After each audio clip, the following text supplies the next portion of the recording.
Wow. Wow, Robin, that was you. Uh-oh. Hi-oh. What happened? Headphones too loud? Did that hurt your ears? Well, Yes. they weren't on my head. I usually listen to the wrap-up show or whatever's playing on my headphones. Are you still claiming you don't have a cold? I'm claiming that it's very dry, yes, and it's affected my sinuses. So what are you claiming?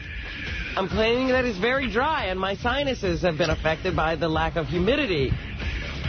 Beth and I were going out to Long Island yesterday, and I put on the radio to hear the playback, and you were talking, and Beth said to me, oh, does Robin have a cold?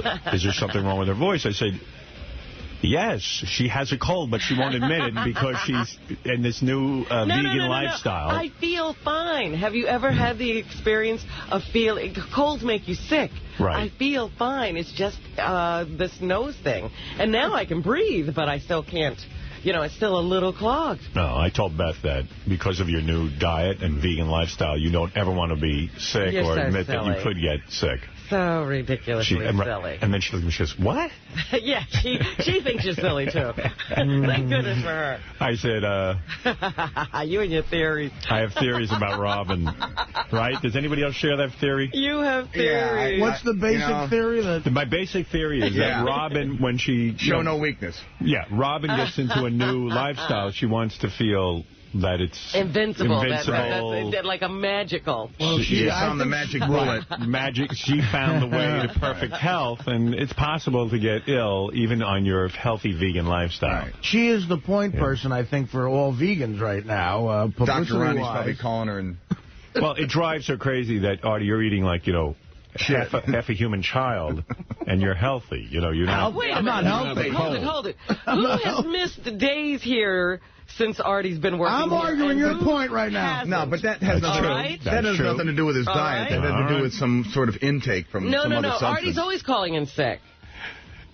Yeah, we don't know. Well, I don't mean to make this about Artie. I'm just saying I know you like... No, my point is, don't say that I'm jealous of Artie. Artie's a sickly person. No, you just don't like when you get sick. But Artie's like Lou Gehrig. I'm not sickly. You're mixing that wheatgrass. We're exaggerating on all ends, Artie. No, Artie's pretty healthy for a guy who's out of shape. Why don't we make everything about Artie this week? Oh, stop it now. We're just talking. Please. Go on, Howard. Yeah, so when you have... Good, I'm going to eat. You guys talk. I feel you have a cold. I do not have a cold. You sound like you have one. You admit that. I have a congestion or some kind of stuffiness. My sinuses are literally blown up. Now, that shouldn't be with your healthy lifestyle is what I'm saying. That bothers you. Have you ever... never mind. You're upset about it. No. My theory. No. Artie, that's my theory. Darling, please, listen to me. I remember when you first moved into Manhattan. Right. And you had these issues because it's so dry. When the weather changes... Yeah. And you'd have trouble with your throat and your sinuses and all that stuff because of the dry air. That's what happened to me. All right. So you're claiming you have no cold. I'm claiming I have no cold. All right. Fair enough. And I'm going to continue to. All right. That's a good one. Thank you, Arnold. I have known a lot of vegans. I roomed with a vegan for 2 years, and That's right, Orlando. Yeah, he was total vegan, major. None of it rubbed off on you. Did he sound like that? Well, I don't know. I'll tell you, they all look good, vegans. They do, but I think a lot of them tend to, I don't know, they need a sandwich or something. Right. Immediately, Howard prescribed meat. Well, I don't know. Maybe Can I say something here? I don't mean to set you off, but you say it's dry. Yes. But there is 84% humidity today. I read that in the paper. That's outside. Have you been in these rooms, in these buildings where they have the heat cranked up and you can't control it? Your building has heat cranked up? My building. I'm staying in a hotel. And they have the heat on? Yeah. Are you staying in a kiln? Why are you in a hotel and not at your house? Because I'm in a hotel. Why? Because I wanted to stay in the city. Who told you not to move out to that place you moved out to? 10 years ago? That's right. Who told you? You were right 10 years later. She had the most beautiful apartment. Mind you, renting and put a ton of dough into it, which upset me at the time. I never said anything. I knew it would upset you, but I need to live where I need to live. You live with and how I need to live. You should have owned that place, and she put a bundle of dough into it. We all thought it was going condo. All right. Famous last word. But then she announces she's moving out. I don't like to say where you live, but She's moving out to God knows where. God's country. God's country. I said, what are you doing? You're a single woman. Outer Mongolia. You got a great lifestyle here in Manhattan. You love the city. No one. I live in the city. I'm afraid to even go into it. She would be out every night with theater and, woo, restaurants. I said, there's no one who should be in the city more than you. You love it. And I continue to be in the city. I don't like what I see going on over there with those diet and you don't like it. sickness. She was doing good until you're doing good. You're doing good. No, she's doing all right. And I don't have a cold. I'm going to go breathe on Fred. She has a cold. You wouldn't even shake Duran Duran's hand yesterday because you said you had a cold. I didn't want to make them feel uncomfortable. I know it sounds like a cold. You know, when vegans get colds, I'm going to tell you a secret. They claim their bodies are detoxifying from the bad stuff they used to eat. So, like, even if it's 10 years. If you weren't attacking me so hard. You would agree with me. No, I would say something to you, but I'm going to keep my little secrets. I could tell you something very funny right now, but I'm not. Thank you. Because you're attacking me. Right. No, but it's true. It's true in most movements. Whenever something goes wrong, it's stress or, it's all... Well, let me say this about that. Yeah. Wouldn't you say that when you get a cold, isn't your body expelling something? Absolutely. With all that snotting and coughing? Right. Wouldn't that be throwing off whatever the infection is? There you go. And wouldn't that possibly be a detox? Couldn't it possibly be that you just got sick? That's all. No, but isn't that your body's defense against an invasion? That's right. All right. Maybe she changed coffees. I wonder at what theta... What was I using? What theta level do you stop getting colds in Scientology? Did you stay in the city last night because you were out with Jim Florentine, the comedian? No? All right. How many nights in a row have you been in the city? 2. Oh, boy. You got to get an apartment. I do. That's what I'm working on. Yeah, you better get to work. I do. I have to. Yeah. I can't do that. Yeah, I'm tired of traveling out to that other place. It's not geographically convenient for me. All right. Let's go to James wants to say good morning, and good morning to all. There's plenty to talk about today. Yes. Hi. This is James. I've been listening to your show for forever. Let's guess his affliction. Do you have cerebral palsy? That's my guess. Me? Yeah. No, I have coarctation aorta. You'd have never guessed that. That was my next guess, I swear. Cortesian aroma. He's detoxing. Yeah, CA. I know CA. CA, we call it on the show. Yeah, it's a very noxious aroma. What do you have again, James?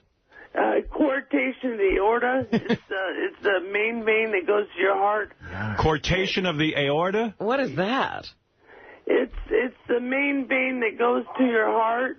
Yeah, we know what the aorta is. I got one of those. Yeah, what's your problem? It was a birth defect, and they had to take it out and put a new one in. And it kind of paralyzed my voice a little bit. All right, okay. I'm just trying to figure out what's going on. That's all. I thought maybe you were a vegan. Yeah. Yeah, I thought you were on Robin's diet. I love you. My mother is... You don't wear an ass napkin, do you? My mother listens to you every day, and she loves you. You don't have a cold, do you? Yeah, a little bit. Yeah, I thought so. Although it is your body's... I don't know. Is the room dry? I'm a vegan. Is it dry where you are? I'm a vegan. So you know what? You probably don't have a cold. It's probably dry where he is. And you're detoxing. Right. Your humidity levels are off. All right. James, thank you for the call. And thanks for playing Guess What's My Affliction. What can we do for you? I just wanted to tell you that how much I enjoy the show, and thank you. I had an S50 until I was robbed, but oh jeez. So now I've got the no tiny radio, so I'm always going in my car so I can listen to you. Imagine the guy robbing his S50. He's probably like, what the fuck is this? I thought I got an iPod. No, I can't bring anything in. What the hell? I got to subscribe. No, the Stiletto. I've got a lifetime membership. I've got 2 lifetime. I've got one for my RV and one for James, my... So what's that, 2 months? Yeah. Let's do a whole show of people telling us how they listen to us, and they can tell us what they have. Well, let me tell you, James, you've said some nice things here, and I want to thank you for the call. Thank you very much. All right, James, keep listening, and I appreciate it. Thank you. I love you guys. Tell your mother we said hello. Okay. All right, James. Bye. There you go. What the hell was I going to tell you? Oh, there's so much to talk about. I mean, I got to talk about Artie on the wrap-up show. Yeah, I heard that more fireworks occurred. Yeah, I was just listening to his wild. Yeah, really, really vicious. Matt, you're on the air in April, Mass. Hey now. First of all, this is no time better than now than for a Sal roast, huh? Yeah, well. Oh, my goodness. Now, did you hear the wrap-up show fight between Artie, Sal, and Richard? Yeah, Sal is such a fucking asshole. That guy is a piece of shit. Son of a bitch. Now, so you see, we had a fight here that started between Artie, Sal, and Richard on our show. Oh, I heard it all. And, yeah, and then it moved over to the wrap-up show, so I don't know who's heard what. It ended with Artie telling Sal to go fuck himself. It was great. That's the ultimate. Yeah, it really was a very manly fight. Let's go, Mike. You're on the air in Bradley, Illinois. Hey now, Howard. Yeah, I listened to the wrap-up show, and actually Gary came up with a really good idea on having them compete over who could have the best bit. But I got to tell you, though, I love Artie. There's no way I'll ever take sides with Sal. But, you know, I never thought I'd have to see the day where I have to choose sides on it. You know what I mean? It's very disappointing to me that Sal would act like that to a guy who has contributed so much to the show, you know. Yeah, well, I didn't hear the fight. I just started listening to it this morning, and I'll play it for you. Yeah, because I was going to say, some of us are still out of the loop. We don't know where this went after the show. I would like to get to the bottom of it today and hear it. I don't know that it could ever be resolved. You know? Here's the thing. I mean, Artie called Sal a coon-faced motherfucker, I believe. Coon-face. Raccoon face. I mean, look, as far as I'm concerned, they started this with this incessant whining. I mean, the accusation that I ribbed them too much. I mean, what is this show about? And they're clearly talking behind my back. Richard pulled Jason aside, and he's saying all sorts of mean things about me. Sal is telling everybody he can find that I'm an asshole. Wow. And it makes me feel weird. It's creepy to work with somebody like that. I didn't think I was mean to those guys. I thought I busted their chops as much as I bust anybody else's chops on the show. They've broken my balls over the years, but if they're really hurt by it and they're reacting in a way where they're talking behind my back, I really don't want to have anything to do with them. I mean, quite frankly, we could do our jobs and not interact at all. You know, that is true. I mean, it's just. I mean, the thing is, you're offering $2,500, dude. If you offer me $2,500 for stand-up, dude, I'd do 30 minutes if I could. You know what I mean? And for him to back out like that, you've done a lot for the show, Artie. Remember the guy with no arms, the midget? You took care of him, dude. You are a saint. And Matt. You're just trying to help him Most out. of the email was. Dude, I love most of the email was in favor of Artie. I will read. Some of it was in favor of. Sal and Richard. And no, I mean, Sal and Richard wrote those. Look, they've done a lot for the show, too. I'm not saying, and we all contribute. We all contribute is the point, you know. I'll read you some of the email. But I don't know what, they started this. I don't know, it really is weird to me. It makes me feel bad. For the love of the show, please fire that piece of shit Sal. Who in the fuck does he think he is, talking the way he did to you on the show today? He is a jealous, whining, no-talent hack. Sal, go back to Wall Street and suck the dick of corporate America. Leave the rest of us alone. Here's another one. Do a Win Sal's Job contest. As a goof, see what he does. Number 3, best meltdown ever. So, you know, people just like him. Sal is the biggest fucking moron on the planet. Get him the fuck off the show. He has no talent. He's a fucking idiot, and he makes me sick. No wonder his wife has an emotional friend. I hope Artie kicks his fucking ass. And I hope, too, Sal's kids die of AIDS. Oh, this is terrible. I took that back. Good, all right. Somebody suggested I bang his wife. Not that I could, but even if I could, again, that woman has been through way too much to make her suffer through my sex with me. I respect that. Well, that's how nice of a guy Artie is. You know, Artie could take it. Yeah, Artie's thoughtful. If he wanted to. Today's fight between Artie and Sal is the greatest fight in the history of the show. Here's another one. Fire Sal now. Who the fuck does he think he is, talking to Artie the way he did today? Sal is a behind-the-scenes, no-talent hack. Howard, so much for great radio. Fire the stupid F now. But Sal did have his people. He had his people. I have to agree with Sal in this case. Artie, I love you to death, man, and you're great, but Beer League did suck. I turned it off after just a little bit. I hope your acting career blows up like you hope, but based on Beer League, we've got a long way to go. Stick with what works and stay on the show. Kudos on the diet. It's about time. But again, I have to say 99% of the mail was on Artie's side. Sal, the stockbroker, is fucking insane. I know that's why he's around, but Jesus, what a fucking asshole, racist scumbag, talentless waste of space.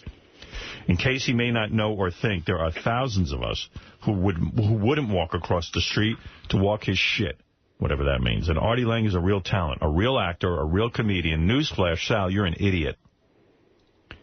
And, I mean, they went on and on and on. I know Sal reads these. Who do you think's at fault here? I mean, I'm going to play the tapes and comment on them. Well, I wonder if Sal, because Sal likes to go on the Stern Fan Network, and I don't know what was going on over there, but he could have taken a real beating. I do not believe that fucking psycho asshole Sal. Why don't you fire that useless creep? Fire Richard while you're at it.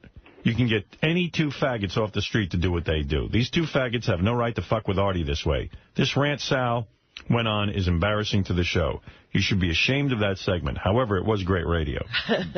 Why can't Sal understand that Artie is a great talent? He has a career in movies and television because of his talent. He has done stand-up for years because of his talent. Sal is a fucking hack with very little talent. He can't accept that Artie gets paid 50 times as much money because he's better than they are.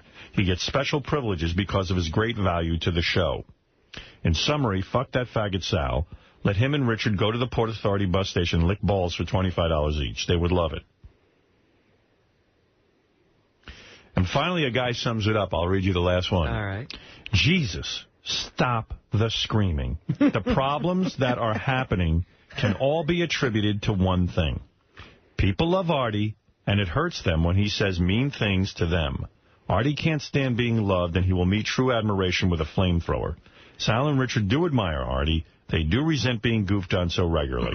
Artie should say he's sorry, and Gary should too. Give the guys their due.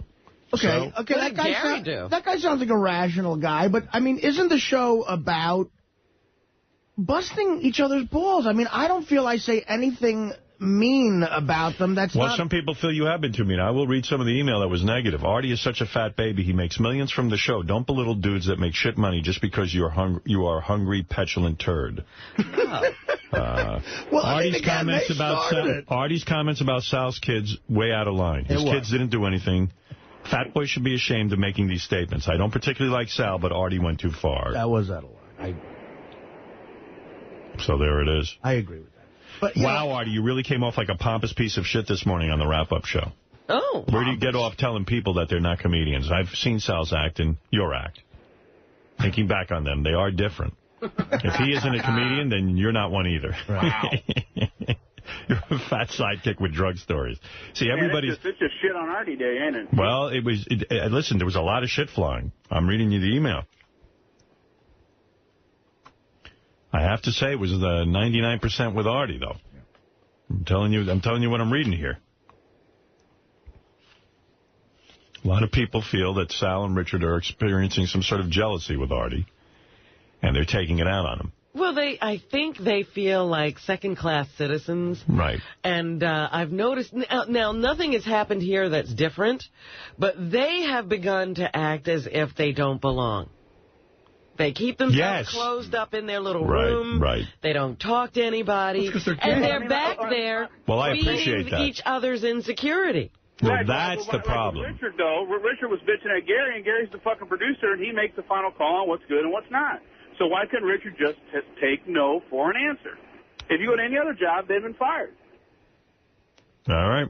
Well, I'll play you some of the tape. Artie, you did, you really were going at it. I sensed real anger in this. Listen, how would you, that initial blow-up Sal had, if you want to take that out and write it down, look at that on paper, that is the... I would like to do that. It was vicious. I want somebody to take Sal's initial blow-up and write it out for me, and I will read it out loud. So Maybe you gotta, that's a good idea. You gotta look at it that way. So anything I say after that is kind of like, hey, what the fuck? I'm just defending myself after that, you know? You know, sometimes these arguments for me get to the point where I don't remember why they started.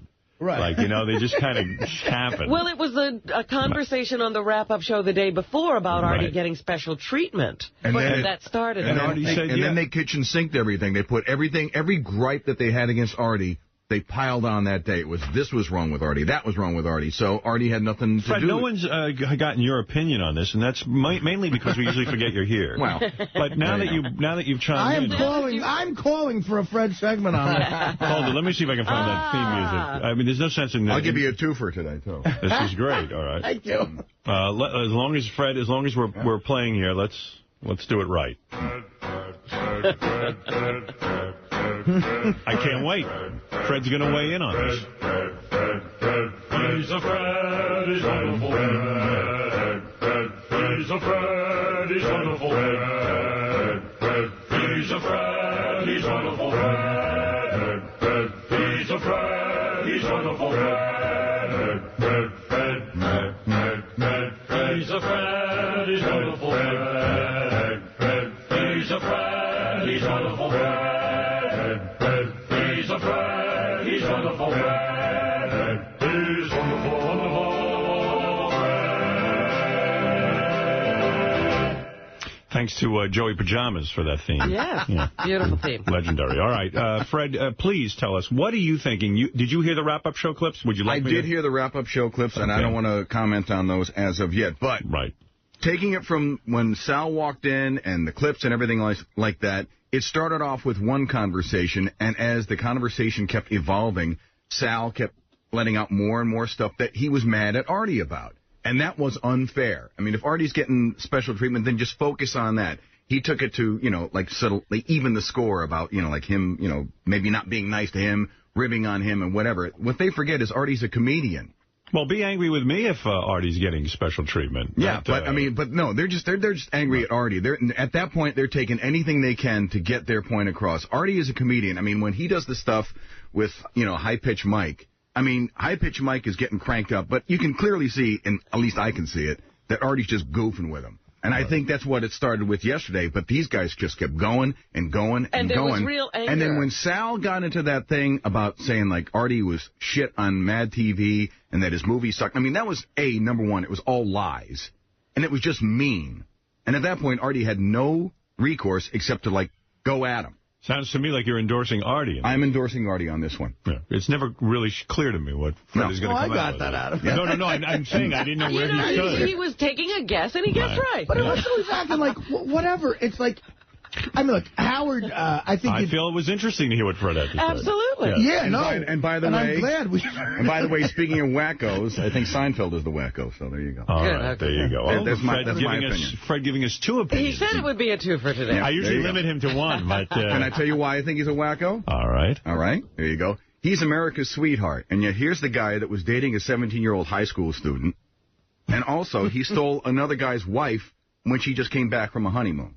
What kind of normal guy does that? What were the details of that? Is that basically what happened? That's exactly what happened. Got married, went on her honeymoon. They got married in June. She came back. She cut her honeymoon short by a week. Right. She was in Italy. She came back. He was at a sports club. It was a gym because apparently he liked to trot his girls to this particular sports club. And that's where he met her. I know the sports club because I was there while all this happened. And I've heard stories because I go to that. Yeah, I go to that sports club. So he was sort of whining and dining her. Oh yeah, he had his sights set on her. He wanted what he shouldn't have. And so I guess she couldn't get out of the wedding. She went through with it, went on the honeymoon, and then cut it short, came back, and never saw her. And apparently she was the one that was hawking this guy, Niederlander, to get married. Right. He wasn't so sure he wanted to marry her. But she kept going, come on, let's get married. Come on, let's get married. Come on, let's get married. They got married. They went on the honeymoon. She came back. She dumped him, went with Seinfeld. And publicly humiliated him, basically. Well, Fred on fire today with opinions, and certainly Seinfeld's the wacko, and Artie's innocent. I agree with Fred on both counts. All right, Fred, you've even got Robin's 2 for 2. Good for you, Fred. A good segment, I guess. Listen, but the other thing is, it's like... look, Howard, I think you were being nice to me yesterday and saying, I came here with some major show business career. Whether it was major or not... You had a career. It was a career. But the other thing is, no, of course it wasn't. I made good money. I did all right.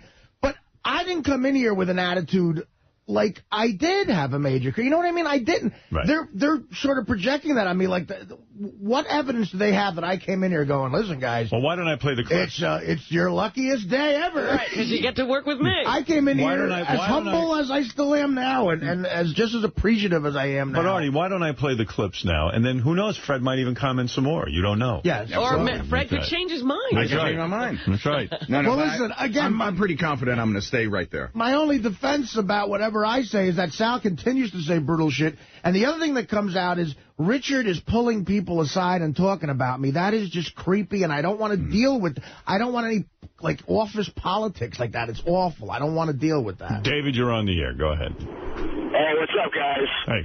I'm kind of on the side with Sal Richard on this one, Artie, man. I love you, but it seems to me that you were a little out of line. I agree that... I wish your phone was better. I like you, but I wish your phone was better. Oh, I'm sorry, man. Can you hear me? Yeah, it's just breaking up. We just heard that you're for me, right? No, man. I'm on the side of Sal Richard on this one. You were a little out of line on the show yesterday, dude. Okay, but listen, I'm saying, did you hear what Sal said to me on the air? I mean, come on. I agree with Sal was a little out of line with things, but you seem to me like to be like a little bit of a baby, and somebody's like, am I a real comedian or aren't I? And you had to like scream and yell your way home that who is a comedian and who isn't. All right. I mean, well, listen, okay. The conversation got there because it got ugly. I'm not proud of it. Lee, you're on the air. Hi, how y'all doing tonight? Hey, everything that Artie said was right, but it doesn't change the fact that the three of them have provided me with more belly laughs on the history of the show than anyone else. And, well, that's true. So maybe the three of them are...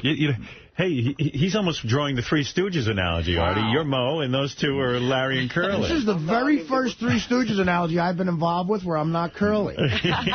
You've been elevated. Right. What is it, Jason, who was very much involved in this whole... you were the guy who actually told Artie what Richard was saying behind his back. And there's some people in an email that are actually angry with Jason because they think he kind of does these weasel moves. I do. I felt horrible. His moves. Thank you. Yes. No, I really did. It was a weasel move, yes. Jason has learned well. I felt bad. I was fanning the flames for no bigger weasel than me, and I've passed my genetics on to him. Okay. Came here an innocent kid.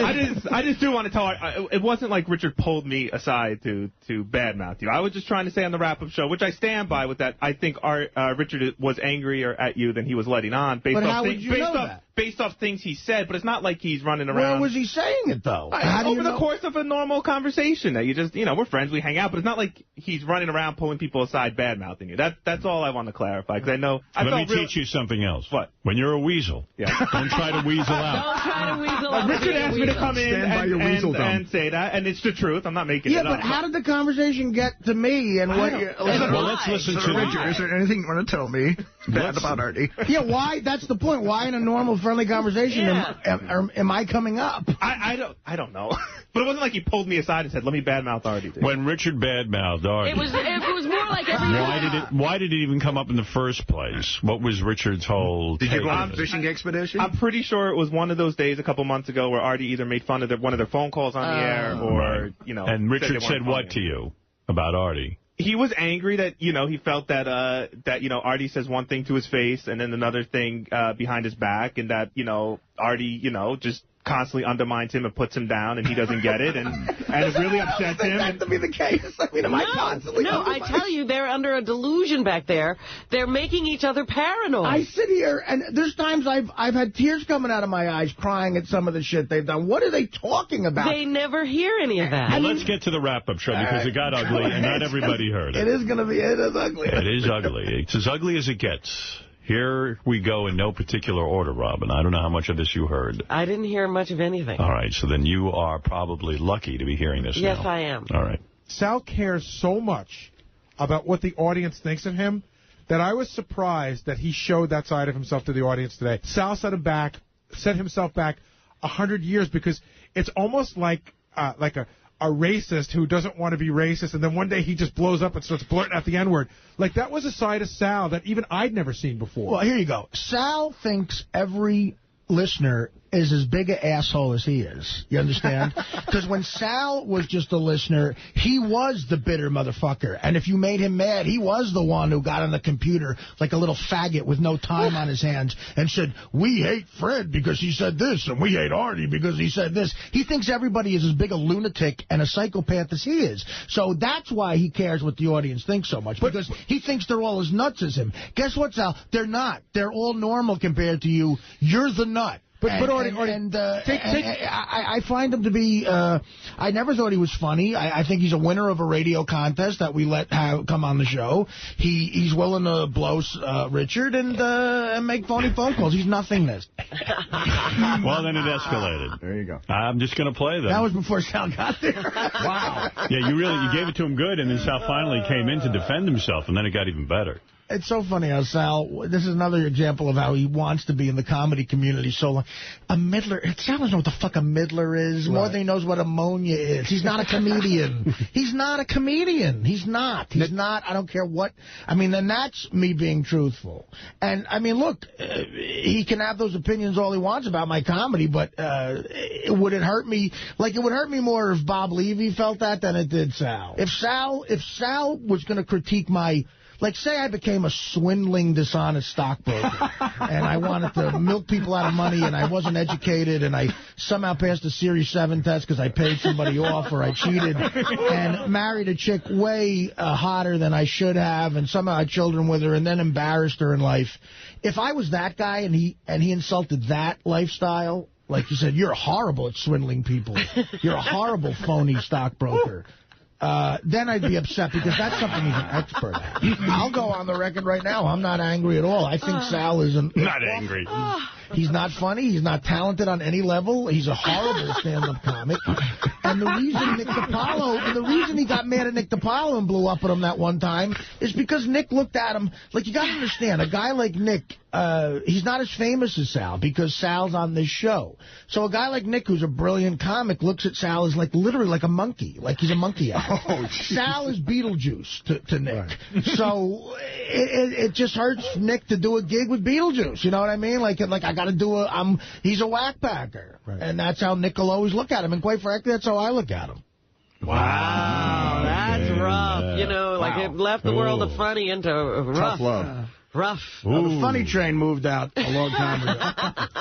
Funny train. Wow. Mean train has pulled in. Let's keep going with it. What the hell? You were on fire. And Sal does come into the argument eventually. I'm not an angry guy. This is Richard, his wife.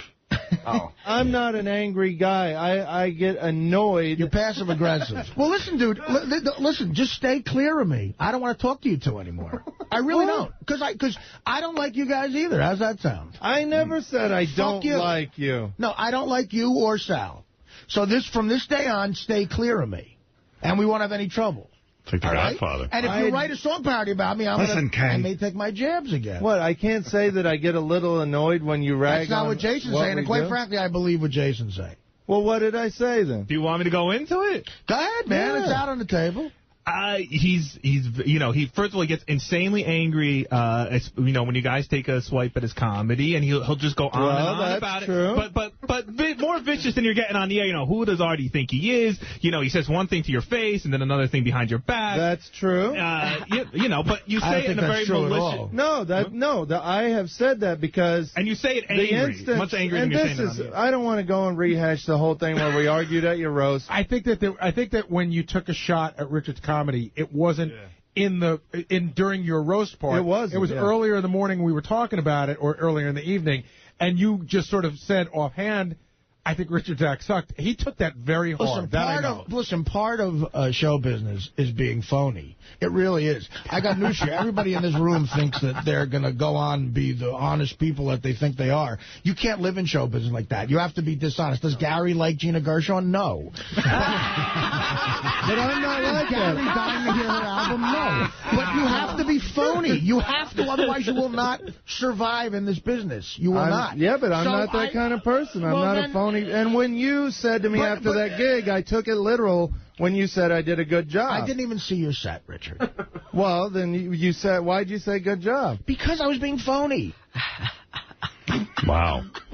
I mean, it was some wrap-up show. You know, for me, I got to say, you know, as somebody who has a radio show and, you know, the channels are, after all, called Howard 100 and Howard 101, it gives me a good feeling to know after we leave that there's good radio going on. And I didn't even have to be there. You know, they should rename it the Truth Serum Show because more people say crazy crap. Crazy stuff on that show than anywhere else. Let me tell you something. Style. Again, could you imagine if we lived in a world where everybody walked around being dead honest? No one would talk to anybody. Yeah. Well, you made a very good point. You know, it's like... I mean, let's continue here. Sal gets into the fray finally with you. I guess you kind of sucked him into the conversation. Yeah, it's a big mistake. How much of what you said did you really mean? And be honest, Sal. I'm being honest. I'm always honest. That's my problem. No, you're not. Yes, I am. I said what I had to say, and that's it. And anybody can interpret it any way they like. So you're saying you stand it's behind... not like looking at a Picasso and interpreting it, dickhead. What you said is pretty clear, and you said it angry. All right, so take it any way you want to take it. I'm going to take it as you said it, so never fucking talk to me again. All right. He's so brilliant. It's like the scripture. You have to interpret it. Yeah, he got deep. He got deep there. I'm going to analyze it. He wouldn't answer the question. Well, maybe what he meant was. Yeah, right. Good. I meant a lot of things. I think that Artie is two-faced. I think Artie... You know, one day he's helping you, the next day he's just constantly jabbing at you, consistently throwing you under the bus. And on the air. I do stuff on the air. We're not all different on the air. It's not a show on the air. Yeah, it is. What do you want me to do? Say something kissing your ass every second on the air? No, I'm not asking for that. I lose my job in 2 seconds. But you're consistent with it. I'm trying to say funny things. All right, well, it's not working. Why do you care so much what Artie thinks? Because I admire and respect the guy, and I've always made that clear. What? So now you're saying something completely different. Right. How do you admire and respect the guy? I don't know. Listen, let's how do leave you admire and respect the guy? You're not smart enough to get out of this right now. You're an idiot. And I don't want to talk to you. So stop talking to me. Well, the argument continued. Would you like to hear more? Yes, this is amazing. Right. Here we go.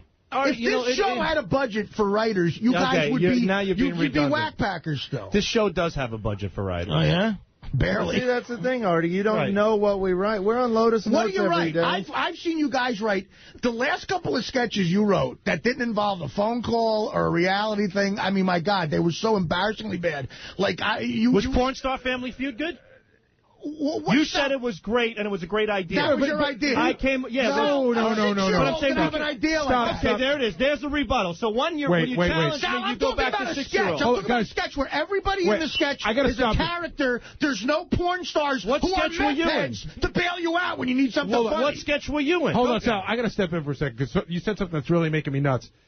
We did Porn Star Family Feud long before you went anywhere near the show. I know that. I know that. Don't take credit for writing. Hold on. It was the idea of old versus new. That's the idea. I'm talking about sketch. I'm talking about a full sketch. I want you to bring out every full sketch. That's what a real writer does. That's what a real writer does. A real writer doesn't fucking make phony phone calls and say cunt when someone answers the phone. We don't work for Mad TV. We don't do sketch writing. We do audio stuff. We've done audio bits. You're not writers. You're not a writer. Okay. Are they performers? Like, what do you consider that? They're whackbackers. They're the same way we have fun with a whackbacker. We have fun with them. Wow. So, Artie, is it real? Was there any detente yesterday? No. Or are you three not talking to one Right another? now, I'm not. Right now, I don't want to talk to them, no. Right. I don't want to see them. What will happen when you walk outside, let's say during a break to go to the bathroom or something? And you see them in the hall. Right. What will you do? I don't know. I'll look the other way. I don't know. Look the other way? I will try to. Yes. What if they say hello to you? Will you not say hello back? Well, I'm afraid anything I might say would be ribbing them. Right. You see, I'm famous for doing things like this around how should he handle it? So I'm really good at it. I'm going to get some hints from Robin. I want to hear it. Robin's turned off. Robin has cut off. I remember her cutting off John for a while. I got to see how you do that. What is it, Gary? I just have one small request, because I know there's a lot of clips to play, and I wasn't sure if you were going to finish it, but if you play one more, play the last one, number 9. This is how the show ended. This is the last 2 minutes of the show. All right. It has nothing to do with stand-up. It's about everything on the show. We're constantly being berated by him, so after a while, it festers in you, and I blew up today. And I'm not constantly being berated by you through, like, dumb song parodies or bits or stupid shit like that. Yeah, but to me, that there's a little bit more talent behind that with being creative. You're just doing underhand jabs like my kids die of AIDS and you're clear. There's nothing there. I mean, there's no substance. You're the man who wrote the line, I hope your father falls off a ladder. You have to make it interesting. If I wrote something lame, it wouldn't be on the air. I mean, you're talking about it now because it's controversial. You have to make it interesting. So what I do doesn't take talent talking on the mic It does, of course it does. But I'm saying that we constantly feel like you constantly jab. And guess what? I'm not going to stop doing it. So I don't want to talk to you anymore. I don't like the two of you. Fine. Well, I said I blew up, and I blew up. I'm moving on. There's nothing I could do about it. Well, good. So that's it. I don't want to talk to you guys anymore. I really don't like you guys. I really don't. I think Richard's bummed out because he feels... Fuck him. I don't give a fuck. He's the one who starts. He's the one who talks behind my back. No, he's the one who says I'm a backstabbing jerk. But I agree with Jason. You know you say that shit. I could tell the way you act. So don't ask me for more advice or about, I'm not going to tell anyone else at Rescue Me that you're available for a job. And don't talk to me about your goofy acting. God, I would love to see you act doing something in that acting class. Your acting fucking so sucks. Bad. Your acting's awful. But guess what? I passed auditions. I got hired.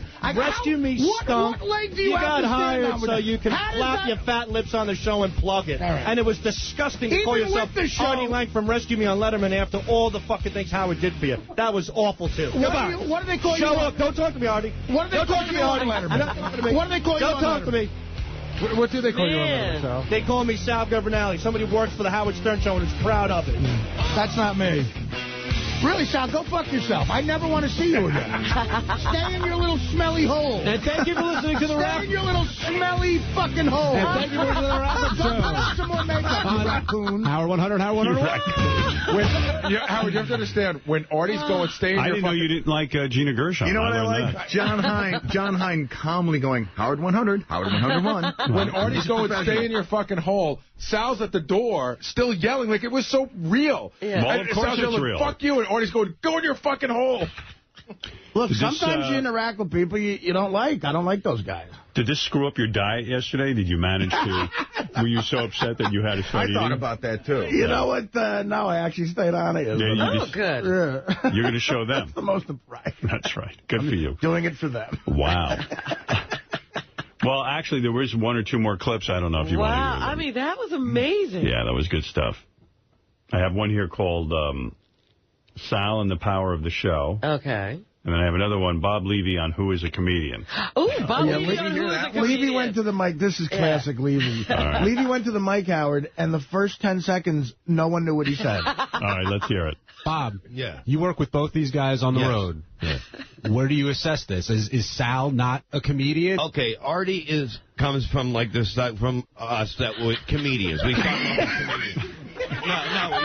Thank you, my mouthpiece. Thank you. No, we're comedians. We started as comedians, and things led from there. Sal started on the show and was able to get into comedy from the show. Was I doing comedy with you at open mics and going to your shows 2 years Don't before Howard count open hired mics. A monkey could go to an open mic, you moron. But it's paying your dues. It's working your stuff out. Yeah, but you never paid your dues. You didn't come up the way you're supposed to come up. How did I not come up the way? The open mics never led to anything. You lighting Gary's teeth on fucking... I mean, that's what... You're a fucking crazy caller that we gave a job to. They don't just give a job to anybody, Artie.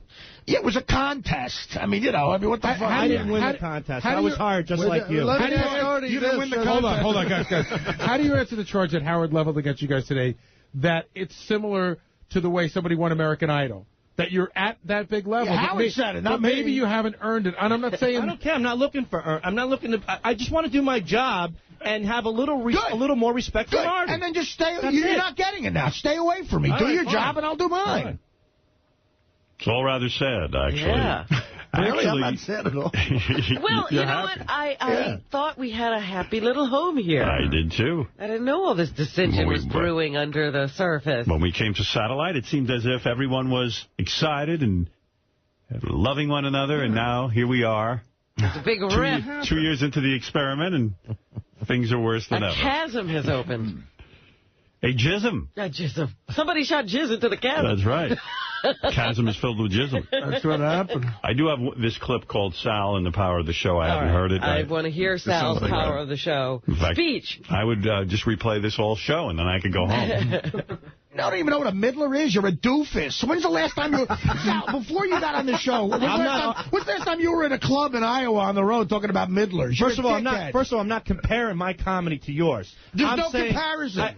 Exactly. If that's how you want to look at it, that's fine. What I was talking about is that... You're not a comedian. You want to be in that club. You go to the Comedy Cellar and try to, like, kiss everybody's ass to get on stage. Oh, whose ass have I kissed? Everybody I've ever seen. Everybody you've ever come in contact with. Tell me one ass I've kissed. I haven't kissed anybody's asses. I've worked in bars. I've worked at open mics. I continue to do that stuff. And you'd still be doing it if you weren't on this show. But I am on this show, Artie. I made it on the show. And where would you be if Howard didn't hire you? You'd be dead in the gutter on a fucking heroin overdose. Well, you couldn't even hold the jobs. You couldn't even hold the jobs that you had because you were a fucking junkie. You're the fucking idiot and loser. At least I'm smart enough to hold myself together and keep my family together through tough times and not bail with drugs. So you're the fucking idiot. I don't have any fucking kids. You. I don't have any kids or a wife. You never can. And you're clearly your testicles are fucking corroded with drugs. That's why you can't have kids. Your testicles are dried up like 2 fucking raisins with all the heroin and junk know about my testicles? Because you weren't confident enough to write good shit. Otherwise, you'd still be on Mad TV. Write good shit. You're an idiot. You write the sketches. You write the pranks. You do them. Dope. You're a dope. I'm a dope. I'm telling the truth. Somebody just called up with every once in a while the fans call in with a phony phone call. It's just as funny as the shit you do. And you know what? And we applaud them and we thank them and we continue to tell them to send stuff in. Well, maybe one day they'll be taking your job if they work for cheaper. Maybe they will. Wow. Well, there you go. Are your testicles really dried up and you're not able to have children? I don't know. Are you shooting dust, Ernie? Well, here's the thing. They are, and I want to know how he knows that. Well, Sal's some sort of doctor. Do you guys want me to set up some sort of parameters in the halls and stuff? Like maybe I should have Sal and Richard come in? No, I think we could be mature. I mean, look, if they want to come, I'm surprised they haven't come in. You're not going to fight or anything. Oh, no. I might. Well, if I do, look, that's my swan song. No, we don't want that. We don't want that. We don't want you having to make that decision or us having to make that decision about you. Wow. So I suggest that we get Keith Abelo in here. I don't know if he could solve that. To work out some kind of group counseling session. Who was the feud guy? Oh, that other guy, that Croce guy. Croce's head exploded when he You might need both of them. We'll hook up Abelo and Croce. Jessica Hahn, you're on the air. What do you think? I think what's with Sal? He's always with we. We think Richard's we. Because they're married. He and Richard are married. It's like a fucking married. And then he's screaming about Artie at the very end about his heroin and he's a no talent. Who the fuck is Sal?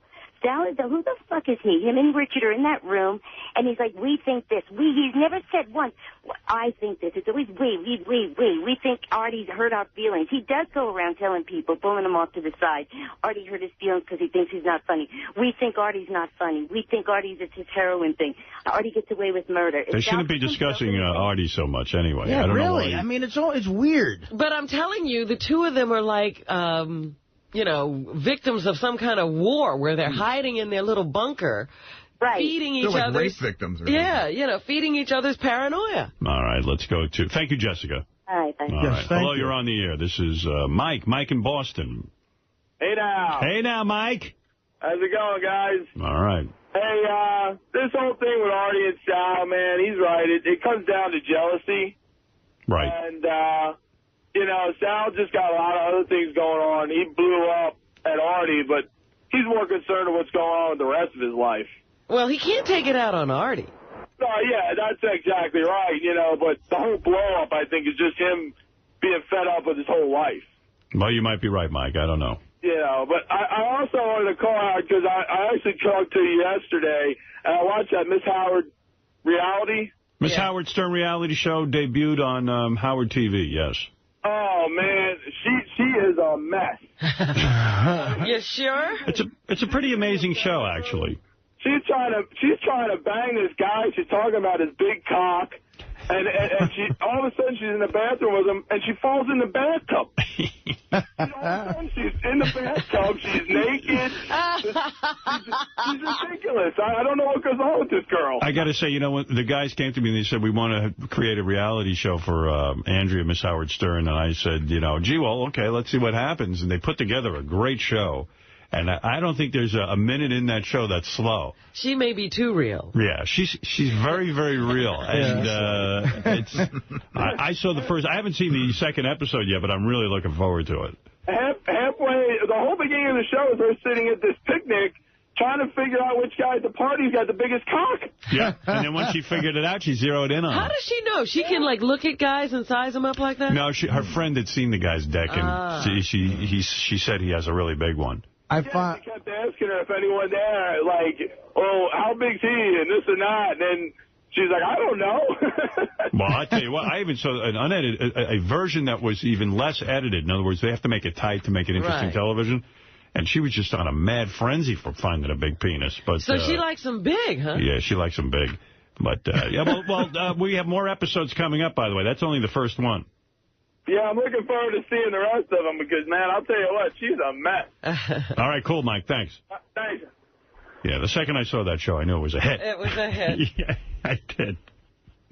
So, boy, that's fun. I finally saw the French fries out of the nose thing. Oh. And what's great about that, too, is, amongst a million great things about it, is her tits pop out at the very end. Dude, I got to take... I know this is radio, but I need to take a look at that clip real quick. It's so fast. Hey, guys, can you play that for me now? I want to see what that looks like. I feel kind of jealous that I haven't seen the French fries come out. Her breasts pop out as she's vomiting? Yeah, she's wearing one of those halter tops or whatever. Her breasts pop out. She reminds me of little Annie Fanny in Playboy. Yeah. Right, who can't keep the clothes on. Because then she goes on that slip and slide. Oh, wait, here she is. Play the audio, too. It'll take 2 seconds if you want to see it. Yeah, I want to see it. Of course I want to see it. I don't know. It's coming out of my nose. It's so gross. It's French fries. I'm choking on it. Tits are out. My God. And it burns my nose. Oh, my God. I told you I was sick. The tits hanging out.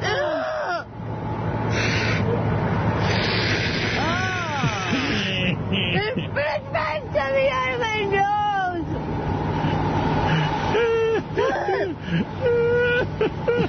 I told you I didn't feel good on a napkin anymore. Her whole nip is out. Yeah. How do you, How do you keep going? The bus is just flying. Talk about daddy's worst nightmare. Howard TV has to have more reality shows and more... Ooh. Where are we going to find another star like Andrea? Well, I'm working up an idea with the guys about a game show. Oh. Like, in other words, that wouldn't occur on our show. It would just be its own thing. Right. That's what's so beautiful about having your own television network, Robin. I see. Yeah. We can... Beautiful thing. Yeah, we can just... Original programming. Original programming. I want to set up a whole department immediately. I guess it's all based on how many subscribers we have, because the more we have, the more money we get to make these shows. Yes. They're not cheap, actually. I realize that even making a reality show... Takes a lot of money. You got to get crews on there and shoot. You have to shoot and shoot and shoot, because, there's not... Right, you got to have hundreds of hours of footage. I mean, not everyone's an Andrea where every second something cool is happening. Most people you have to wait a long time. Yeah. So, you even have to sit there while they sleep, you know what I mean, and pass out. And right. it's a whole thing. So, and then you got to edit it and get in the studio. And then the hard part is putting it together so it's like a coherent story. Yeah, it's not as easy as it looks. Yeah, I'm figuring out what should be in and what should be out. She might, she might be even more fascinating than Anna Nicole Smith. Oh, absolutely. Well, I think that's why she wanted to do this. She was like, Anna Nicole Smith's life is nothing compared to hers. Well, she's Anna Nicole Smith, except she's sad. What? All right. And Sal and Richard, do you guys want to work out the parameters of your relationship with Artie? Yeah, I can't believe they haven't come in here. Are they afraid to come into the studio now? Seems that way. Yeah, I mean, come on. Really? Is that how we're going to be affected? I don't know. Is that the punishment? Where are the boys? They've got a spokesperson. Oh, here's JD. Yeah, what's up? I am the spokesperson. Go ahead. They said they are fine. They're fine what? I want to work out the parameters. If they're fine, why aren't they here? They just said they are fine. I'm telling you, we need somebody to psychologically counsel the two of them. They're going crazy on their own. Did they really just send J.D. in here? Yes, they did. That is so pussy. Come on. I tell you, they're losing it back there. Mm-hmm. I might be back with you. I won't take any jabs, guys. I won't take any jabs. They must be afraid of you. Yeah, they obviously are hurt. I won't take any jabs, guys. Come on. You babies, get in here. Wow, Artie took a jab at me. Artie took a jab at me, Jason. Did you hear that? What are you, girls? Oh, Artie talked behind my back. I think he's Two-Faced. I just got a note here. JD is a horrible spokesperson. That's not what they said. Oh, and then they come in and speak for yourself. They say they are too busy working to come in here. Oh. Oh, what bullshit. Sure. What bullshit. All right, well. Is that how they're going to treat this? Evidently. You have requested their presence. Yeah, you're right, exactly. What the fuck is going on here? Bullshit. Captain Jenks, you're on the air in Philadelphia. Cool. Hey, good morning, Howard. I saw something extremely funny, one of the most inappropriate things I've ever seen in my life yesterday. What was that? I was in a courtroom, right? And it was to take care of a ticket. Right. And I'm standing there, and there's somebody in front of me who was standing in front of the judge. Yeah. And there's quite a few people in the room. And the judge was a woman. And all of a sudden I hear, dropping loads, like that. Yeah. The dude's cell phone started ringing in front of the judge. He had a Droppin' Loads ringtone? Yeah. And the judge fucking fined him. Oh, yeah, Droppin' Loads. The judge fucking fined him $25 for having his cell phone on his Wet cunt. Well, that's what the two cops I saw yesterday must have had. Because they played it into You heard it too, huh? I heard he's making a bunch of dough with those ringtones. He said, yeah, that they're going like hotcakes, according to Lisa G. Yeah. Going like what? Can you imagine a guy's up in front of a judge, a female judge, and then Droppin' Loads starts coming out of his... Howard, Not good. Oh, yeah, Droppin' Loads. It's outselling my ringtone of "You Want Some Heroin." Imagine you're the guy's lawyer, and you just sit there and you go, asshole, I had you out of this. Right. As soon as I heard it, I knew what it was. First of all, you turn it off anyway. Yeah, you're not supposed to have a cell phone on in a courtroom. That's right. Droppin' Loads. Oh, yeah, Droppin' Loads. Well, it could have been worse. It could have been wet cunt. That was a very important call. Wet cunt. You should have seen the look on the judge's face. I mean, I don't think she knew exactly what that was. Yeah. I mean, I knew what it was, and I looked around, and there were other people that were laughing, so they knew what it was. Dropping loads all over Sal's magician goatee. Dropping loads all over the Save it for later, bitch. Wow. Dropping loads all over hilarious. Richard Christie's stinky teeth. Buy a toothbrush, faggot. I went to ask the guy. I went to ask the guy after it was over if he would call in the show and tell you about it himself. Yeah. But he couldn't. He couldn't speak English that well. Yeah. Oh. But he had a Droppin' Loads ringtone. Yeah, exactly. That he understands. No, Dropping loads all over Ralph's fucking Barry, useless piece of shit. Dropping loads all over Fred's tattoo, wet Martian. All right, Jenksy. All right, later. Later. Captain Jenks, a long-time caller into the show. The spokesperson is back. Oh, J.D., the spokesperson for Sal and Richard. Roy Cohn is back. Just to let you know what they are working on. Why would you pick J.D. as a spokesperson? He's the least articulate. I think I was just walking through the hallways and... Yeah, you're the only one who would come in for that. But go ahead. What's going on? Richard is working on a Larry King audiobook. Great. And Sal's working on a Gary the Retard Knowledge of the Show game. Is that their way of showing me that they're doing They're good very busy. I mean, they're being immature. Yes, they are. Richard was really bummed out yesterday that the fight happened on Halloween. He didn't want to ruin the holiday. Yeah, his whole Halloween day. Like, that's his whole big day. Yeah. He kind of ruined his day. Was he upset that I said he came dressed up as a shitty writer? He took offense to that, yes. I don't mind telling you.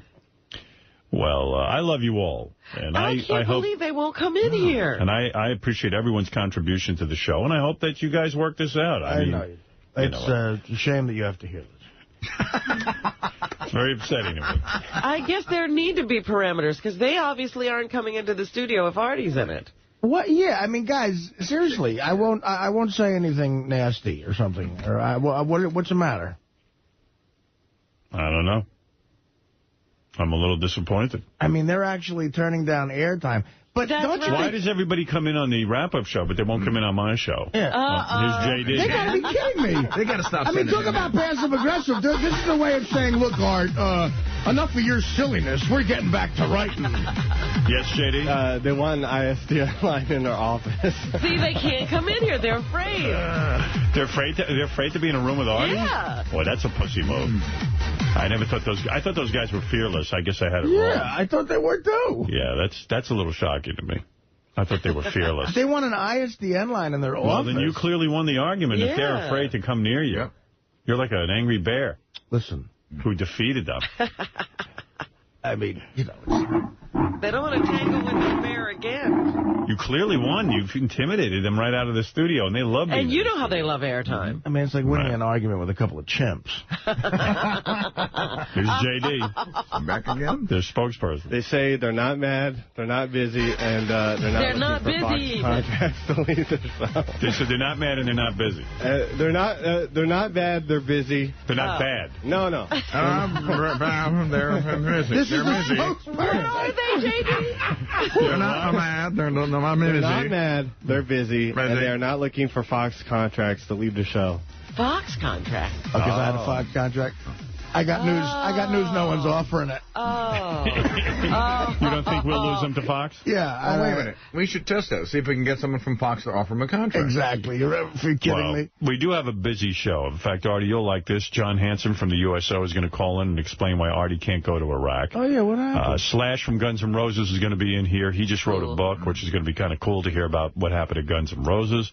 Cousin Brucey. Oh. Wow, a star-studded day. Cousin Brucey just wrote a book, and he's coming in.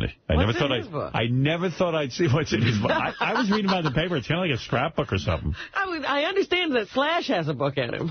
What's in Cousin Brucey's book? I think Cousin Brucey has a book about, like, doo-wop or something. Oh, okay.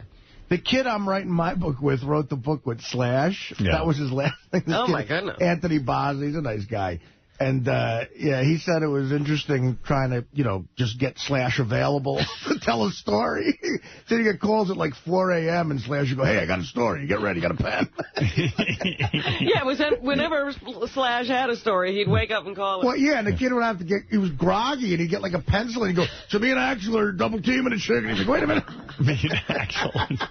What is it, Gary? So if you want to know about Cousin Brucey, first of all, go to Gary Preview page 2. Yeah. But it's more like a picture book. It's called Doo-Wop, the Brucey book, and it's more like the history of music. Is it Brucey with everybody? No. I don't even see Brucey pictures in here. See, I want to read. Oh, no, that's interesting. I want to read the life story of Cousin Brucey. I read that. I got an autographed copy of that. Oh, you do?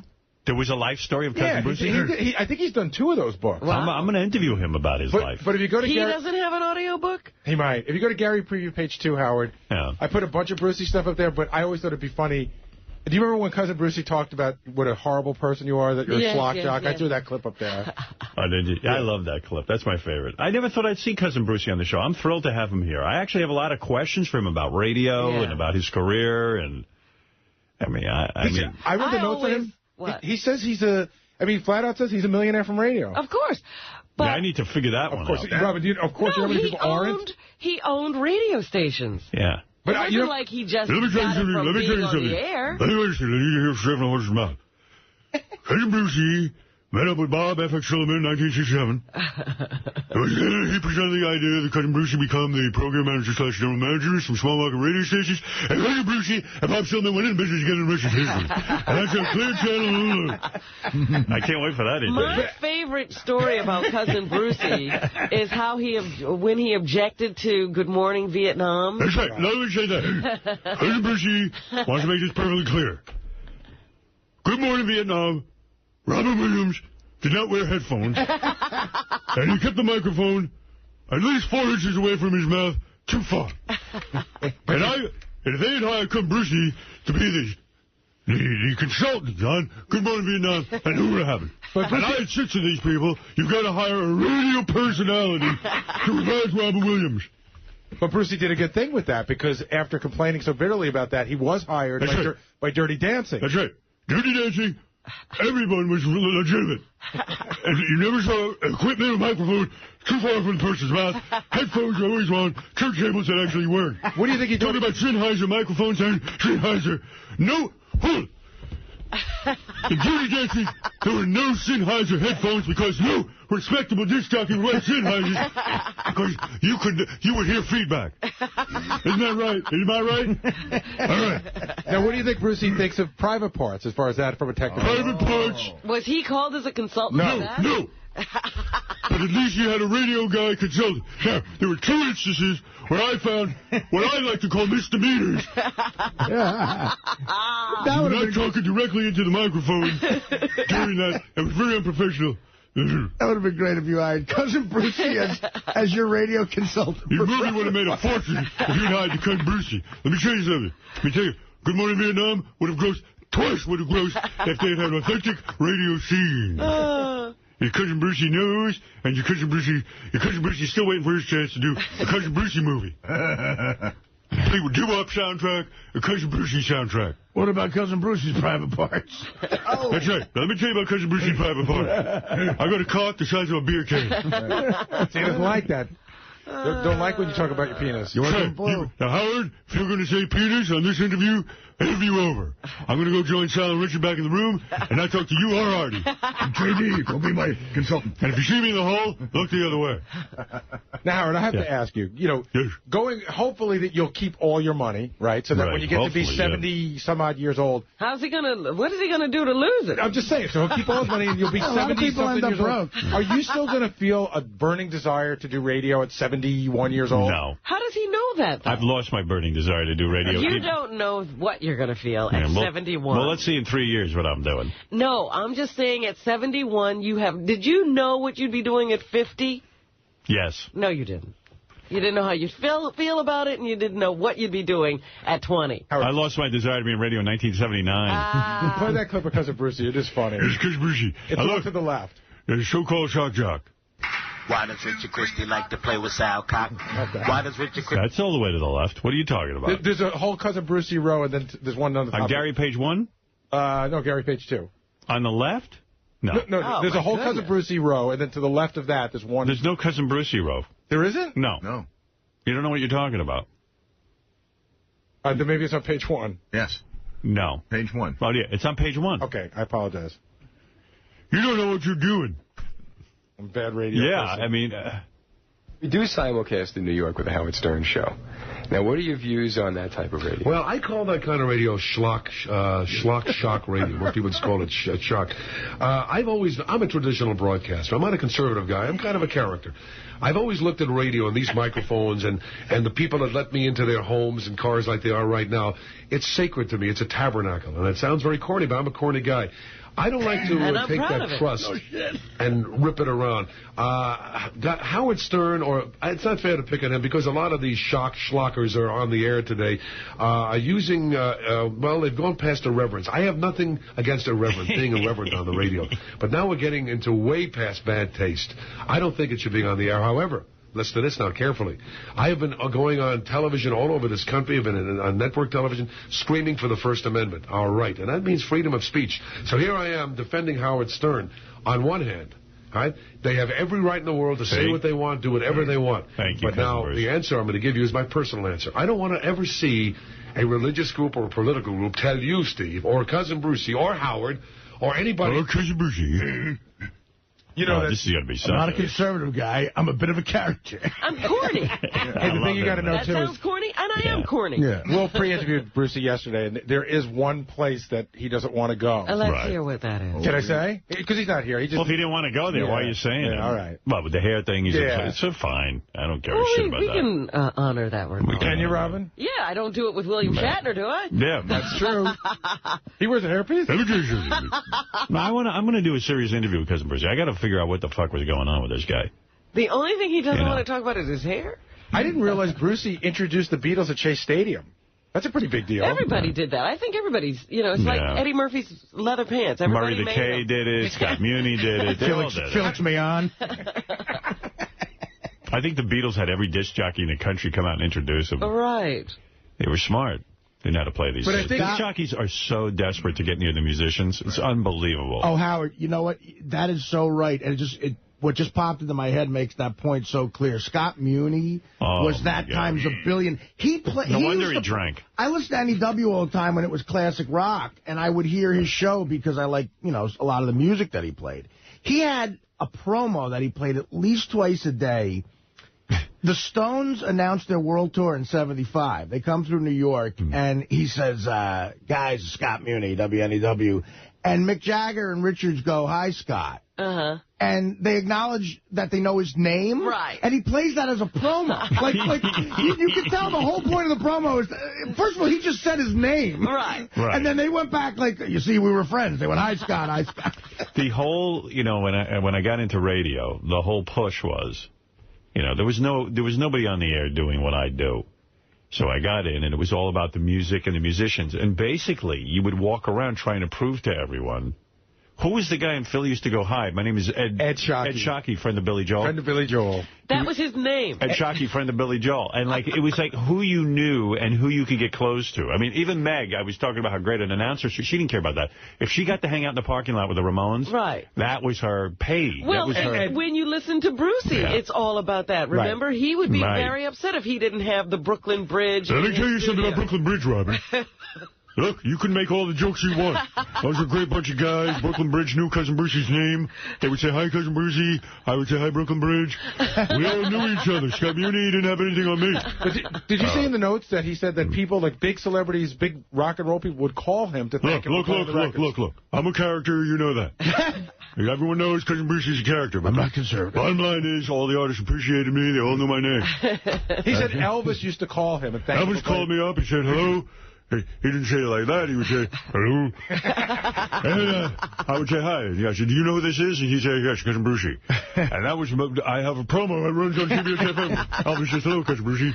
Artie's so right, because Scott Muni had a show once where John Lennon dropped by unexpectedly. Right. They played that show they played it on John Lennon's birthday. Could you imagine? John Lennon's death.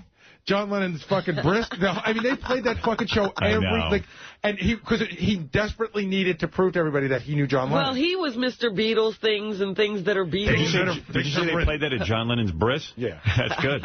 Things from England. That's an English thing. You know, Ed Shockey, I know that name. He was on WMMR in Philly. Right. Because... Did you know he was a friend of Billy Joel's? Well, that's right. One of the most famous bootleg Springsteen shows is one he did in February of '75, months before Born to Run came out, but he had written all the songs, and he was touring with some of the songs. And the beginning of the bootleg is Ed Shockey doing such a lathering of Springsteen's ass. And talking, "Hello, I'm Ed Shockey from WMMR." And then there's like a little applause, and he goes, "Thank you. Bruce and I were talking, and he was telling me about his his tour coming up. He'll go out and conquer the world." You know, Howard, Ed passed away a couple of years ago. But I didn't know that. Yeah, but Ed was funny because I don't know Ed. Do I? We met him. Rob and I met him a couple of times. But the other thing was, friend of Billy Joel was the first line, but within 60 seconds of speaking to him, he would let you know that Bruce once slept at his house. Wow. Like Bruce slept on his couch. Yeah, I'm telling you, to disc jockeys, that's like really important. And you know, a lot of people say, why do disc jockeys drink? It's because you've devoted a life to trying to meet and get somebody to know your name. Right. And I don't know, you know, I mean, not Ed Shockey. I don't know a thing about him, but I'm talking about, didn't Muni drink a lot? Yeah. And of course, because he spent his life. And he admitted that. He cleaned up at the end. Yeah. You know, there's a famous story where Meg went to go relieve him of his shift one day, and he was on the ground. Things from England. Well, of course you would drink if you had to spend your life, you know, in the service of musicians. You know, I never looked at radio that way. I was in the service of me. Right. I used radio to become me, to show the audience that I was the reason to listen to the radio, not to, you know, Bruce Springsteen.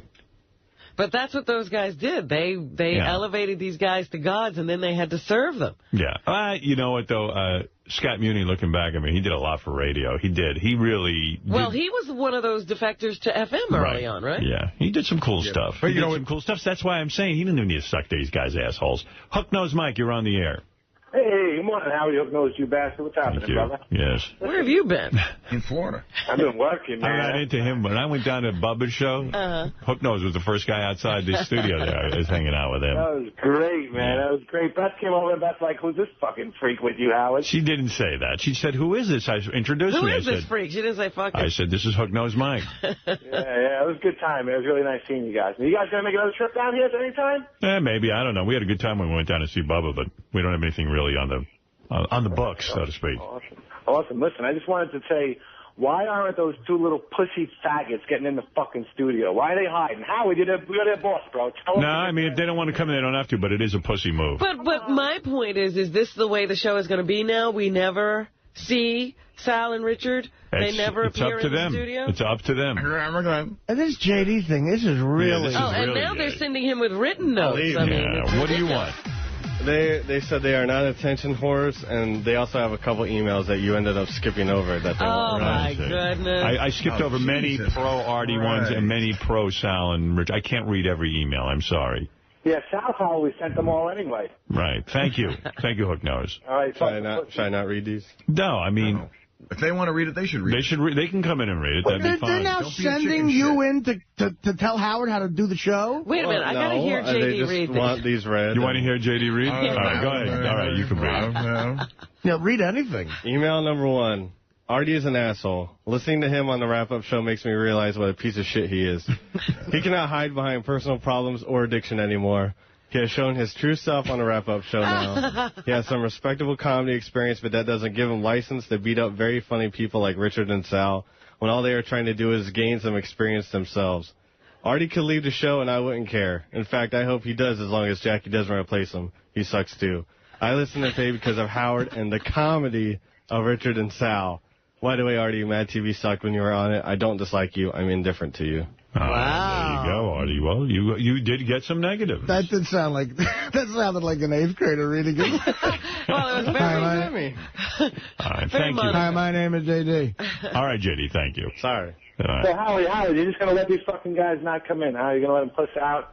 What can we do? We're in here. We can't drag them in. I can't force them to come in. I spoke to Richard Howard earlier, and I said, Richard, go in, and he goes, you know what, man? Going in just makes it worse. It was a mistake for us to do the wrap-up show. I should have never done it. It just makes it, we're getting chewed up, and it's just not worth it. But then come in and say that. Chewed up? Look, I just got chewed up in an email. It was better than J.D. read it than Howard. I'll tell you one thing, Artie. I'm going to say this to you, and I mean this. I'm not taking any kind of sides here, but I got to tell you something. You're a man, and they're two pussies. That's right. You're willing to sit here. You're willing to face them. Face it. But I have to say, you win this round. Because that's a man, you showed baby. Up, and you said, you just took a knock of the email. I didn't see you fall apart. I didn't see you crying over it. Right. We all take knocks. That's right. You know what? Anytime there's fucking any other controversy going on in the studio, they're the first guys to run in there with their fucking dick swinging. You know what I'm saying? Right. Literally, yeah. Now it's time to fucking sit down and, stand up and be a fucking man. You can act like a man. Yeah. All right, thank you. Man, baby. All right, thank you, Hook Nose. And the radio that could be created, from us arguing again, I'm sure is way better than the fucking game you're working on. Yes, Jay. They're not falling apart. They are working and moving on. All right. Jeez. All right, it's fine with me, but I'll tell you what, Artie comes out smelling like a rose. I've never seen... You are faggot! I've never seen this before. I've never seen somebody take a family. This is really unmanly. This severely... This severely cuts into their participation and the contribution to the show. That's right. Fucking faggot! The Iron Sheik is my spokesman. Fuck you! That'd be funny if I just send a spokesman. Send the Iron Sheik back to them. That would be funny. Fucking faggot! You're gay and faggot! I have a message from Artie. We got to get the Iron Sheik in here. Piece of shit! Yes.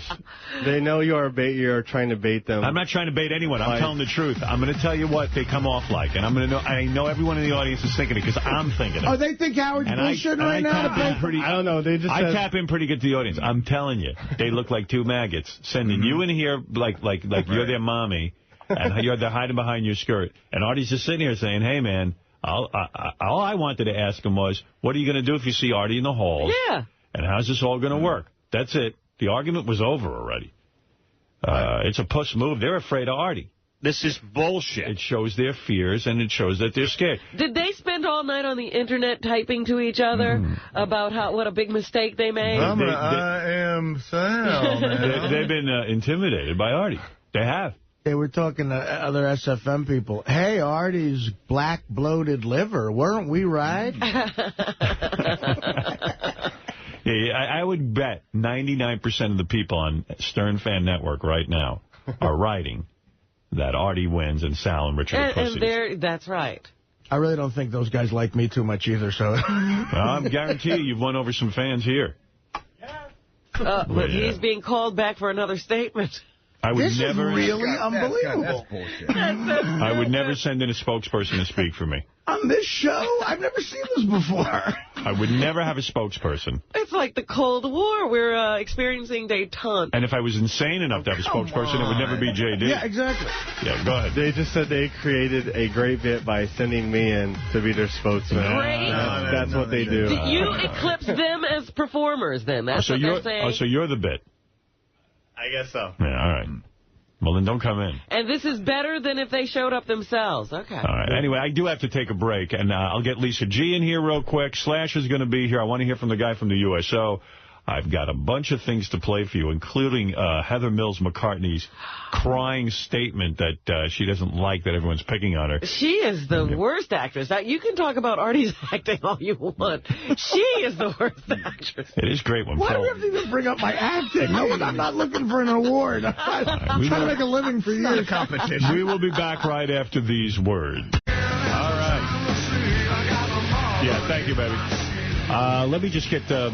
Slash just showed up, and John Hanson from USO is on the phone. I just do want to get this explanation. John, how you doing? Yes, I'm well. How are you today? Good. Help me out here. So they told Artie, sort of unofficially, that he could not go to Iraq and entertain the troops at Christmas. And you seem to know why. I was wondering. And what do you do with USO, by the way? I do communications for the USO. I've been there about 6 years. Okay, got it. So what is this that Artie can't entertain the troops? Is it because he's on our show? No. And as I've explained to your producers, we had 12 shows canceled that we had either scheduled or asked to be scheduled because assets on the ground, resources that we need from the military weren't available to us. We couldn't do it. So we've pushed back about 12 shows, and some of them into January, February, and March. But nobody referred to your show at all. Well, so Artie, I think what John is saying is you could entertain the troops in Iraq, but I guess not at Christmas because there's not enough assets. Scheduling thing. Yeah. All right, you mean there's not going to be any shows at Christmas time? Well, no, we've had shows scheduled. We were asked not to add any more. Can't we kind of push Artie into one of the existing shows? The problem, Howard, is that at Christmas time we send the largest shows, the largest number of people we can. We've been asked. We keep the shows down to between 18 and 20 people total because that's how many 2 Black Hawk helicopters can carry. Who is scheduled for Christmas? Well, there's some we can't mention yet, but because they're not scheduled. What? I'm sorry. No, you can't mention them. Why? We can't say when or where they're going and who's going, but we've got people going all over the world. John Andrasik is going into the Pacific. Robin Williams is going to be going into the region. We had scheduled Scarlett Johansson to go during this time, but we've had to push her back for the same reason. Between you and me, I think our fighting boys would rather see Scarlett Johansson than Robin Williams. Or that John Andrasik. Yeah, who is John Andrasik? I think our boys would rather see Artie than John Andrasik, if I may say so, John. He's a very popular guy, Howard. Who is he? Who is he? He sings for Five for Fighting. What does he do? The lead singer of Five for Fighting. What is that? I can't... the Superman song. I'm more than a bird, I'm more than a plane. Oh, that one. Okay. Well, what's he good? How many songs is he going to do for the troops? 2. They have 2. He's doing 2 songs for the troops? He's actually going to the Pacific this year. The Pacific. But can I ask a question? Sure. Just because I know you put these shows on for the troops, and it's great, and I know that they're not necessarily a money-making operation, so you put on the best people that you can, but have you gauged, like, how many people would want to see Artie, and maybe Artie's more important, or more people would want to see Artie from the troops than maybe somebody existing that's on, and since Artie's got this window, maybe you replace the guy. Yeah, I could almost... he's not available all of those other times. John, I can almost guarantee you the troops want to see Artie over that Andreas guy. We know that people want to see Artie. We've heard that, and that's why we tried to schedule it. Part of the scheduling issue is not just what we want to do, it's what the military can help us. Right. When would you like Artie? Oh, sure. When would you like him to perform? I'll pencil it in. When do you think the next opportunity would be? I think there's an opening in 2020. Yeah, I think that's what he's saying. John, let's firm up a date. I can't firm up a date. The one thing I can do is talk to Artie's folks and see when he's available, and we'll work into the schedule. We are looking at a couple of opportunities in January to see if it'll work. If it won't work, we'll find a time that will. Excellent. Well, let me ask you something. Did Artie start too late? What was the problem? It takes us about 3 months to put a tour together. There are all sorts of clearances required. Orders have to be cut. We have to make sure that the transportation's available. And it's not as simple as just knocking on the door and going in. We fly people commercial from the United States, for Southwest Asia, from the United States to Kuwait. Then we're picked up by the military. Then we have to make sure the military can support the tour from the time it starts till the time it ends. So it's a fairly long process. The tours we have scheduled now for Christmas were buttoned up in June. Do you ever do any tours? You ever do any tours like in Afghanistan and stuff for those troops? Oh, yeah, we go to Afghanistan. We'll be going to Afghanistan. We go to Iraq, Afghanistan. We'll go to Djibouti. Djibouti? That's where Artie wants to go, Djibouti. Yeah, I don't know if you've seen a lot of my gay material, but I think it'll go over great with the guy. And by the way, hey, John, doesn't the USO have to sort of approve what Artie's going to be doing? Because he can't do too much controversial stuff. Well, yeah, the military has some standards, and we do too. So does he have to submit his stand-up? No, we will tell him what we don't edit, and we don't. Oh, good. We don't wrestle people off the stage. The primary thing is not to be political. I mean, we've taken Al Franken 6 times, and he's never said a political word on... well, Artie's not political. Are you concerned about Artie's weight right now? Because some of those helicopters might not be able to sustain... Yeah, you might have to dump 1 or 2 people. You might have to... I don't think this gentleman knew of my weight. Yeah, actually I do, Artie, and it did concern me for a moment. Wow. Well, you know, one Black Hawk, I mean, a Black Hawk, that's gotta... If you would be kind enough to give Artie his own helicopter, it would be... He could be in one Black Hawk. Well, we're also... Did you start? There's also the concern of body armor, but, you know... Yes, somebody said to me, will there be a flak jacket to fit Artie? Yeah, can you sew 3 flak jackets together? Hey, could you guys stop jabbing me? I'm going to send JD in. Artie might need to wear a tank. Just so Howard doesn't worry, the flak jackets are Velcro together, so we can make them as large as they need. Oh, that's good, because I did find a life jacket to fit me in Tampa, if you remember. All kidding aside, I mean, and I'm pleased to hear Robin Williams and these other names, because I tell you something, I'm kind of a wuss. I'd be afraid to go over to a lot of these places, and I'm very proud that Artie wants to go over. I mean, you could get killed over there, right?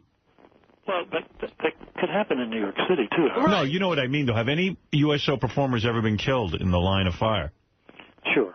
They have?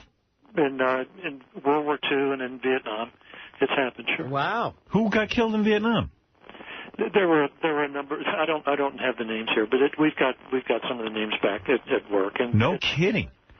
But at Bob Hope's hotel was mortared when he was in Saigon. Oh, I remember that. Yeah, that's I remember cool. And he actually every time he went to Southeast Asia after that, he would stay somewhere else and then be flown into to Vietnam.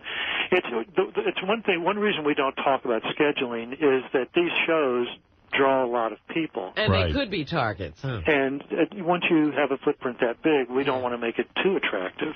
Cool. In our shows, occasionally there's mortar fire. It's random. There are a lot of moving pieces. But I can tell you, when I go over, I don't know that I've ever felt safer. So Artie's not going to go to Afghanistan. He's not going to go to Iraq, and he's not going to go to Djibouti. Can I carry my own arms with me if I'm in Iraq? No. I can't carry a rifle? You don't get a gun? No. Oh, that sucks. I thought for sure they'd let me... Is there any point at which you would be handing guns to the USO performers? Yeah, like, let's say... Okay, let me give you a hypothetical. I'm doing a performance. Mm-hmm. Enemy fire comes in. I'm talking about an all-out assault. So I'm standing next to a soldier. So, soldier, hand me a gun. I want to kill some of the enemy. Like, you need everybody to fight because you're outnumbered. Well, I might as well. I'll be killed otherwise. But I'm saying that to John so that he understands. At that point, everybody needs to fight. At that point, would I be allowed to have a weapon? I think right now, Howard, you're talking about the fog of war. What normally happens is, if anything happens, it'll be either a rocket or a mortar round, and everybody goes to shelter. Right. Once it clears, the show starts again. I would love to fire off an Uzi into a... Howard's not coming back if there's a mortar. I would love to fire an Uzi. Oh, if there's a mortar attack, I'm not taking back on the stage. All right, everything's clear. Let's go back out. He's not going back out. out. I'd be the worst. I tell you what, John, you don't want me. I'd be like, I'm not going out there. It would suck if a mortar hit just on a punchline. You know? Do you think Bob Hope was specifically targeted, or do you think it was just a random attack? No, I don't think anybody really knows. I mean, but we are very careful, as you might imagine, and we don't want anything bad to happen. But there are a lot of moving pieces, and occasionally I suppose it's possible. We've been very fortunate, and this military is way smarter than the one I served in during Vietnam. They're really good at what they do, and we never worry. Wouldn't it be cool, though, if, like Scarlett Johansson just took her top off at, like, the USO show? Well, that's against the regulations, I think. Is it? Yeah. I would think so, yeah. I mean, the boys deserve it. Well, you can't do that because you're within an Arab country. Religious. I don't care. Richard Gere almost got life for kissing a broad. I'm going to go ahead and pencil Artie in for Christmas 2009? You can do that. We can beat that schedule, though, Howard. I was going to say, maybe February? If we get into a war with Iran, Artie would be honored to go over there. I'll go anywhere. I want to make our boys laugh, our boys and girls laugh. Oh, or listen, at least you're a good man. We want that too, Artie. And I can tell you, we do our best to send as diverse a group as we can, a number of folks as we can over to entertain. But the one thing that we really love to send, and the one thing they really like, are comedians. And we want you to go, and we'll make it happen. Hey, John, thanks for calling in, man. That makes us feel better. We thought Artie was being, like, sort of targeted. No. Yeah, well, that's... Yeah, not till he goes. That's nice. Not till he goes. Yeah, I want to make them laugh, or I want to bomb so bad that they have fun hating me. You know, so... Whatever it is you're concerned about. I want to entertain. Yeah, they won't be thinking of themselves in the war for a few moments. In all seriousness, we got some great troops over there, and the fact that Artie wants to go over makes me proud. It's wonderful. Yeah, and John, thank you for calling in and clearing that up for us. Thanks, Howard. Have a great day. You too. Kudos and to thank you for doing a good job, John. Thank you. All right. That's John from the USO says Artie is not banned. Keeping it real. He's allowed to keep it real for our troops. Well, well, you know what? I'll take him up on that. I'll re-up in January and see what he's got. Slash is here from the legendary band Guns N' Roses, and more familiar to you now is Velvet Revolver is his new band with the great quite good with the great Scott Weiland, and I can't imagine what an effort must have gone into this for Slash to write a book. But I'm telling you, he doesn't look like a guy who would be calling you at 4 o'clock in the morning. With a story. I'm reading a lot of the book now, actually. Here he is. It's killer stories. There. Look at him. Look at you. That's you. All right. Guy's a great rock guitarist. Spent many a day, I am sure. When you wrote this book, Slash, did you talk about your days as a really young man where you would... I mean, a few rock stars write about what it's like to become a professional musician. I mean, yes, people concentrate on the more sensationalistic aspects of this book. After you've gotten there, the sex, the drugs, and all that stuff. But didn't you have to spend endless hours in your room practicing this guitar to become a virtuoso, which you are? It's mentioned. I mean, I didn't get into it in great detail. But see, they always, just gloss over that part. It talks about how I got into it. I don't like where your microphone is. You do me a favor. Just shift it's in your headphone, but shift your headphones down like this. All right, hold on. Gary, help Slash, for Christ's sake. Is that better? Say something. Yeah, I think that's right. Take a look at that, Gary.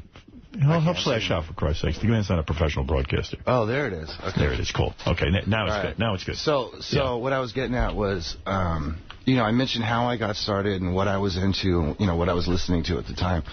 And, how I used to spend 12 hours a day and how I got completely engrossed in the whole thing and whatnot. There was a period of 12 hours a day. Right, but it's not because for me personally, it's not because, you go, okay, it's whatever time, 9 o'clock in the morning or something. I start now, and then there's a lunch break, and then I get done. No, you were a kid who was obsessed with guitar. Obsessed, yeah. So every waking moment I spent with the guitar. And what was it that inspired you? I mean, what was it that made you say, I want to play the guitar? So, it's a long story.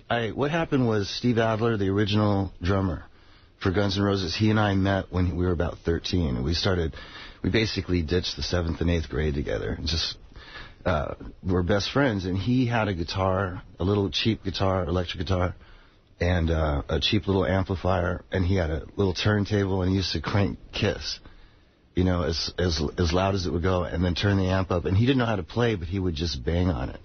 And it was the excitement of that started that whole sort of, you can imagine, teenage thing where it's like, oh, yeah, we got to start a band. You know? It's a great thing in life when you have a passion like that. Do you think that you had exceptional musical talent, or was it this unbelievable dedication to practicing? I think basically I was raised on a lot of music because my parents were in the music business, and I loved rock and roll from the minute I could remember. And then when I actually picked up the guitar and put those realistically 3 notes together that make a rock lick, that have that rock sound to it, right. I had a knack for it. Did you ever take a professional lesson from a teacher? I tried to, yeah. And it didn't work? Well, what happened is I had this guy. When I started, what I was getting at with Steve was he was going to play guitar and I was going to play bass, right? So I went to a local music school that was in the neighborhood. And I went in there without an instrument, and I said, I want to learn how to play bass. And the teacher was like, well, do you have an instrument? I said, no. So he started talking to me about trying to get into my head about what I knew about music, where I was headed, what I wanted to do. And while he was talking, he was strumming the guitar, you know, and playing some Hendrix licks. Yeah. I said, that's what I want to do. And did you ever learn how to formally read music? Not very much. You know, I mean, I started out with the basics. When I was in the music school, he sort of taught me some rudimentary stuff that was really handy. You know, I learned how to string a guitar, because my first guitar only had 1 string. And is it mostly by ear that you played, even with Guns N' Roses? Like you would hear something in your head, and then you would just try to figure it out on the guitar? It starts out like piano lessons, scales. You know, you're trying to read music, right? And that didn't sound anything like what I wanted to do. So I noticed that he could listen to any song that I would give him, and he could pick it up and learn it by ear. And I said, I can do that. And and I quit school and I went and did it on my own. So if you need to learn a piece of music, you just listen to it. Yeah. And so when we're writing stuff for, say, any number of bands that I've been in, or I go and do a session with any number of artists, I just go in and do it by ear. The only person that I went in and worked with that I had to do... Let me guess, Michael Jackson? No, Ray Charles. He wanted you to what, read music? I had to read chord charts. You did? Yeah. And was that difficult? It was. You know, Ray Charles chord charts are not like anybody's chord charts. These are very... The reason I had to read the chord charts was to actually remember all the different chords, because there's so many and they're all jazz chords, which I hardly ever use. So when you went into a session with Michael Jackson, let's say, he would play you a piece of music and say, hey, Slash, see what you can do with this? Yeah, he would give me an arrangement, and then he would go, you know, do whatever you want, and he would leave. When you had to write a book, I mean, that sounds ridiculous. That sounds like another chore. But I started thinking about your life.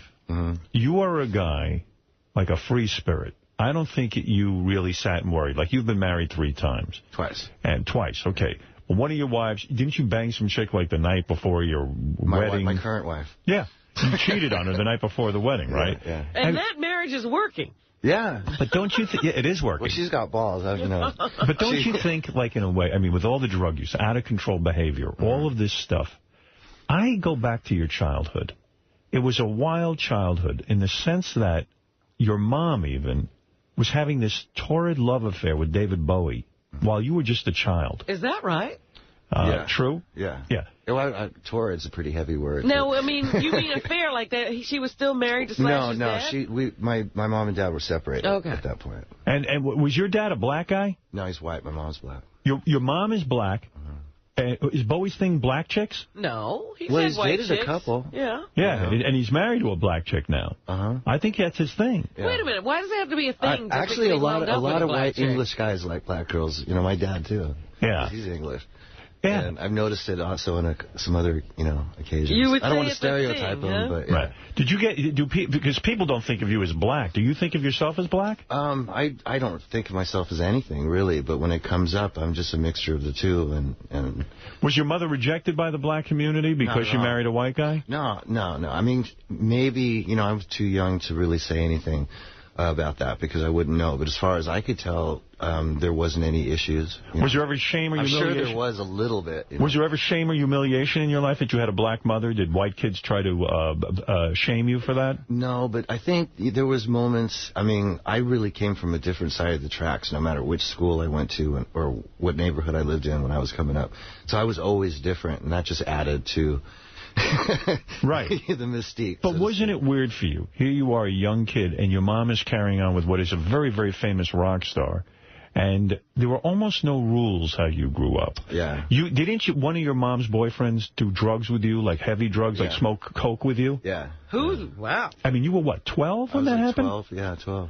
12 years old. No wonder you had a drug problem. Yeah, your mom's dating a guy, and she goes to bed or whatever, and he comes into the room, and he says, let's get high?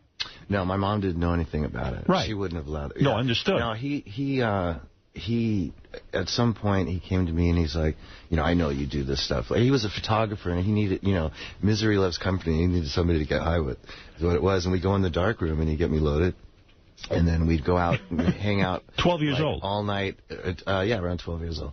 And go out and pillage the neighborhood until about 6 o'clock, 7 o'clock in the morning. Then I would come home, pretend like I was asleep, and then get up and go to school.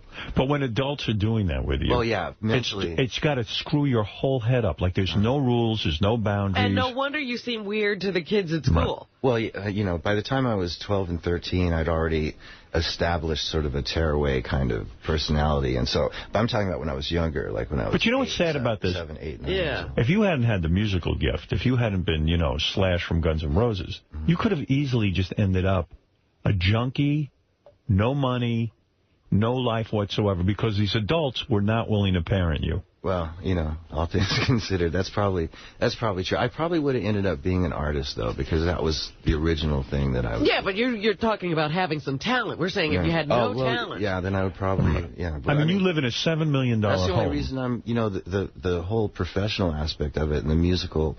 the passion for music and all that is what's got me to the point where I'm still here right now, Yeah, it's amazing. That's a major part of it. In a sense, too, then look at the dysfunctional family you married into, in a sense, in the Guns N' Roses organization. I mean, that's why the band couldn't stay together. I mean, in a way, maybe that's why you were attracted to Axl as a partner in music, because he was screwed up. Out of it. Too. You were screwed up on drugs. I mean, who was the biggest drug addict in that band? It wasn't you. It was pretty much, well, no, I think it was myself and Steven. And Izzy went through a period. Axl was never a drug addict. Oh, he wasn't? He's just sober. difficult. He's straight. I mean, he would get high from time to time, but he's never been an addict. Do you ever wish that Axl would come to his senses even now and just put the original Guns N' Roses back together again, go on tour, make a ton of dough, do do you remember why I think it's you more were so... mutual. It's more mutual. Yeah, but what was it about you and the rest of the guys that he just would never want to get together with you again?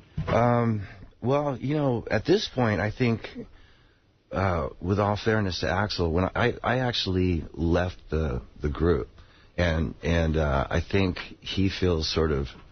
I haven't approached him about getting back together anyway, but I would imagine that he feels pretty abandoned. I see.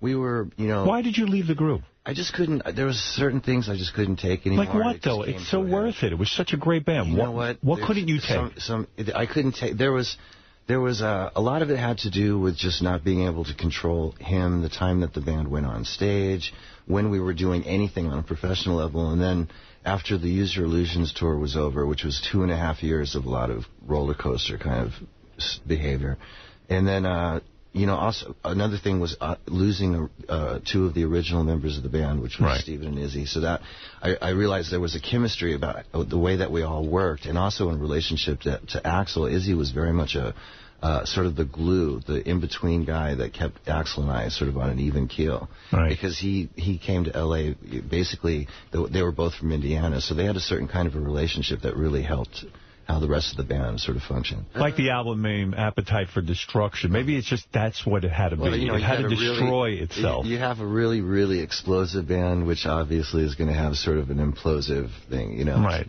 But, and then after once we got in to start working on what would have been the next record, there was a lot of contractual stuff that Axl started throwing around, and that just was the icing on the cake. Will you ever cut your hair? In other words, a lot of guys now have cut their hair. You still maintain the long hairdo. Same with you. Yes, but will you cut it all off at some point? I mean, there seems to be a movement. Why have you held on to the long hair? I seriously doubt it. I don't know. I really haven't given it that much thought. This is the most thought I put into it. Right now, it's still working. I don't agree with you. I think you do put a lot of thought into your look. I think Guns N' Roses put a lot of thought into their look. I think Velvet Revolver puts a lot of thought into their look. Well, if you knew me as a kid, I'm basically the same. I always had long hair, always wore jeans and tennis shoes and T-shirts. And the jewelry? And jewelry. Right. It was the only thing that's different was the top hat, which came later. How old were you when you put a nose ring in? Oh, I must have done that during the Snake Pit days, so that was like the mid-'90s. So there was nothing you could do that would shock your mother. Your mother had a rock and roll lifestyle. I remember when I came home with my first tattoo, and I was like 15, 16 years old, and she was like, well, you know, the cliche. She goes, you know, you're going to have to live that the rest of your life. And that was the last I ever heard of it. That was, she didn't care. No. Did you ever feel your mom didn't care? Was very, very, very cool, and I was raised with a lot of very cool. When your but wait a second. When your mother was having a relationship with David Bowie, was that the coolest thing that could have ever happened? How old were you? I mean, he's way cool. I was like a 9 or 10. 9 or 10. And you would see David Bowie. Yeah. He would hang out in the house. You've had a charmed life that way. She also used to work with him. She designed all his clothes, so they had a working relationship first and foremost, and then they had a romantic relationship, which really didn't last that long. It was probably like maybe a year and a half. But were you proud of that? Were you like, wow, my mom's... He was the first guy that came in after my dad, so I was pretty apprehensive about hanging out with him for a while. But your mom must have been a very good-looking woman. She's very good-looking. Yeah. Were you ever disciplined about anything? Did you ever receive any discipline? Were you ever punished? No. What would they punish you for? You're not giving me any chance to get a word in. Oh, I'm not. Okay, no, sorry. But my parents, like I was saying, with all the freedom that I was given, I was... as far as certain morals and certain character thing, you know, there's a lot of that was instilled in me. There was a lot of right and wrong that just sort of came natural for them to sort of instill in me, which was really great. And I think there was sort of a mutual respect thing, almost like treating me on the same level as they were. It was interesting. I used to call them by their first names. I wonder if that's good or bad. I wouldn't let my kids call me by my first. You have kids now. Yeah, they try. Yeah. Do you are you a disciplinarian? I'm not too good at that. I try. You know, I get like, you know, I try and get angry, but I think it's almost laughable. But my wife she's got a handle on that. So you're providing structure for your kids, even if it's through your wife.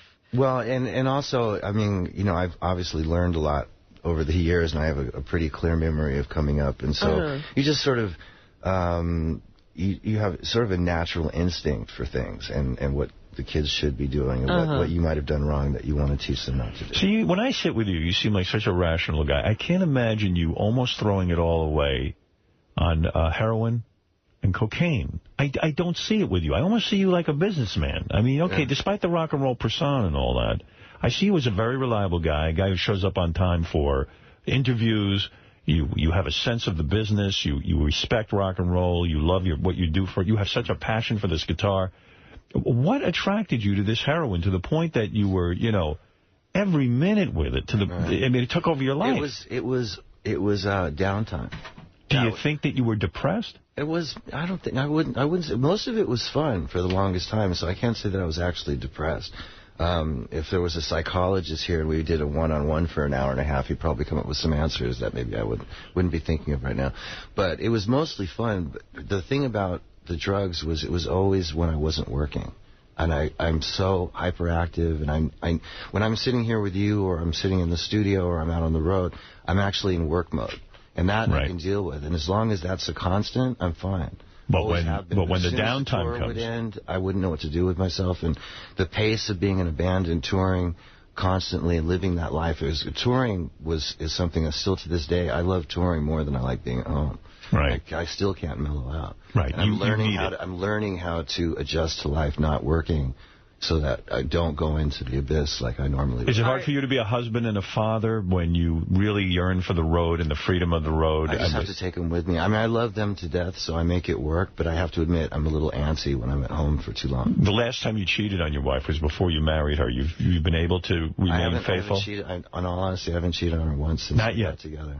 It's remarkable. Yeah, but now, are you on any kind of medication, or you... You on Subutex? No. You are not. I did do it for a minute, though. Yeah? How do you get off heroin? You say that in your book that you go cold turkey. I never really got into, using prescription drugs to, opt out. Right. You know what I mean? Artie uses Subutex. He's on it regularly to keep him off his heroin. Right. But a lot of guys do that. I used Subutex for the first time a little over a year ago. And that's how I got off the Oxycontin. Oh, you were on that, too, huh? Well, that's heroin. I mean, people don't realize it, but that's heroin. But before that, there was this stuff called Buprenex. And that never worked for me, and I don't think I did it properly. But it's funny, in your book, you describe your first heroin experience as not even being all that great. You were in the studio 1984 with Izzy. That was the first heroin experience where I smoked it. I see. But the first time I ever shot it up, that was it. Why would you go to shooting it if smoking did nothing for you? Because, I don't know, Because you couldn't believe you didn't like it. Even when you smoked it, what was the reaction? We were when I smoked it, I felt a little bit queasy, and I don't think I knew exactly what I was doing, so I didn't get the full effect that I was supposed to get. And then how much time passed when you said to yourself, I have an idea that if I injected this, I would be happy? It probably was about a year.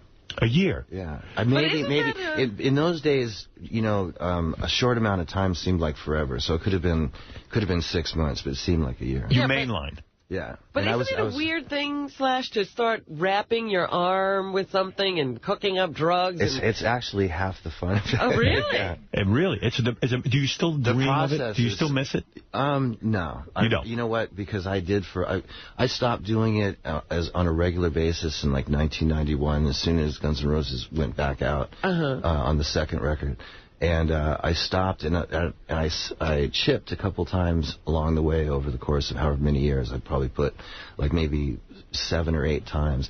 And it never was as good as when I first did it. It was always chasing the dream, pain in the ass. And it's just, after a while, you just, resigned to the fact that it's just not going to be like that anymore, and you sort of let it go. All right, so you're drug-free now. I've had moments where there's been people around who have had it on it, and there's in the back of your mind, there's that sort of like, a sensation of going, oh, yeah, wow, But your rational thinking just takes over and goes, you don't want to go. And you never did any rehabs? I did my first real rehab stint about a year ago. Really? Yeah. That recently.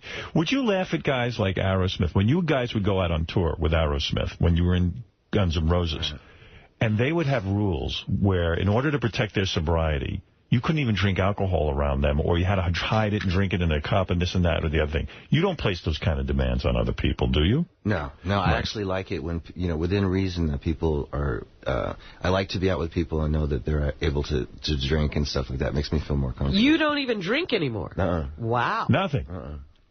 I know, right? Wow. I can't believe it. I play a lot better, and I've been very productive. And this particular point in my life, it's actually working. When you go to rehab and you show up and you're a very famous person, do you go to a rehab specifically for famous people? Well, this particular rehab that I went to wasn't necessarily for famous people, but you had to have some cash. You had to have some major dough. So you're in there with some big players. There was actually nobody there when I went in. You had your own rehab. I was the only client, which was great. Isn't that a little scary? My own bedroom. I think I was really in control going in there, knowing why I was there. So I think I really went to rehab more just to get some help to get off the stuff that I was on at the time. I really was that the Oxycontin and all that? Yeah. That just so I didn't want to go through the whole long withdrawal thing. And also just to sort of get away from everything for a minute and get my head together, because there was a lot of shit going on at that time. Not only were drugs going on, but a lot of sex. And you describe something in your new book that is very disturbing, and I feel for you on this. What, the Izzy thing? The Izzy thing. You say... What is going on I here? I remember being up in the bunk one night after a show with Izzy and some girl. We were taking turns having sex with her, but Izzy wasn't wearing any protection. So when he pulled out, he came on my leg. Oh. Since I was right there on the other side of her, That definitely stopped me in my tracks. I sat up, I looked at him, and I said, hey, Izzy, man, we've got to get a bigger place. Yeah, right. When a man comes on your leg, what is that like? That was a very surreal experience. But you have to understand, we were in a space that was entirely probably the size of a twin mattress. You know, it was a loft that was the size of the mattress, and there was nowhere else to go, and we were both banging the same girl, and there was nowhere else for him to move to, and so in the heat of the moment, you know, he wasn't really thinking about where he was aiming, and I was right there. And, you know, I mean, so many... Really bonding moment. You know. It really is. And when Izzy came, did he come a lot? Was it a big load? Did he drop a big load? What? It seemed like an eternity. Was he laughing? Then he goes, oh, my God. He didn't know where he was out. No, he didn't realize where I was in proximity to where it was dark. Was. What do you do? Honestly, this is very specific. What do you do with the load once it's on? You get the girl to lick it up. You did? Did she really? I'm going to throw up. What do? You wipe it off with his shirt? I used one of the blankets on the mattress. When you're living that close with a bunch of guys and everything, the one thing I don't get is double teaming these chicks. Here, I mean, this is certainly a tremendous amount of variety on the road of women, especially when you're in a cool band. This was in the old days. This was like before we ever hit the road, when we were just like the scourge of Hollywood local band. Did you ever feel bad for the women? Did you ever have any sort of... This is what I'm talking about with your childhood. Like, it's almost like there were no rules. Like, some woman comes in, she's almost disposable. You take her in there, you fuck her a couple of times. I'm not one of those guys. I'm not one guy in the band that actually sort of was sort of a sucker for girls. I mean, even the stupidest ones, I felt sort of bad for, the ones that would come in and be so easy to disrespect, you know? Right. And so some of the relationships that I had with women over the years, or most of the relationships I had with women over the years, when it came to sex, it was usually... So there was some sort of mutual respect between the two of us. But in certain instances, like this one that we're talking about with Izzy, that was just some girl that I don't even know how she ended up there. Did you ever share women with Axl Rose, the lead singer of Guns N' Roses? A couple times. You did? Yeah. I guess everybody shared. Yeah. That's amazing. I never got into that. Then again, nobody wanted to share with me. Who wanted to see me naked? Certainly not another guy. Does it feel a little bit gay when you see one of your bandmates naked there, you know, and you know how it's funny. You don't really get into the watching them per se. Right. It becomes sort of an animal thing. You're not really paying attention to them.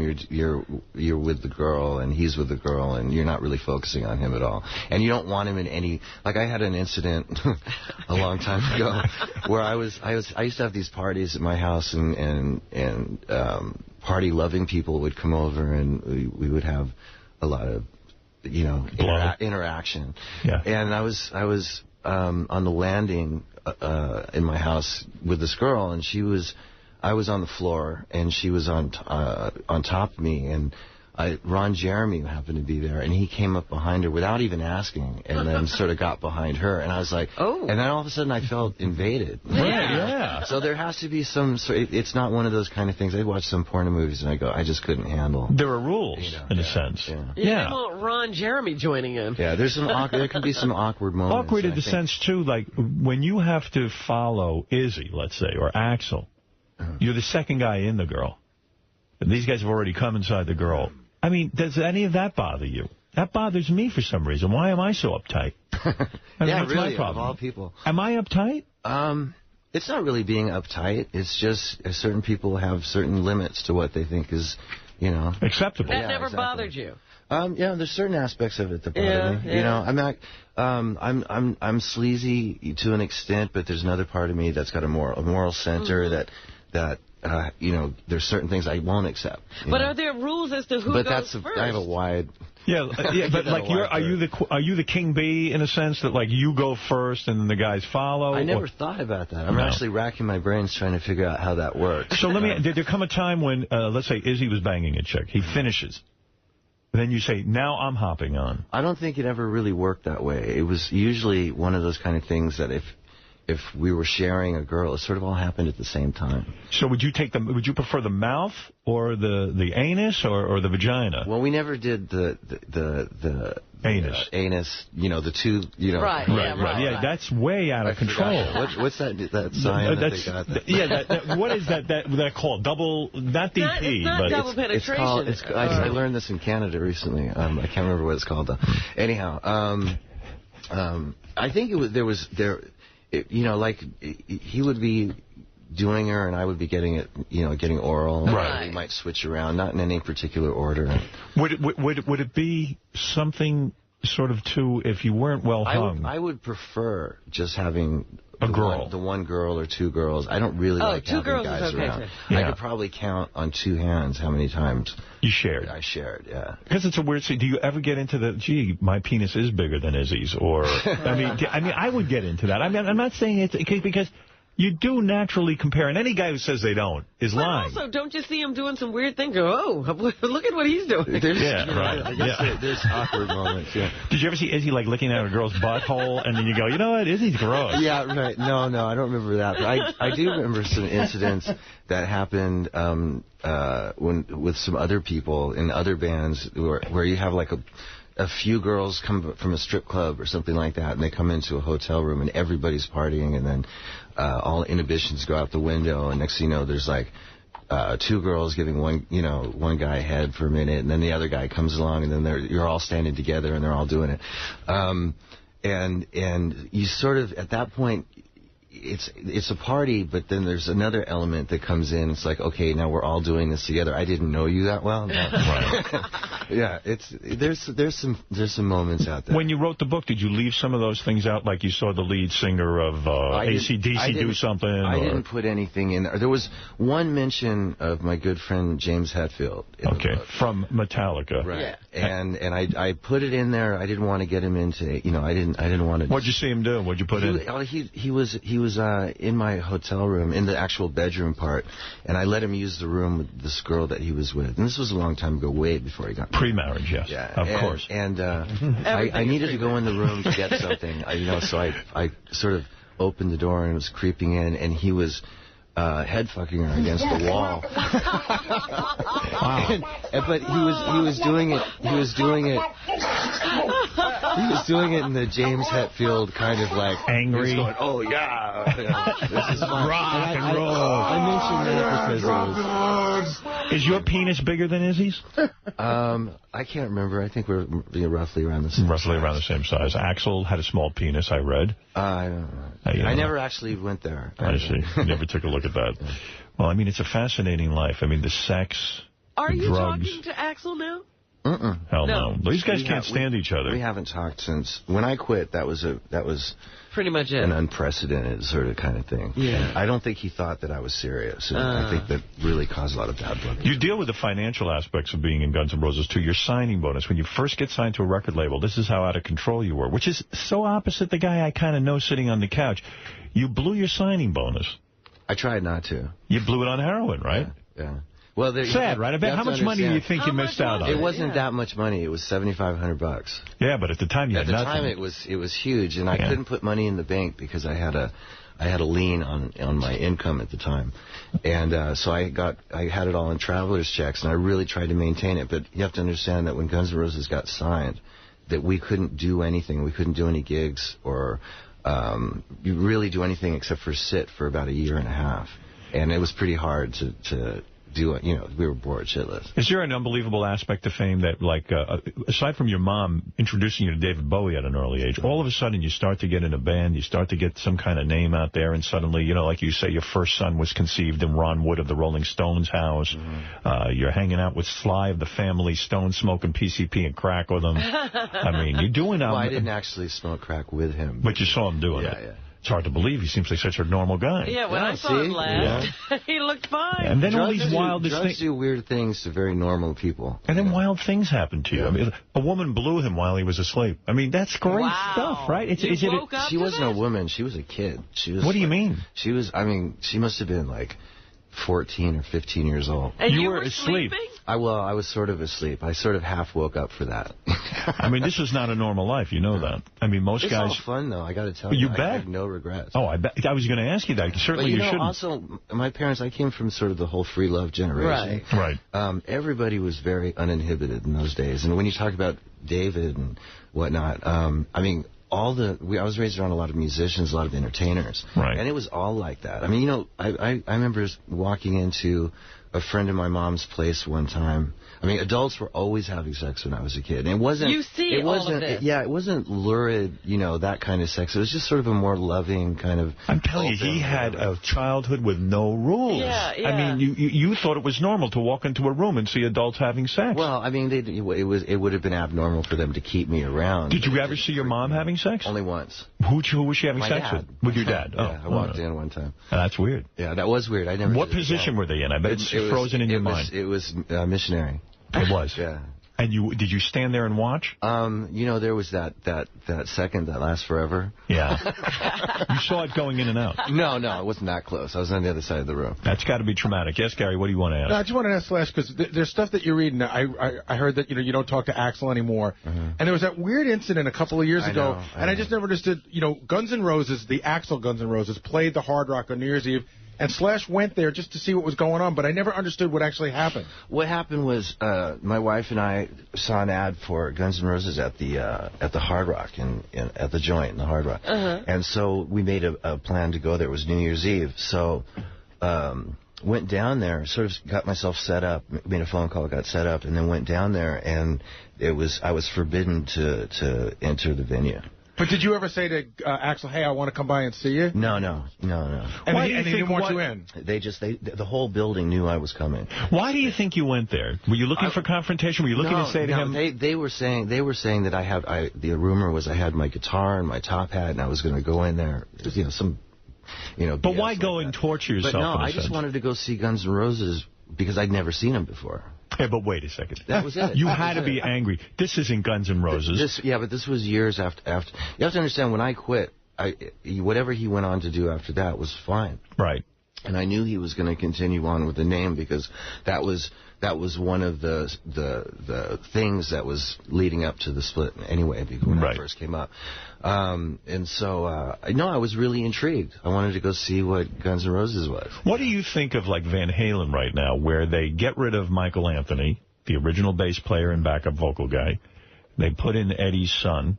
Eddie Van Halen's son is in there now.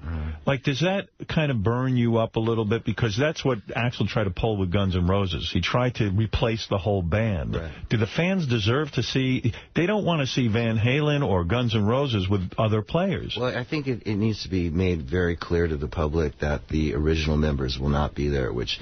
Somehow, with the Guns situation, I don't think that happened. I think that's why you went to the show that night. You wanted to sort of say to Axl, go ahead, you do this in front of me, asshole. It wasn't like that. I will tell you how it was. It was really pretty innocent. Just wanted to go see. I mean, think about it. How interesting would that be? Yeah, but you couldn't have been surprised by their reaction. I would be angry. I was, there's a point there, it's like, oh, come on, get off it. What am I going to do? Yes, Gary. It was weird because there was one time I went to see Guns N' Roses, and of course you're looking for the guitar player to be Slash, and it could have just been sort of, nondescript. And instead it was that weird guy, Buckethead. Do you remember? That was on the MTV show. Yeah, it was a guy with a bucket over his head, and it was almost like calling too much attention. I was him for Halloween a couple of years ago. Were you? You were Buckethead? Yeah, but let me just put one thing in. Do you think Buckethead is a talented individual? I don't really know his work. I really don't know his work. Okay. I've heard he's a really accomplished guitar player. Okay. Very technically, fluent. You say that as a put down in a way. That a guitar player he's not a rock guy, A rock guy has a certain soul to his guitar. Yeah, is that what you're saying? Yeah. It's not just all about technical. I have heard a couple pieces of music from Buckethead, and it's technically proficient, but doesn't have any heart, So, in other words, you kind of say, hey, there's two types of musicians. There's the guy who can go in and read charts and get that all done, and then there's you. You can walk into a studio and make something magical happen. Something like that. It's like if somebody picks up the guitar and has the balls to really come from the heart and expose himself, emotionally on the instrument, you can tell, you can feel it. Getting back to the sex for 1 minute. Wait, let me straighten out one thing go about ahead. the Axl thing. Yeah. Just with all due respect to Axl, he didn't know that I was banned from the venue. It was a manager thing, which actually happened to be our old manager, who I hated with a passion anyway. And he thought Axl might not react positively if he knew I was there, so he decided to take it upon himself. But did Axl ever reach out to you afterwards to say, hey, I heard you were there, sorry you couldn't get in, would have loved to have seen you? No, that's not his style. No, he doesn't do reaching that. out. No. Now, okay, sorry. Getting back to the sexual thing, it is amazing, because I'm sure you guys weren't wearing contraception and stuff. The only STD you say in your book that you got was you got genital warts on your stomach. No. I got genital warts on my penis, but what happened was I had these marks on my stomach, which they were sort of like psoriasis kind of thing, but being hypochondriac, I guess. It was right around the time that the AIDS thing was first really starting. Right. And it just seemed like real small versions of what the AIDS lesions look like. And of course, it would not surprise me because practicing safe sex at the time wasn't really a habit. I don't think the only time you ever practiced safe sex was not to get a girl pregnant, and that was. But even then, that was hard to do. But it is amazing. You didn't come down with a lot of stuff. That was the only thing. That and crabs. That was the only. The crabs you got. You didn't get the herpes. You didn't get any of that stuff. You really got lucky. I never even got hepatitis C, which a lot of guys. A miracle. Did you share needles when you were shooting? There was times. Yes, and he skirted all of them. I've been really lucky. Yeah. But here you are, a hypochondriac. Not really. I'm just but you probably are. A little bit. Yeah, and then you would share a needle with someone, which to me would be totally dangerous. It's in the whole fervor of getting the drugs. Yeah, it is a real psychological thing to that. They say that about Keith Richards, too, that he's lucky and he's got this constitution, of an ox. A horse, You have to be reasonably intelligent to sort of get away with a lot of this stuff, but at the same time, I've been really, really lucky. Yeah, it is. It's a roll of the dice. Another upsetting thing happened to you. You once passed out. You were unconscious, and you were teabagged by Tommy Lee, the drummer of Motley Crue. Yeah. Now, what's that all about? Don't trust your friends. Yeah, I mean, you passed out from drinking. Yeah. You're laying there on the floor unconscious, and Tommy Lee gets naked and puts his balls over my face. They weren't touching, but who knows? Well, I saw the picture. Oh, you did? Yeah, there was it's actually in Nikki's book. I think it's a little bit more graphic in Nikki's book, of course. Describe, if you would, the smell of Tommy's balls. I was out cold. I see. So you never smelled his balls. No. Right. Do you say to a guy afterwards, "Hey, come here, I'm going to kick the shit out of you"? No. I deserved it because I put myself in that position by passing out on the floor of the bar and then having to take me up to the room and put me to sleep. But you do expect your bros to be... I had a couple things to say, obviously, but under the circumstances, I deserved it. You seem like a good-natured person. I am. I'm pretty easygoing. What about fights? Do you ever have any fist fights? I used to. I haven't in a while. Did you ever have any with Axl? No. You never had a fight? I think there was one time in our relationship where I thought that was going to happen, but I think we both thought better of it. Probably the relationship between you and Axl can never be repaired, because even in your book you say some nasty things about him in the sense that you saw him flip out on girls who wouldn't have sex with him. There was one incident that I didn't put that in there because I wanted to talk about him. It just had a lot to do with why I left. We were in rehearsal at the time, and we were staying in Chicago, and why I left Chicago, which is a whole story. What did you see that night? Nothing I'm going to get into here. What do you mean? He yelled at a girl or he hit her? I just reacted inappropriately. In other words, hey, you have to give me sex with him. Yeah. But there was, I really don't want to get into all that. Why, though? It wasn't that big a deal. I think the reasoning behind it and so on and so forth, I thought was sort of unsavory. So I just got sort of disgusted with the whole thing that was going on at that period. So I don't want to single that one incident out. Why did you have sex with an old girlfriend the night before your wedding? What happened there? Were you scared to get married? Was that it? And you just said, hey, shit, I got to get out of this thing? The first marriage I got into was an ultimatum. Right. And I don't think I went in the right... I didn't go into it from the heart. And so I'd sort of dated this girl that is now my wife. Right. Not really dated, but we saw each other on occasion. And we always had a good time. And she knew that. She knew that we had sort of a connection. Is this the wife when you were doing my movie you were hanging out with? That's the one that I was married to then. Right. Yeah. You divorced her. That was the first one. Yeah, I divorced her. She was her. hot. She was a good-looking girl. But it was an ultimatum. I'd been caught. She finally caught me. Someone ratted me out for everything that I'd done behind her back. I mean, literally everything. Aren't friends great? Somebody had it in for me. Why would they do that to you? And so we split up for a while, and of course I was out on tour, and I started feeling lonely. And just because of all these things I did to her didn't mean that I didn't care about her. It was just I really wasn't ready for for that serious of a relationship at that point, I think. Are there any, again, there's no rules, you know, so like you would just say, hey, screw it. I was like a sex addict at that point. You were? I was out of control. When you went to rehab, I used to keep 3 and 4 hotel rooms in every hotel, so I could go bouncing around. So that's part of your thing. You can't sit still. So so keep yourself busy with women, right? Yeah, why not? It's like drugs. Yeah, it ain't bad. You know, you can't knock it, though. A lot of famous women? No, not necessarily. I mean, some more famous than others, but... Look at you. How many women you figured you banged in your time? Come on. I don't give me a number. I don't have a number. You up over 500? I have no... Look at you. You didn't keep any records? Of course not. Are you kidding? There are written records. It's more thorough than a German concentration camp. Anyway, so what happened was Perla heard that I was getting married. Actually, she came to my bachelor party, which was a co-ed bachelor party because... Oh, what I was saying was I called my girlfriend up. I called my girlfriend up, who was going to be my wife. Right. And I said, let's get back together. And she said, not unless we get married. And I was like, oh. So you had to do it. And so then we did it. And Perla, who'd known me from previous, came around and said, ha-ha, you know. And then somehow we ended up doing it the night before my wedding. Beautiful. The wedding was doomed from that point on. The marriage was doomed, you know. But I feel really bad because I actually put her through something. I'm not into hurting people's feelings for, you know, being inconsiderate. How are your children going to rebel against you? It's going to be tough. I don't know. I'm sure they'll find all kids find something. Yeah, they seem like good kids or what? They're great kids. They are. Yeah, they're out of control too, though. We have to work really hard to keep them in check. Right, because you're used to having a life with no rules. My wife and I, when we first, our whole relationship, up until when we had kids, we were probably the craziest couple you'll ever meet. Oh, I believe that. And so when the kids came, it sort of, I guess it was payback. It's like, okay, we got 2 boys. It's like... Who are the great bands today? Anybody turning you on musically, or are you just fed up with the whole scene? You know, I don't have a lot of positive things to say about what's going on with rock and roll right now. Right. I mean, it's about as far removed from the genuine article as far as I'm concerned. There's some bands that are still around that came out in the 90s, which I might have not thought that much of then, but I think huge, you know, I think they're great now because they're the only bands around that have any inkling of what that kind of rock and roll attitude. What's an example of one of those bands? Well, Foo Fighters are great. Yeah. Foo Fighters are great. One of the greatest bands that's come out in the last, 15 years.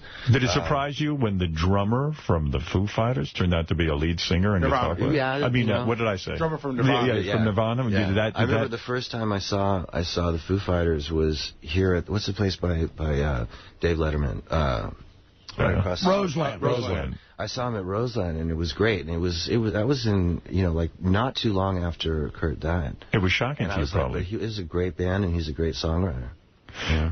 So, when you had to write a book, I don't even know when you write a book. When you say you wrote the book, you worked with a writer, and he even claims that 4 in the morning, when you would remember a story, you would call him. You don't know any work hours. And well, no, I had to call him when they came because trying to recall all that stuff wasn't the easiest thing to do. No, I think it's the most difficult thing in the world. Well, you've done it. I mean, you've written a very, very interesting book.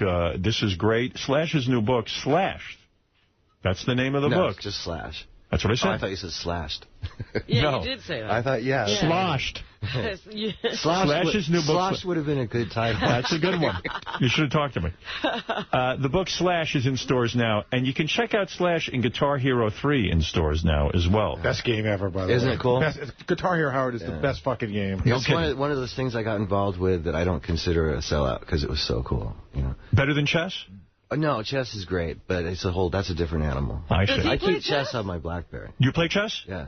You're not on the ICC, What's the ICC? Chessclub.com, Internet Chess Club? No. Oh. Because Howard could play with you. I will play with you. Really? Oh, yes. That's when I remember starting playing chess when I was pretty young, and I've always had a thing for chess. I don't want to brag, but I'm a 1600. No, I believe you're probably pretty good. I'm okay. Like you would be. Yeah, I'm no retard. I'm into poker now. That's my new thing. That's your thing? That seems like everybody's into poker. So But are you going to get carried away with that and blow a lot of money? No. I mean, at this point, I love watching on TV, and I love playing it on my telephone. Right. And, it's... Are you playing big stakes poker? I'm not a gambler. You're not going to get me to take $1,000 or $10,000 and put it on the table. How much do you play for? I don't play for anything. I'm playing on a machine. Yeah, that's he doesn't go to the casino. I have some friends that I can play with, but, that's small stakes. All right, get the book, Slash, in stores now. What do you want to say, Garibaldi? I got a question and then a story. One of our friends has a good story about Slash. But in the book, do you talk about how you wrote the the songs? Because I read how you came up with the guitar riff for Sweet Child of Mine. I was wondering if it was true. I got into a lot of the songs on Appetite because it's such an infamous record. And so I did talk about Sweet Child of Mine and Welcome to the Jungle and Night Train and Paradise City and stuff like that. Yeah. Because Sweet Child of Mine supposedly was what he would do to warm up that riff. Right, in practicing, I try and make up something interesting just to keep myself engaged instead of just mindless practicing. And I stumbled on this cool pattern that had a nice melody to it and started coming up with these different notes within the pattern. And then a couple of the other guys started playing some chords behind it. And then would Axl come in and start singing to it? Axl, unbeknownst to us, was upstairs writing lyrics to it, and we didn't know. Wow. And so the next day... Shuley, our very own Shuley, used to live in Las Vegas, and he said he worked at one of those photo places, and he said he once developed a nude roll of film of Slash. He's out there if you want to talk to him about it. You got to be kidding me. Really? Yeah. Why would you do that on camera? You don't care. You're probably high as a kite. I don't believe this, but... What was it, Shuley? You worked in a camera place. Well, it was like a souvenir/liquor store that sold everything. If it wasn't nailed down, we'd sell it. And we developed film there, too. And he came in and was trash. And at the time, I didn't even recognize Slash because he didn't have a hat on. His hair was, flat and everything. And they dropped off a roll of film. It was you, and I don't know which one. Was it in L.A.? No, it was in Vegas. It was on Fremont Street. No, okay. There's actually some pictures in the book of she and I, but they weren't full-on sex. There's There's some nudity, but there's no real penetration. There's a picture in the book. She's got her face where the sun don't shine. When I developed the film, that's when I realized it was Slash, because there was a picture of him in the shower. And I saw this tattoo on his arm of himself. It says Slash with the hat. It's a tattoo. He was actually of a girl, but it has my name. Oh, it does. Okay, well, same character. And he was nude, and he's just standing there in the shower. How was he hung? Did he have a big penis? Yeah, it was huge. I made double prints. I put it in the book we had for naked photos. We had a book underneath for nude pictures. You're very gracious. That was very nice of you. Well, Slash, it's a pleasure. Yes, Can I ask him a couple of questions? Yeah, go ahead. How you doing, man? Artie.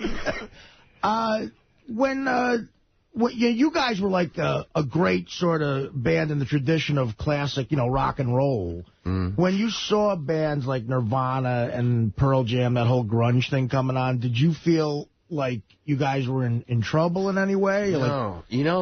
I was really excited. Being that in the 80s we were one of the few sort of hands-down gritty rock and roll bands. There's so much other glam and sort of fake anthem, stadium rock, or whatever you want to call it, going on. When grunge happened, which I still have a hard time calling it that, but in the 90s, in the early 90s, when Nirvana, Alice in Chains, Soundgarden,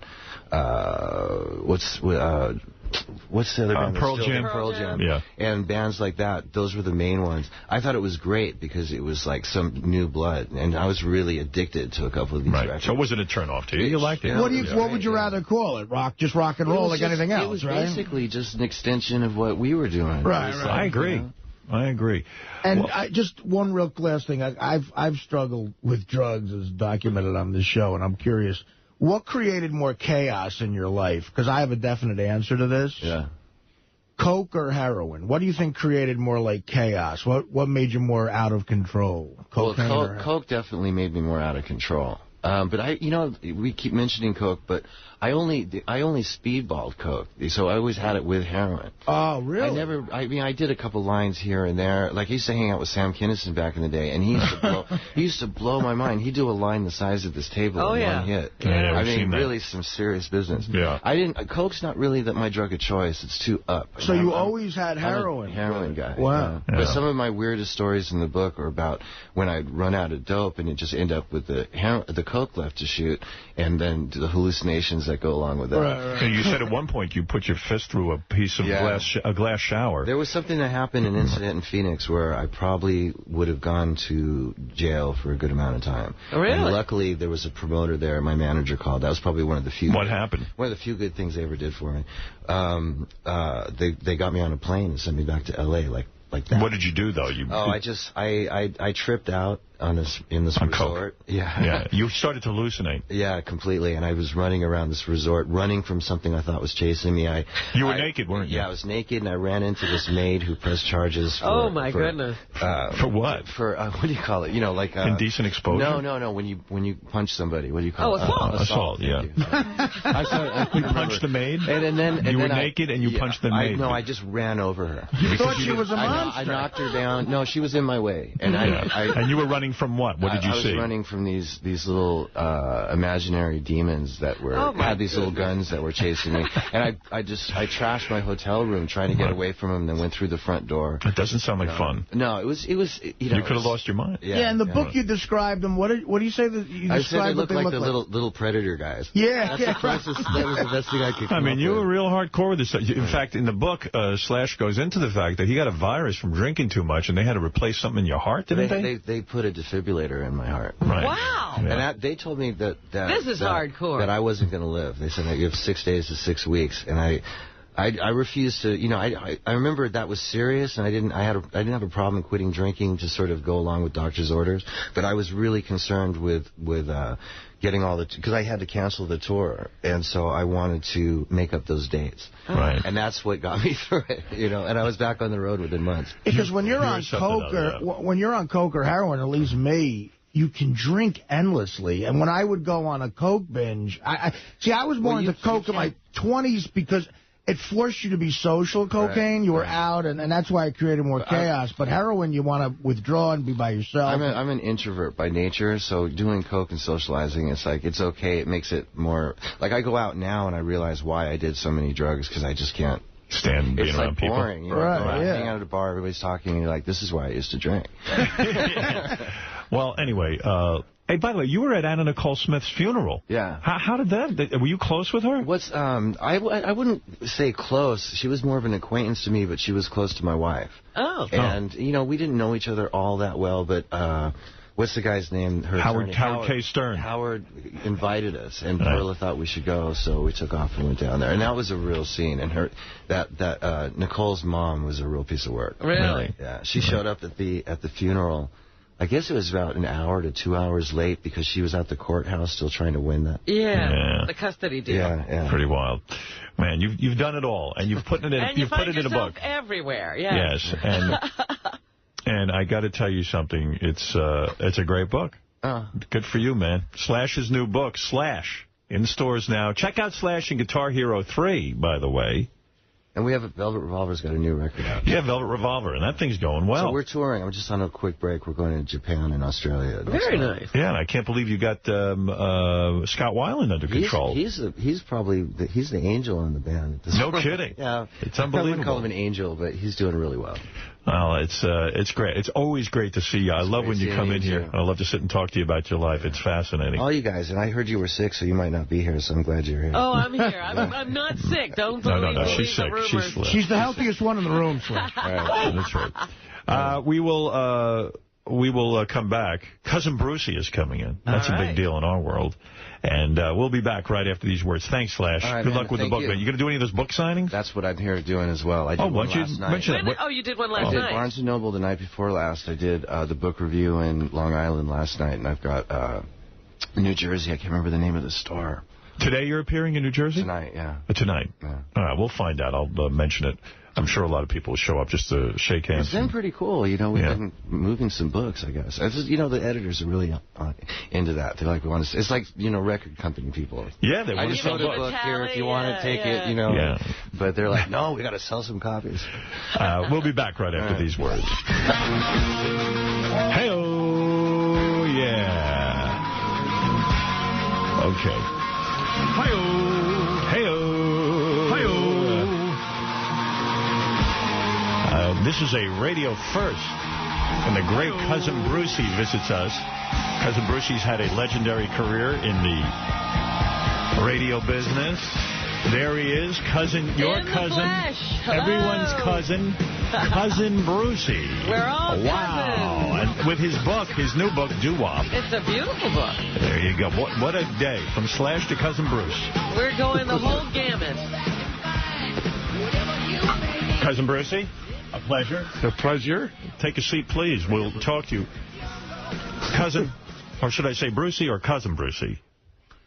Whatever moves you, Cousin Howard. It's great to see you here. You know, I got to tell you something. You were on the radio in the days when it was possible to have like a 30 share. What was your highest rating when you were at WABC? And what time shift were you on? Well, I was always on from about 6 to 11.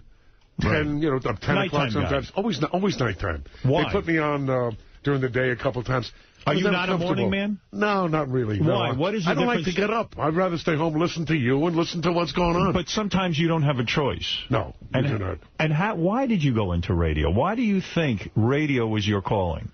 I had a very profitable gynecological practice when I was 9. Honestly, right? On East 26th Street. No, wait a second. Why? Was there a father who was in radio? No, nobody. What did your father do? My dad was in the garment business. He designed and manufactured children's clothing. But what made and I was brought up to be a doctor. But what made you think that you could be good on the radio? Well, a teacher. And I'll tell you what, I was a very shy kid. Where did you grow up? I grew up in Brooklyn. I'm a Brooklyn kid. Brooklyn, the strong Brooklyn air and water. And I went to school, and a teacher thought at PS 206 that I had some kind of a talent. So I was a very shy kid. I didn't want to talent stand to up what? Talk? Talk. She felt you something had the gift about of me. gab. And I a teacher suggested to you, you should be on the radio. Yes. Well, no, she said, I think you should be something in showbiz. So I joined the Old City Radio Workshop in New York City. Whatever that was. Right? Yeah, but let's see. This goes back a little bit. When I was at PS 206 and at James Madison High School. Was your voice there for 4 years. Was your voice fully realized at 9? You had a high little boy voice. I came out, Howard. Yes. Ma. Like that. No, but let me tell you how this happened, where the awakening happened. It was kind of fun. In those days, we didn't have sex education. This was the big break for me.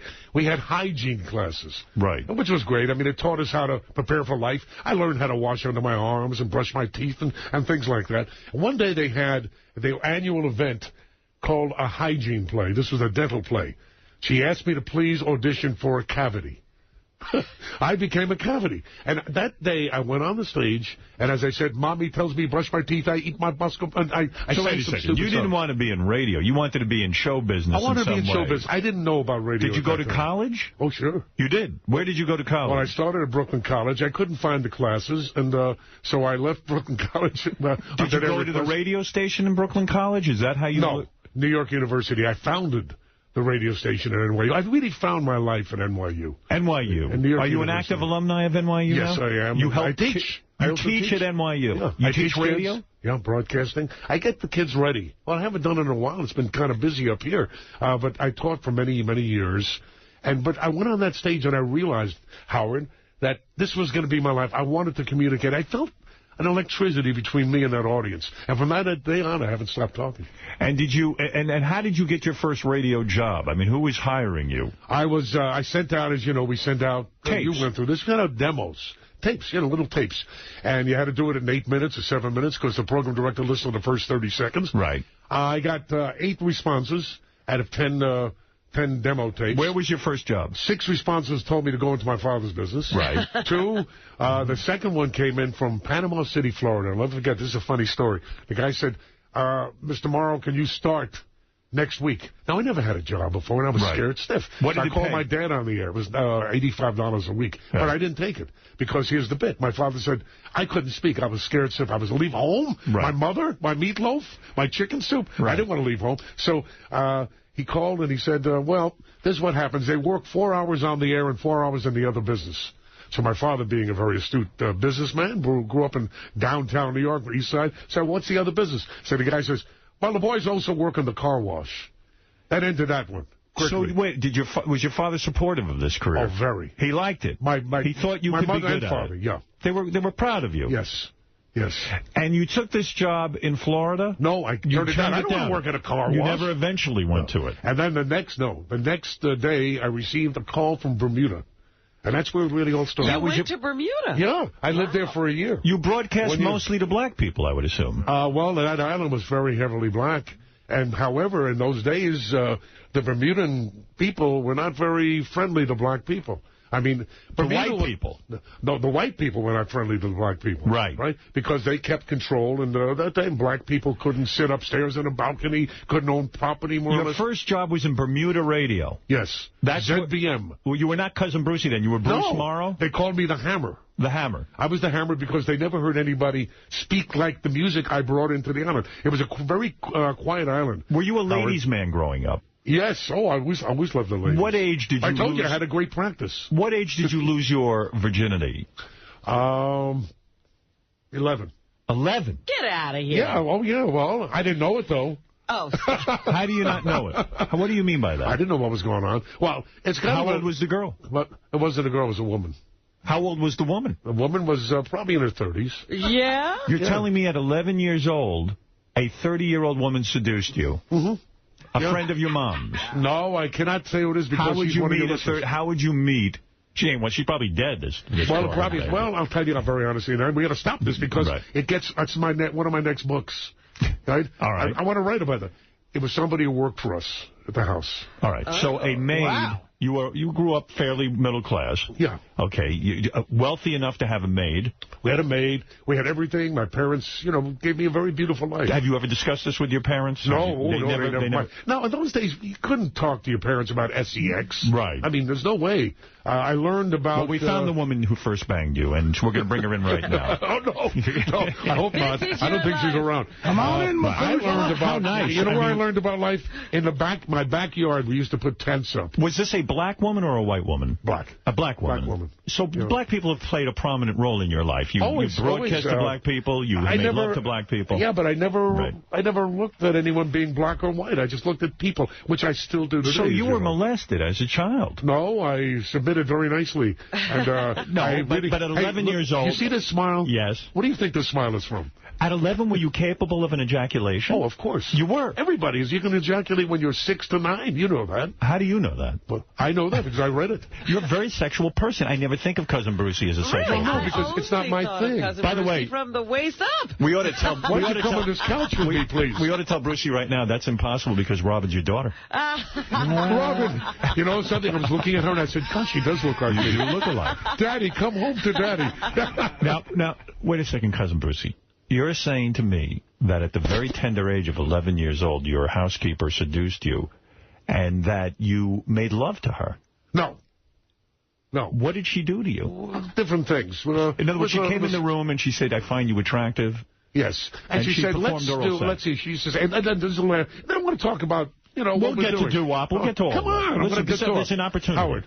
Yeah, believe me, this is way more interesting than I could have imagined. Go ahead. It was just, let's try some things. I was a big boy. I was always a big boy. I was always a big kid, right? And let's try some things, and that's it. And what we had a did good she do to you? I couldn't wait till my parents went to the movies. So this was an ongoing thing. Every week. So it went on. Oh, my God. I would have loved something like this happen to me. No one paid attention to me. Really? I'm telling you, was she hot? She was a very big woman, very hot. I bet. And she was very good. Would she get nude in front of you? No, but I used to look at different parts. And right. I was 11 years old. I didn't know what she began to manipulate your penis with her hand? Wow. What is my penis? You would manipulate... my Johnson. Yeah, your Johnson. She would manipulate you let's with put her it this hand? way. I always had a smile when I was a child. I always had rosy cheeks. But be specific, because this is child abuse. You know that. You know it is. Well, that's why I'm not going to discuss it. I don't want to have to appear in front of some judge. No, I'm saying it's way too late for that. You didn't do anything wrong. You did nothing wrong. You were a child. The woman would begin to manipulate your penis and perform oral favors on you. Is that correct? Occasionally. And then there would come a time where she said, let us now have intercourse. No, she said, she said to me, next week I'm going to bring in a book. And then it stopped. It went over that. We were supposed to see the book. I couldn't wait for this book. Yeah, I was a very sexual kid. So there was penetration? No. So you did not lose your virginity at 11? No, not that way, but I kind of figured... I learned what it was all about and the feeling in the body. What a beautiful feeling. When you got into radio in Bermuda, did the women, as a young man, you're on the radio, it's a powerful position. You were not married at that point, I assume. No, not married. Were there a lot of women? Yes. In Bermuda was, first of all, you had the people, the tourists. And then you had people who lived there and people who just visited relatives there. So I met a lot of very interesting It was women. a party. Oh, always. It was a year. I was there a little over a year, and the Hammer had a good time. I hit a couple. I nailed a couple. The Hammer. Very nice. Very nice. Hey, not many. I'm not going to as much. skip ahead. I'm going to skip ahead. Yeah, please. You just signed a 3-year contract with Sirius Satellite Radio. 4 years contract with Sirius Satellite Radio, and I'm glad to hear that. You said I would never go back to WCBS-FM. Now, for those of you who don't know, Cousin Brucey worked at WCBS-FM. He was a very loyal employee there. He was one of the big voices on WCBS-FM. And you were fired, not fired, but you were told that the format changed. You only were given 45 minutes notice. Is that true? Exactly. We were at B.B. King's. I'll never forget that day. B.B. King's in the morning with Mickey Dolenz, celebrating his 100th broadcast. I was there 23 years. While we were there, they were patting us on the back. We know patting you on the back. Oh, that everything's great, because we thought this would last forever. And they knew that they were changing format. Howard, they were back at the damn station ripping the logos out and deleting everything in the computer. Wow. Is that what burns your ass the most? The fact that they're patting you on the back and ha-ha-ha, meanwhile behind your back they're plotting your demise? Two things burn me. Number one, they screw the audience. Right. Very badly. Which is a huge mistake.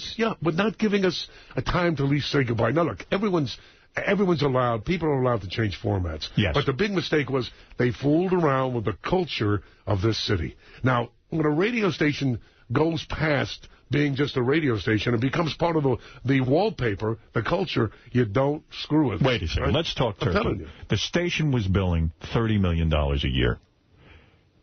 When you have a $30 million a year gold mine, milk it for, let's say eventually it doesn't make $30 million. Let's say it doesn't make a profit. Let it start losing money at least before you start yanking out the plugs. If it's working? Very simple. And you because said of what you're time, saying. Very simple. And I remember you said at the same time, if I may quote you, the so-called Jack FM, so-called is that what I sound like? yes. No, but you said at the time that Jack FM would not work. Well, that's right. Because it's not. This is New York City. That's what this local radio station was. It worked in a few markets recently, but it did not work in this city. This city is emotional. When they decided to put CBS-FM, the oldie station, back together, did they approach you to come back? Absolutely. But wait a minute. Let's talk turkey again. After 2 years, I was wrong. I said Jack would last a year, so it lasted almost 2 years. Okay. It was emotionless. It was soulless. It had nothing. It was a drag. All right. I then get a call from the general manager of the radio station, asked me to please come. I'd like to meet with you. So I knew what was going on. Right. I'm under contract here. Had a year, went through what you went through. Right. And I met with them over lunch, and they told me what they were going to do, would I be interested. And I said, look, I'll talk. I'll be very happy to talk to you. I want this city to get back a radio station that meant something to it. Then I started talking to them. They told me what they were going to do. And I said, you're doing the same thing again. What were they going to do? The generation. Well, they did not bring back CBS-FM. They're using the jingles and the logos. Howard, they're doing 70s and 80s, and they're throwing in a few fish of the 60s. They do not play the heritage music of the 50s. They don't play the heritage music really. So the music matters to you. You care what they play. Yeah, because that's my audience. The audience deserves to be served. So you told them I will not work for you. Oh, absolutely. Getting you back would have been a big deal because it would have meant, hey, they had some credibility. They had the credibility, right. Yes. They need Cousin Brucey, CBS Cousin Brucey. And the audience, and the newspapers, if you remember, you read all these papers, they made the story Cousin Brucey's story. It wasn't CBS's story. Brucey's coming back. Brucey's happy that CBS-FM, but they did not come back. You are a multimillionaire from radio. Yes. You could retire anytime you want. But you like it. You like doing this thing. Yeah, I'm happy. And as long as that audience wants me, I'm going to be here. Did you become a multimillionaire from your days at WABC where you commanded, what, a 30 share? Was that your share? Just about 27, 28. WABC probably didn't pay you all that well, did they? No, in those days, no. And we worked 6 days a week. What could a disc jockey make? At WABC in the heyday, well, number one. $150,000 to $200,000 maybe. Right. Which was a lot of money in those days. But you were also billing a tremendous amount of money as a station, right? But they didn't give the disc jockeys most No. A lot of them most of them get paid scale, like most of them today. Right. I get scale. But I made a lot of money on the side doing television and doing all my shows at Palisades Park. So that was like a You would make platform. live appearances. Oh, yeah. I made a lot of money with that. That's how you would do it. Speak at schools. Did you do voiceover work? Oh, yeah. You did all that? What a bit. And then the big killing came when you met a guy named Bob F.X. Silverman, right? That's it. All right. And Bob and you teamed up and decided to buy radio stations together? Yes. Did you put up your own money? I put up some. You did? Yeah, I put up some. What was your initial investment in that company to buy small market radio stations with Bob Silverman? $10,000. $10,000. Why? And how many stations did you end up buying? We wound up with about 82 stations. And you sold them a television station. And you sold them to Clear Channel? Yes. Made a lot of money. What did you sell that company for to Clear Channel? You know, I do not remember. You'd have to look that up. I swear. You're looking at somebody who I do not remember numbers. Maybe it's something I like to bury. But what is it? A lot of money. Wait a second. When you say a lot of money, you sold 82 stations. A lot of money. You were a full partner in all of the stations. You had a full share. Oh, yeah. Bob and I were partners. Bob and you were partners. You figured out together to grow this company to 82 radio stations. And a TV station. What was the sale to Clear Channel? Don't tell me you don't remember. I don't. You don't know what you sold it for? Honest to goodness, I don't. I let Bob take care of that. I built the stations. I programmed them, in the very heavy mega millions. Wouldn't you guess that minimally, you're talking about 82 stations and TV station, minimally, they're all worth $1 million apiece, right? Oh, $1 million? Minimally. Yeah, so you're talking at least $82 million, probably more like triple that. When they sold to Clear Channel... I wonder where all this money is. Wait a second. How did you know that Bob Silverman and you would work so well together? Well, Bob and I met. Bob at that time when he was really not working, not doing anything. He was between jobs. My friend Les Marshak, the preeminent announcer. What was Bob Silverman doing before he was in business with you? Bob made a lot of money with the youth consultant. He was doing advertising and marketing. And he was just... Were you scared to put up $10,000? I bet you were. No, not at all. Weren't you a little bit afraid? Say, gee, there's a big responsibility. No, because that's all my life I've wanted to own a radio station. I see. And I trusted Bob. I know Bob was very, very bright. I didn't know how smart he was. That's where you made your millions, didn't you? Oh, sure. That put you into a whole nother league. Because he gave me the time and to do what I wanted. And that's why I'm sitting here, just having a good time. I'm loving what I'm doing. I wouldn't even work if I was you. You've made. Why? Are you worth $100 million? No, not yet. What are you kidding me? You sold 82 stations to Clear Channel and you're not worth $100 million? Well, there's a few other things that happened in between. But what, divorce? No. What? Oh, yeah, I was divorced. But Did you get cleaned that out? was it. No, not at all. Very amicable. Very amicable. 50% of your assets didn't go out the window? Approximate. Oy vey. But it's all right. You know, it's nothing because I could always make it again. This is the way I am. I'm a very positive Why did guy. you get divorced your first time around? You fell in love with someone else? No. I met somebody else, but that wasn't it. Too much it wasn't in the working. business, right? I wanted to find that woman to work for my mother. Too much. The problem is you have too many options in this business. Your cousin Brucey, there were chicks all the time. No, honestly, you're probably not going to believe me, but it wasn't that. We grew apart. She had different interests. She was very interested in the children and her life and shopping. That second wife, though, must be some hottie. Oh, Jody is great. Jody's terrific. She rocked your world? Jody rocked your world? Oh. Sexually? No, she saved me. Was she the best sex you ever had? She's listening. Was Jody... Did Cousin Brucey... Jody, turn the radio off for a minute. During the 60s and 70s, free love, everything's going on. You're a big hit disc jockey. I had the best time of my life. Twosomes, threesomes, what was going on? All of it. Lesbians? No, never. You never had two women in this bed with you? Oh, yes, yes. Oh, you did have it? You did? Yeah. Oh, why not? Yeah. I thought you were such a conservative guy. Oh, I am, but that was my other life. Well, it's changed. Did you ever come on another guy's leg? What is that? By accident. Oh, that's disgusting. Howard, you are really Were gross. you ever in Howard, the wait a bed minute. I want to talk about doo-wop with right another guy? Look, you never had a threesome with another guy in the bed? You never Murray the K and you never shared like a woman? Like another rock star, like a doo-wop star. Listen, did you ever share a woman with Murray the K? Murray the K. Did you ever... I used to go watch Murray the K. That's what a sad ending he had to his life. He had cancer. Very, very sad. Yeah, and stomach cancer. He was one of the... Who was the best disc jockey to ever live beside myself? Besides Thank you for saying that, by the way. Yeah, you were pretty good. I had some... Did you see my movie, Private Parts? Yes. Were you happy with the depiction of radio in Private Parts? Did you nail it? You missed one thing. What did I miss? You didn't invite me to take a part in it. No, but wait a second. I'm asking you a question. You are very concerned about radio movies. You're a stickler. You were upset with the movie Good Morning Vietnam. You felt that Robin Williams did not wear the proper headphones. He did not use the microphone. And the microphone was facing the wrong way. You said at the time, Robin Williams should have hired me as a consultant. They would have had the microphone in the right place. Do I sound like Yes. So you were upset with Robin Williams at the time because the movie did not depict radio properly. You were then hired as a consultant on Dirty Dancing, where you were and I've been it. And you were in it, and you were pleased with microphone technique in Dirty Dancing. The DJ or somebody was using What about my movie? Did it hold up as a radio movie? And yes, I think it did. I'd have to sit and watch it again and rip it to pieces. But you didn't see any obvious... No, I didn't see any... The microphones were all faced properly. When you saw my movie, were you angry with me? Were you like saying, oh, that son of a bitch, he works dirty. I know you don't like the schlock jock. Howard, I've always been angry at you. Yes, right? yes, I've always been angry at you. Thank you. Yeah, really. But I admire you. I respect you. And I wouldn't be sitting here today, honestly, even with this book, if I really didn't want to meet with you. And we always meet in the hall up here. My studio is down the hall. And I thought it was time that you and I had a little conversation. I like this. This is great for me to meet the legendary Cousin Brucey. I am a fan of radio. I love radio. And to meet you, a man of great accomplishment.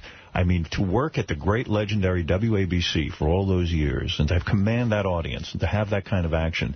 If you were to write a book about it, I would like to know about the drugs, the sex, all of it. There'll be a book eventually on that. You smoke weed? The 60s, sure. You did? Today, no. No weed? Today. But I do a little coke? Listen, you know, I used Did you ever do a little coke? Once. You tried it? I tried a tab, too. Listen. You did a tab of acid? Listen, in the 60s, we all tried everything. Yeah, I was in... I'm telling you all this. I should save this for my book. Right? What am I? What are you, my got a book. Yeah. What is this? You did a tab. Want me to lie down on this pillow? What did you do? Window pane? Owsley? What did you do? A friend of mine gave me a tab while I was in Rome. No kidding. And I have never to this day forgotten what I saw and felt. What did you see and feel? Well, I saw all kinds of colors. Trees were orange. I land up in Borghese Park overnight. Was it scary? My wife sent out the cops to find me. No, I wasn't afraid. I was very calm. I watched kids playing. I touched the trees. I went to a garbage can and pulled out oranges, I remember. Were they real oranges? I don't know. Who cares? I have a theory. But I'll tell you something, they tasted good. I've always wanted to ask you this, and it's embarrassing to ask you, but I feel you have a big penis. You know, you said that on the... No, wait a minute. I'm going to remind you about big something. Man, you have big hands, big thick hands. So why did you at one time accuse me of requiring a transplant, and you're going to take me up to Harlem to get a big black transplant? Why did you say that? Do you have a big penis? Do you have a big penis? I don't know. I don't look. I don't know. I just feel. I feel Cousin Brucey does. I don't know why you're interested. Yeah, I don't either. Yeah. That's a little scary. And it was also the way he's looking at me. Right. Has it me was very intense. You say that you used to have phone calls from Elvis all the time. In other words, I'm not talking about on the air. You're talking about off the air. Elvis Presley would call you. I have calls at home, and I'd have calls on the air, and he thanked me for playing his music. Wow. Yeah. I mean, the guy was a gentleman. You didn't meet him. I never met him. We didn't meet him. Elvis was a very sweet, wonderful gentleman, and he was innocent until these guys did a job. As a matter of fact, he was so innocent that he let people really hurt him. And that's what happened at the very end. He was the greatest performer, and he was a sweet, good guy. But the now, highlight wait a minute. I want to know about payola, because he lived in the era. How much payola did you take, Cousin Brucey? Could you read my book? I want you to mention my book once. Now, your Cousin Brucey wrote a book about the legendary doo-wop. How much payola did you take? 2 cherry pies. Were you free of payola? Yeah, absolutely. No one ever offered it to you? Oh, yes, that's not true. No, yes, they did. One guy came up and he said to me, would you play this record? And I was very young. I was very innocent, as I am today, pretty innocent. You are innocent. And I said... I don't understand what you mean. I said, I want to take care of you. I said, I don't understand what you mean. Now, I saw money changing hands, booze, broads, you name it. I saw it, television sets. And he said to me, well, if you play my record 3 times tonight, I'm going to bring you 2 cherry pies that my mother bakes. I took them. You took the cherry pie. So you did take payola. I took 2 cherry pies. Right. How come he didn't get the coke and the broads? Did your life ever get so wild that you gave a woman anal sex? Oh, my God. Well, I'm asking honestly. No. You've never experienced that your whole life. I mean, you lived a full life. If you died tomorrow, you probably have few regrets. You've developed hit radio stations. You've had a hit radio career. You've made a lot of money. And you never got anal. My sex life is terrific. Do you need it? Why would your wife not give you anal if she loves you? Would you call her? I'm serious. Are you curious to try that? No, actually, no. No? No, because I'm very satisfied with my life. I'm very Did you ever happy. have your salad tossed? What does that mean? Woman licked you in a very bad place in the behind. Oh. Are we supposed to talk about these things? Yes. You know, I want to know, because I want to know, was radio that When you come great on back my then? show, I would not discuss these things with you. What about these Altacockers who would call into CBS FM? Would they offer you sex as well? No, they'd offer to meet. They'd love to meet and have dinner. Right. No, I don't have that kind of appeal, I guess. The maid never cleaned you there? Huh? Never. All right. Well, listen. So you say your greatest moment in radio, of all the moments, was when Bob Hope walked into your station. How do you know all this? I know things about you. That's right. You're right. I study radio. Like up here, every day somebody is coming around. Somebody comes around a series every day, and they open my studio, knock on the door. Why Bob Hope? Right. Why is he so great? What was so great about that moment? Because let's face it, we grew up. Everyone knew and loved Bob Hope, and we admired him. He represented good at that time, good for the United States. He was a true American. One day, the door opens, a guard brings in these two men, and I look up, and they were unannounced. One was Bob Hope, one was Jackie Gleason. Wow. And they came in that day. This is weird, and I very rarely get tongue-tied. Right? Very rarely, except you're talking about anal sex and things like that. Yeah. I get tongue-tied. I suspect you like talking about that in private. But go ahead. Yeah, all right. Let's have dinner. Right. Okay. So he walked in, and I said, Mr. Hope, and I got... You got tongue-tied. And he said, it's Bob. And he said, this is Jackie. And I'm looking at him, and my eyes are wide open. And they sit down. Yeah, that's right. And they came up. They wanted to learn how to become a disc jockey because they were doing a special the next week in Central Park, and one of the skits they did was a disc jockey skit. So they wanted to see how to do it. So they spent the next hour, and I taught them. And then at the end of the evening, he said to me, I'll tell you what I want to do. I want to pay you back. I would like you to come and be my announcer on my special from Central Park. Oh, that's nice. And that's a nice That's an accolade. Oh, yeah. Who is the sexiest female singer you ever interviewed? Who was the hottest out of all the years you did? You worked through the 50s, the 60s, the 70s, the 80s. Who was the one that you said, my God, this is a beauty? Who was it? Joni Mitchell? Was it Anne Margaret? I never met Anne Margaret. Who'd you meet? I never met Anne Margaret. God, I met just about everybody else. You name them. Let's see, the other day, we had somebody up here the other day who I thought was very sexy. Oh, gosh. Cher? Cher is absolutely gorgeous. Did any of them ever come on to you? Did any of the artists? No, every artist that I meet, and I meet them all, are just absolutely polite. But very hospitable. None of them ever. You're a handsome man. No one ever said to you, "Hey, Brucey, let's." Nothing. No. What am I missing? Me. What's the matter with me? No, I mean, I've had a few people show up on this show, and then look at my face I got. Well, you were a very handsome man. Oh, yes. Nancy Sinatra never tried to give you oral sex. Nothing. Nancy Sinatra, absolutely lovely. Lovely woman. I met her. My thing, sexy. Cousin Brucey is not a sexual. Yeah, but you're Bruce Morrow. But sexual. Off the air. Of course. I heard you're horny wife. as hell. Yeah. Yes. Yes. Did you ever do a woman in the studio while you were playing a record? Never, but I've seen it done. You were professional. Oh, absolutely. No, when I'm on the air, I am there for my audience. I sound like a cornball, but I really am a Don't you hate changing the records and everything? Isn't that a pain in the ass when you have to sit there and cue up the record and then get Those days, I don't even remember it. Now we just say it. Right. We just voice recognition. Play me an Elvis record. It comes up on the screen. I see. I see. I program all my own shows, and I'm very careful. All right. You love this doo-wop music. You wrote a serious book about doo-wop music. It is a coffee table book, as I call it. It is a big, oversized book. It's got beautiful packaging. Doo-wop. Beautiful photographs. But remember, it's very important. Doo-wop, the music that times the era. Now, the reason I called it that is that when we wrote this book, I did not want anyone to think it as a reference book. I didn't write boring reference books with discography. Who is the greatest doo-wop group? Of all time? Brooklyn Bridge? No. You know Brooklyn Bridge? No. I hung around Brooklyn Bridge. Hi, everybody. This is your cousin Bruce here. Brooklyn Bridge, Johnny Mice, one of the best, because he's still honest with the music. Lalanthi and the Imperials. I like the Ravens. I like the Flamingos. Frankie Valli and the Four Seasons? Oh, absolutely. But now you're getting into modern times. That's later. That's my next book. I see. That's my next book. This book received very good reviews. Yes. Cousin Brucey, doo-wop, in stores now. Cousin Brucey will be signing copies of his book. Now, this is going to happen tonight at 7 o'clock at the Barnes & Noble in Lincoln Center in Manhattan. I believe all of New York will be flocking to you. 66th Street. Right. And I'll be signing and talking about the book and talking about you tonight. More because importantly, I guarantee you I'm going to get questions wanting me to answer what you asked me rather than the book tonight. You're screwing me up. Someone told me you had sex with one of the Supremes. True or false? Wait a minute. We're just on doo-wop. True or false? False. True or false? False. False. Absolutely false. Robert, what do you think of the fact that Cousin Brucey's first lover was a 30-plus-year-old black woman? Why do I have to have any thoughts on it at all? Wow, I have a lot of thoughts about it. I have a lot of thoughts about it. You would have probably liked to be my brother. I think it's a great country. Do you have a brother? Yeah. Did your brother get a handjob from her? I don't remember. I don't know. What does he say? Have you never talked about it? Where is your brother? No, nobody knows. Brother still alive? Oh, yeah. And you don't say to him, hey, no, the cleaning woman. I think he'd be shocked, or maybe I'd be shocked. Maybe she was doing him, too. I don't know. He never turned to you and said, yeah, you know, she peed in my hair. Oh, Howard, you are absolutely outrageous and disgraceful, and I knew I was right. Was the woman Harriet Tubman? No. All right. Suppose she was doing every male member of the family. What about your father? Well, it bothers me now that you got me thinking about it. You think your dad? And she also worked for 4 or 5 other families. Wow. Wait a minute. I never washed her hands. You have to listen to Cousin Brucey Wednesday nights from 5 to 9 and Saturday nights at 8 o'clock to midnight on Sirius 60's Vibrations, Channel 6. He is lighting up the airwaves here at Sirius. I am really glad you are here. And I'm so glad you did my show today. Well, I am, too. I'm really glad.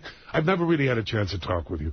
No, and I like this. And I like that here you are, the legend, Cousin Brucey, WABC. Are you willing to admit he is the greatest radio performer of all time? Oh, absolutely. I think he's a great performer. I mean, come on. Please come. After me, I think he is probably the greatest thing that's happened to me. No, what I love about Howard, and I love our business. Yes. You came in at a time when this business really needed a Christmas tree. And you gave it to us. And God bless you. You're very important. At the time. At the time, he wasn't so thrilled. Yeah, because I never heard this kind of, I didn't understand this kind of radio. It was crazy. But you know something? I'm looking at you. You're gorgeous. Oh, well, thank you. You want to go out to lunch? Look at you. Are you a married man? Who cares? He's like that little kid again. You know, as a present, I'm going to send over to your show a Sybian, which is a female sexual vibrating machine, because I feel that I can inject a little of myself into the Cousin Brucey show. Why don't you stop in and see me one night? One night I'm going to come on. Now, this Simeon, is it battery operated or have to plug it in? No, you plug it into a wall. This will give your female listeners a real... In my luck, I'll trip over it. It's a motorboat with a... I'll hurt myself. It's an outboard motor with a dildo on. It's pretty wild. Okay, so the book again is called What? Doo-Wop.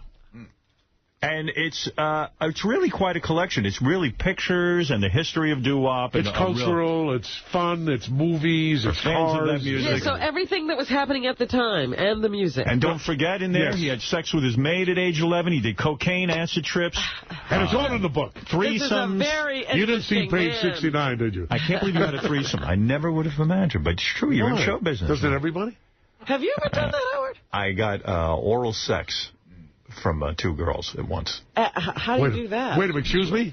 I was messing around with one girl. I was making out with her, and the other one was giving me oral sex. Wow. Oh, I thought 2 at once give you oral sex. No. Wow, what a lollipop. This guy got to be pretty big. Yeah. No. In fact, the one couldn't even find it. That's what happened. But anyways, really, I enjoyed being with you. I really we got to did. swap sex. And I'm going to come on your show. We're going to swap sex stories. No, not on my show. We're going to get real on my show, we're going to talk about doo-wop. You'll curl the hair of your listeners. Yeah, oh, yeah. And I hope everyone will come out tonight. And, would you ever shave your pubic hair? Sure. You do? You trim your pubic hair? Well, anytime I do a porn film, that's what they do. No, seriously. That's what I read. Do you watch porn? No. That's a lie.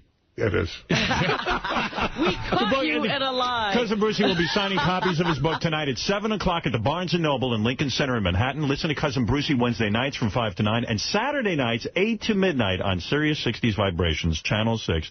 The legendary Cousin Brucey. And the book is called Doo-Wop. Thank you, Cousin Brucey. Thank you, Howard. And, thank you. You're quite welcome. See you later. Thank you for coming. And I will do your show, and we're going to talk masturbation, when you started, how old we were, if you still do it. Would you do me a favor?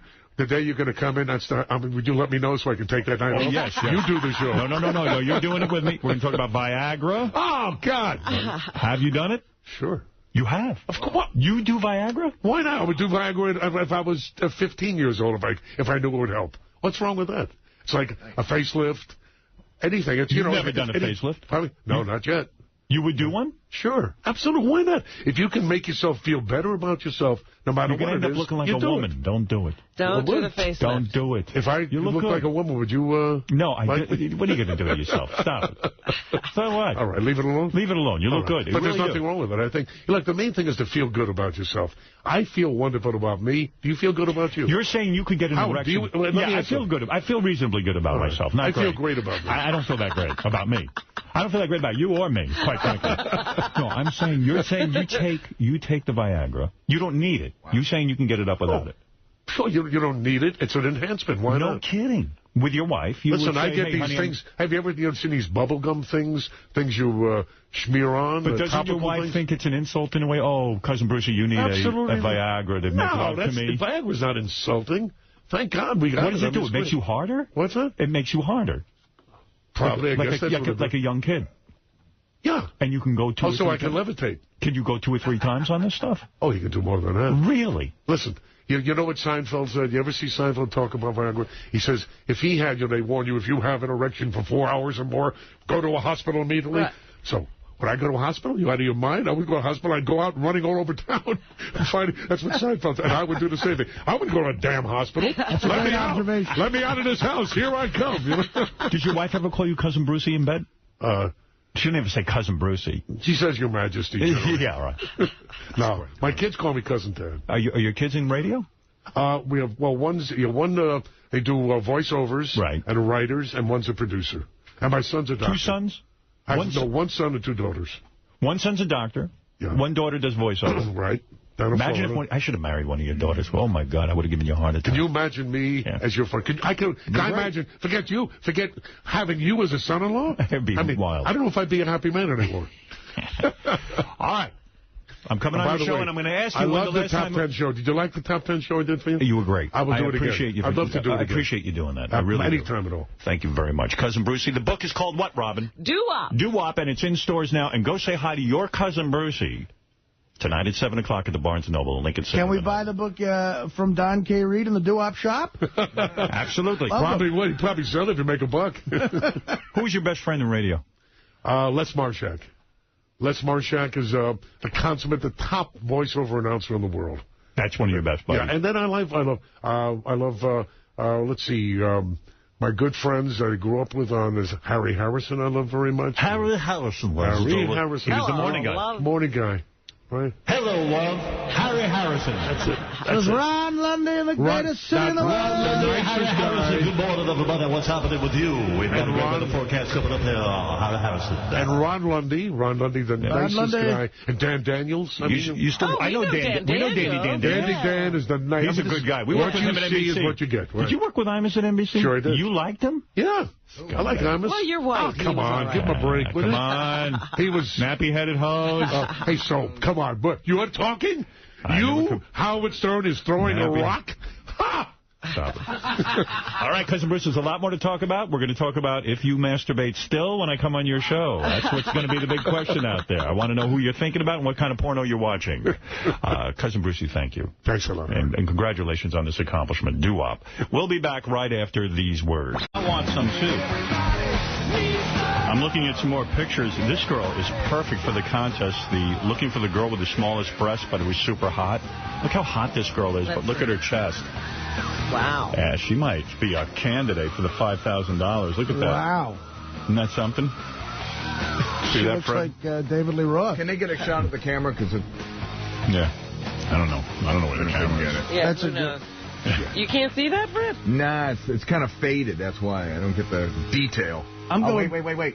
Can you hold it up? Now they got a shot. Here. No, other way. Flip it around. You know, I actually don't even care what you think. Come on. I want to see it. Here. I don't know where to put it. You bait me. Where's the camera? Here's a fucking camera, Fred, so you can see the picture. I love it. No, good. Definitely top drawer. You know, I'm going through a scary thing right now. What's the matter? I just took a Subutex. Yeah. And I've never gotten high off them. Maybe my immune system is going. No, what it is you've been dieting and you're not eating as much. You don't have there's nothing in there. I'm telling you, I'm high right now. Because you're getting healthier from not eating all that shit. Yeah, but I love it. Oh, no. Oh, no. I this don't know. is not a good thing. No, I know. He's going to get addicted to How high are you? Like as high as heroin? Like I want to take another one. You know, you look kind of happy. Yeah, I'm high. I'm telling you why. When you start to not eat all that crap you eat, all the sugar and all that other stuff, have you been really sticking to the diet? Yesterday, there's a great restaurant in Hoboken helped me out. Frankie and Johnny took my credit card, and they just sent me, last night they sent me a piece of swordfish with broccoli rabe. Nice. So my point is that now things are starting to affect, you're starting to feel stuff in your body. Maybe you're right. I guess it's a good thing, but I'm so addicted to this feeling. Look at you. Can I have sex with you right now if I wanted to? What could you do to Artie, huh? What could I do to you right now? I'm not like high, but I don't know. I'm giddy. Wow. I'm good for you. That means that your Why diet is working. did you take the Subutex? What was going on that you thought you needed that? This fight with Sal and Richard, I think. Yeah. Yeah, I mean, that's a little stressful, but... I think Cousin Brucey sent him over the edge. Really? That was a great interview, by the way. That was fun, It was an incredible interview. I was thinking about it. I have so much more I need to ask him, but that'll be another time. You guys were good together. He was rolling with the punches. Way different than I thought it would be, and I enjoyed it. He was out there. Lisa G went up to him and said, what was it like for you? He goes, I never was a big fan of this kind of radio, but I got to tell you something. I'm kind of tickled right now. So I think Cousin Brucey just had a freak out. I think you might tune into this guy, and he might be calling people the C word. He discovered... Get the fuck off my phone. This is your cousin. He's going to start cursing and everything. Get off my phone, you big cunt. That is funny. Cocksucker. You'll start using the plate reverb, and he'll start cursing. And I'm walking around talking like this. We're going to get Ronnie Spector on the Sibian. Here, Artie, listen to this for a while. Get off on your... Artie's high. I know. I'm not high, but I'm like, I don't know. It's like it just made me feel normal all the time, but I'm like, I'm lit. So now what would happen if you... Oh, it brings up too many questions. It's giving you a weird look. I know. Like he's getting sexual with you. He could be getting sexual with anybody. He's high. Where's Lisa G? He's beating off right now.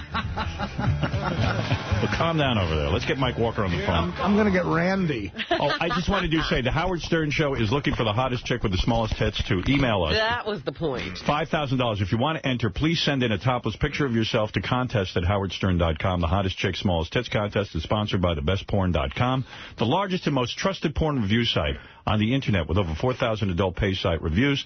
Don't ever sign up to a porn site without visiting thebestporn.com. It's completely free, thebestporn.com. You know how guys are always saying, man, that chick's hot, but man, she needs boobs. Boy, this chick is cute. They must say that about her every day. Oh, she's just... I wouldn't even care what she had for boobs. Look at her. But she does. She looks like somebody missed something on her body. But you really are hot. You got that look, man. I know. He's got that weird kind of...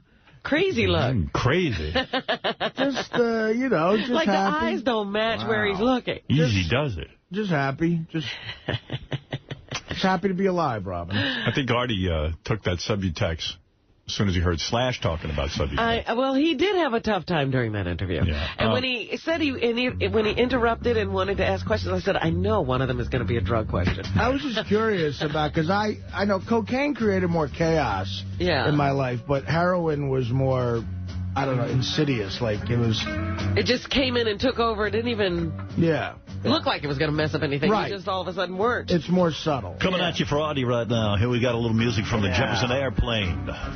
It's called One Pill Makes You Larger. How appropriate. I think later I might go... The other pill makes you small. Later I might go chasing rabbits. Mother gives you... they do nothing. They don't do squats. Go ask Alice. When she's how tall? When she's 10 feet tall. I will got the cocksucker. Yeah, Mark, go ahead. I got to get over to Mike Walker. Hey now. Hey now. I wanted to ask Artie if he, I don't know now, but I wanted to see if he took the subtext before Slash came in. Did you take it before or after Slash? After. Yeah, Slash inspired him, Mark. Another question for Artie. Artie, I sent you a gift. I don't know if you like it or not. I never got a thank you. Yeah, you never would get one. What is it? Very rude. Mike Walker, what do you think of this? Artie is high right now. Well, what a surprise. Wow. Artie's high? Come on, you're kidding. Well, Well, let's say that Mike Walker, we should introduce him properly. He is the #1 gossip columnist in the world, and this is not an easy thing to achieve. This might be the first gossip game I enjoy. Play the gossip game with Mike Walker online. Go to nationalenquirer.com, nationalenquirer.com, and, of course, listen to him on KABC Los Angeles every Sunday. Thank you, Howard. What does Artie look... Yeah, Let me ask Artie something. When Slash was in here talking about his sobriety and how like he doesn't even drink anymore, do you buy that he's having a good life? Well, it's weird. I don't know if I buy he was a full degenerate addict like myself, because... Oh, he was. What he describes was, well, I don't know, maybe he was just maybe he just partied too much. I think there's that, too. Like, the way he describes saying, well, look, after a while, it just doesn't become logical to chase that life anymore. That's not how I think. It's never, you know what I mean? That never entered my mind. Like, I never rationalized like that. I always wanted to keep chasing the high, no matter what. What show am I on? What is this, Dr. Phil? Hey, let me switch Did Robin just interrupt my bit with the Artie, but how do you really feel? Actually, Mike, it was a continuum. Mike, I actually want to ask you a couple of questions. The National Enquirer today broke the Dog the Bounty Hunter N-word tape. Actually, yesterday, but... right. Have you heard about this controversy? Oh, yes, I was going to do it. I have some of the voicemail. Howard, I've heard about the controversy. No, I'm talking to Robin. Have you heard the controversy? Oh, yes, sorry. I have. Dog the Bounty Hunter, who has a popular show on A&E. Well, I don't know how popular it is, but he does have a show. It's been on 5 years. 5 years. It's pretty good for the guy. He just but you make a point. I don't know anybody who watches it. You know what, though? He did just sign a multi-million-dollar contract, I think, too, to extend for a few years, so somebody must watch it. Well, Dog the Bounty Hunter was in a conversation with his son. Yes. And he said to his son, I don't want you dating this woman. And I don't want her, or you can't be on the show if you stay with this woman. And it was a black woman, and he did use the N-word. He claims he's not a racist. He was saying that he would... I don't know what he claimed. I'll tell you what he said. You have the tape? This is what he claims. He doesn't want to be in the Imus category, you said. Yeah. Yeah, he's worse than Imus. Yeah. Well, what he said was, in a twisted sort of illogic, he said that, well, the reason, he says, not that I'm racist, but we use the N-word all the time around here, and I don't want to be busted over that and lose my lifestyle. Very bizarre. And then he says, listen to this. He says, it's not that they're black. It's that we use the word, the N-word. We don't mean you effing scum N-words without a soul. We don't mean that shit. But America would think we mean that. Okay? Yeah, now, his point is that he thinks that if they overheard him using the N-word, they would It's not that he's really a racist. Yeah, well, let's see. This is, I have the actual tape. You want to hear it?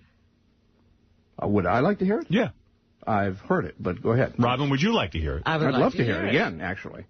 Care if she's a Mexican, a whore, whatever. It's not because she's black. It's because we use the word nigger sometimes here. I'm not going to take a chance ever in life of losing everything I've worked for 30 years because some fucking nigger heard us say nigger and turned us into the Enquirer magazine. Our career is over. I'm not taking that chance at all. Never in life. Never. Never. If Lisa was dating a nigger, we would all say, fuck you. And you know that. What? If Lisa brought a black guy home, it's not that they're black. It's none of that. It's that we use the word nigger. We don't mean you fucking scum nigger without a soul. We don't mean that shit. But America would think we mean that. And we're not taking a chance on losing everything we got over a racial slur.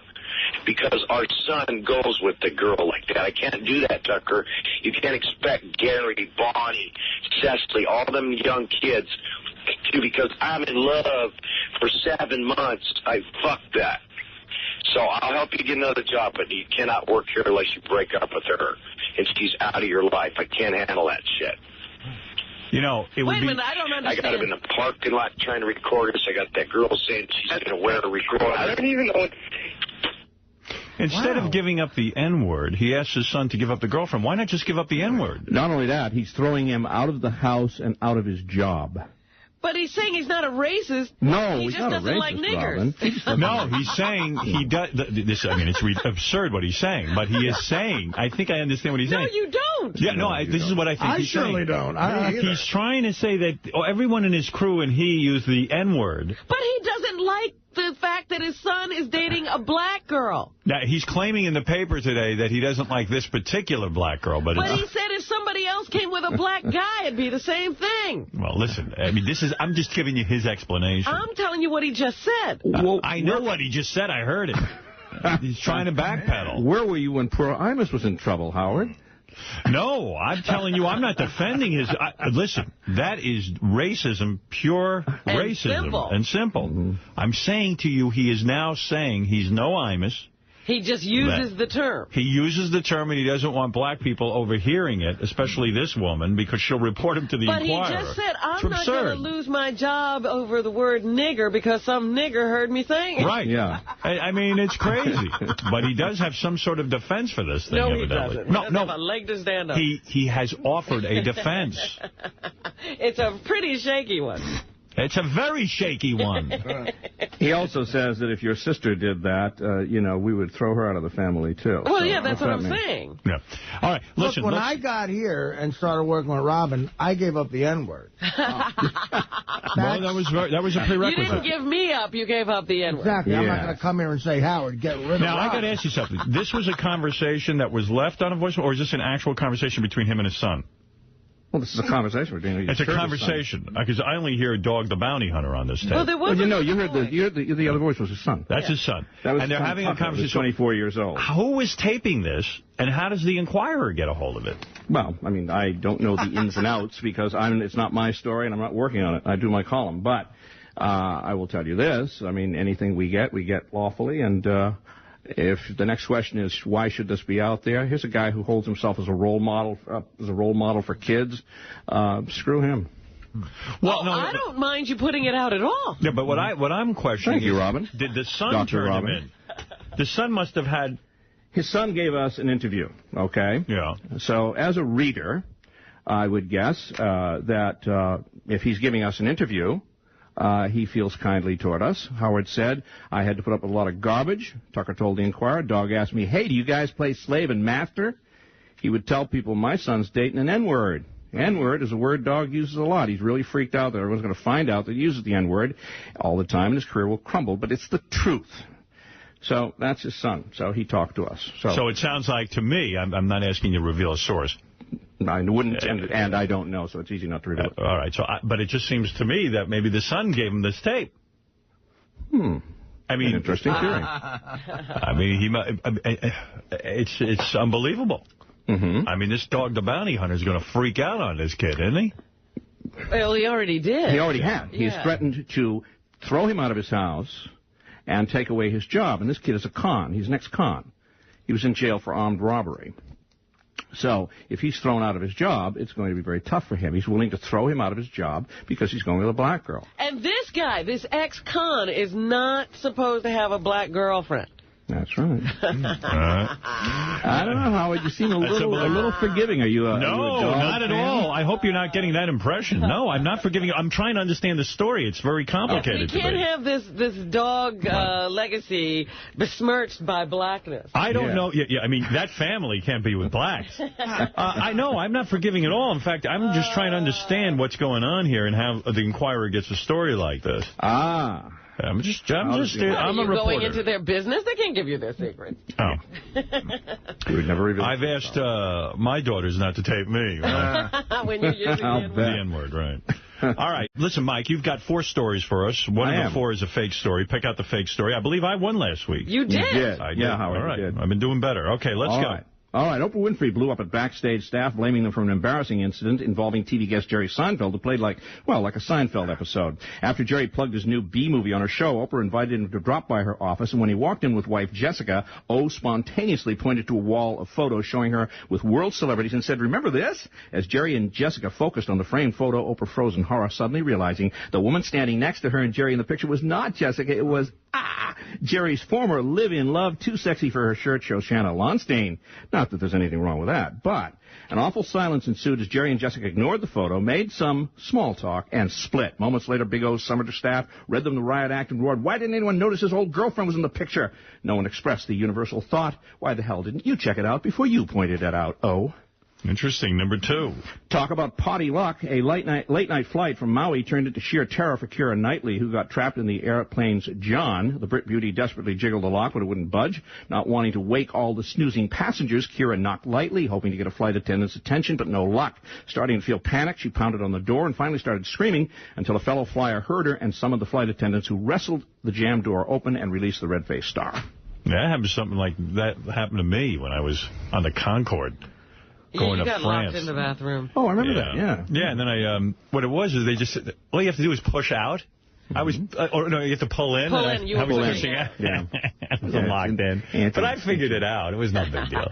Good. All right, number 3. All right, Stars on Fire Department. After fire officials battling California's out-of-control inferno ordered an immediate evacuation of swanky, star-filled Malibu colony, a major traffic jam ensued as rich and famous raced to exit the gated community, horns blaring and tempers flaring. In the midst of the chaos, resident Bill Murray got out of his car, walked to the head of the jam, and started directing traffic like a veteran cop. Eyewitness marveled as the comedian calmed people down, telling one guy pounding his horn, "Buddy, that won't get you out any faster. Work with me, okay?"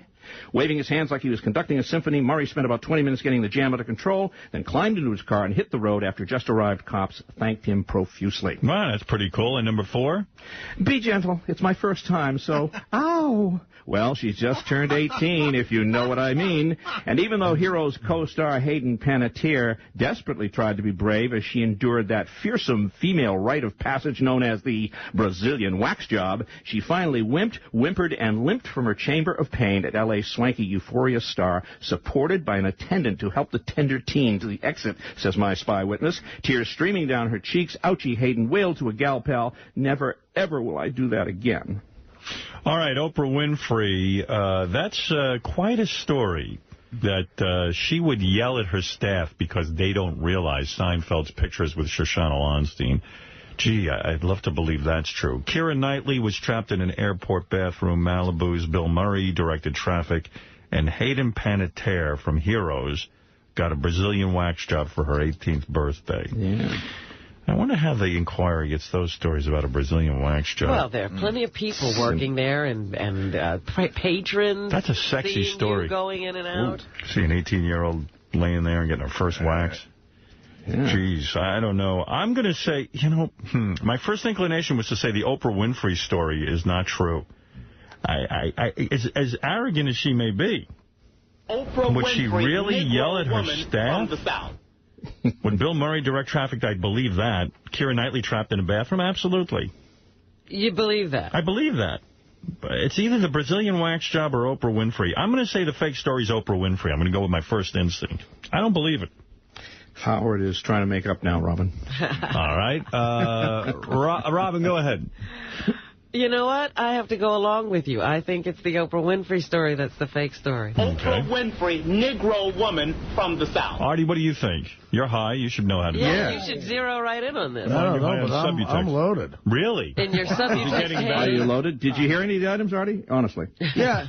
I want to compliment you. I've never, in a story about Jerry Seinfeld, I've never heard anyone clever enough to reference the line, not that there's anything wrong with that. Well, thank you. Are you being sarcastic? Well, that's in every article you read. I mean, come on. How about I expect more. Hi, Artie. Okay. Watch what you're saying. Yeah. Also, I see you're Artie's sweating. high. You have to. Yeah, careful, Artie. I'll reveal that you're a drug addict. Artie's sweating right now. Oh, yeah. Artie. I expect you to be more original than that. All right. Well, that's a kind of a compliment. Yeah. So, but other than that, I didn't hear anything. Do you not have a really? You're that high? Hayden Penitentiary. Hayden Penitentiary is your one. Artie says it's the Brazilian body wax on Hayden Penitentiary. And Fred, what do you say? I was almost going to go with that because usually when Mike gets carried away with his impressions, that's usually the one. But I'm sticking with number 1, Oprah Winfrey. You think so, too. All right. Fred, Howard, and Robin agree. Oprah Winfrey. Artie says it's Hayden Penitentiary and the Brazilian wax job. What's the fake story, Mike? Artie, wait a minute. Hold on. Artie says it's Hayden. Right. And the rest Robin, of us say Oprah all the Winfrey. rest of it, yeah. It's all Howard, Robin, and Fred. Right. Oh, this is great. This is fabulous. I love when this happens. Okay? Because you're all losers. Who's the winner?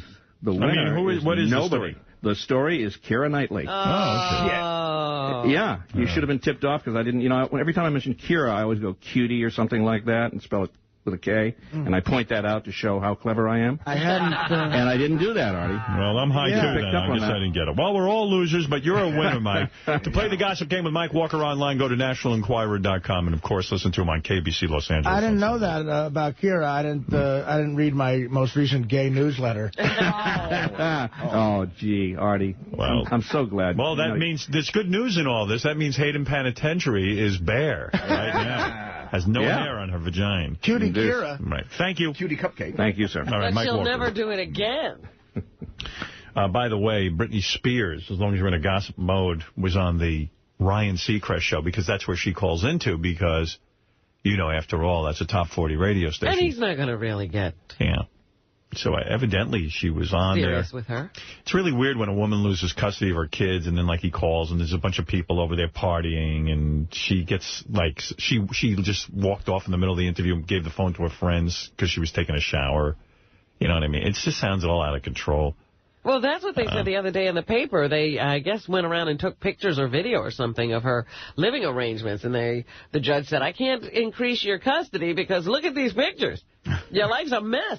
Yeah, I do have... Well, what page is that, guys? The Britney Spears on the Ryan Seacrest show. That's on the Animal Passions page. Oh, Jesus. Yeah. I got a lot of email about that Animal Passions. Man. People were all freaked out about those people who bang animals. You want to hear some of this Britney Spears thing? I haven't pre-screened it, so to speak, so... I don't know if you want to hear it or not. It's probably real lame if it's Ryan Seacrest doing the interview, but... Well, let's listen to how out of control she is. All right. What are you eating now? What vegetables? Broccoli. Oh, boy. We're on the air at KISS FM, and yesterday was the release of your new album. What'd you do yesterday? How'd the day go?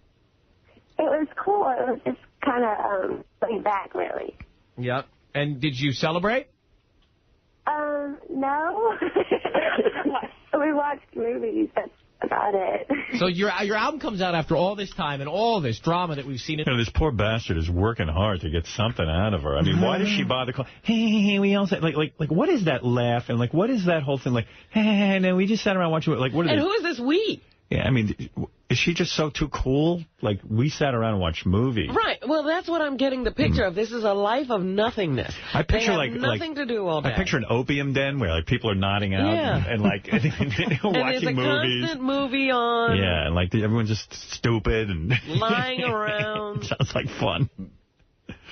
But, like, she's not even, like, trying to, I got to hear that again. We're on the air at KISS FM, and yesterday was the release of your new album. What'd you do yesterday? How'd the day go? Day go? It was cool. It was just kind of laid back, really. Yep. And did you celebrate? No. We watched movies. That's about it. So your album comes out after all this time and all this drama that we've seen in the news, and you just watched a movie? Yes. What did you watch? We forgot today was that Chip Taylor movie that put us all to sleep at like 3 in the morning. Oh, scary movie. Did you at least get, like, takeout to take home, or did you... Just lost custody of her kids, and she's, like, up till 3 in the morning watching a scary movie. And there's strangers and whoever lying around the house. Yeah. Gary said that Ryan Seacrest is such a good announcer that he gave 2 time checks during the interview. Like, he would just break in, all of a sudden go, 457. You know, yeah, that's the most important thing during this interview. You know, you got somebody... to know what time it is. Yeah, well, you got to know what time it is. He kept all of the format elements in the interview. I like that. Well, that's a great guy. Yeah, cool. Did you go out or do anything like that earlier? We ate Famous Amos cookies. And we had fried chicken. Fried chicken and cookies. And they're also taken with themselves like, yeah, we had fried chicken. It's that's the greatest thing. Isn't that funny? We had Famous Amos cookies. We're all fucked up. Yeah, maybe that's why you're getting enormous. Oh, yeah, Brittany. I would have said to her, do you think you should be eating fried chicken? We've seen pictures of your fat ass. Right, that's why you look like a big bloated mess on MTV. No. Seen your diet just because, I happen to watch the television, so I know you've been eating some good food recently. Yeah.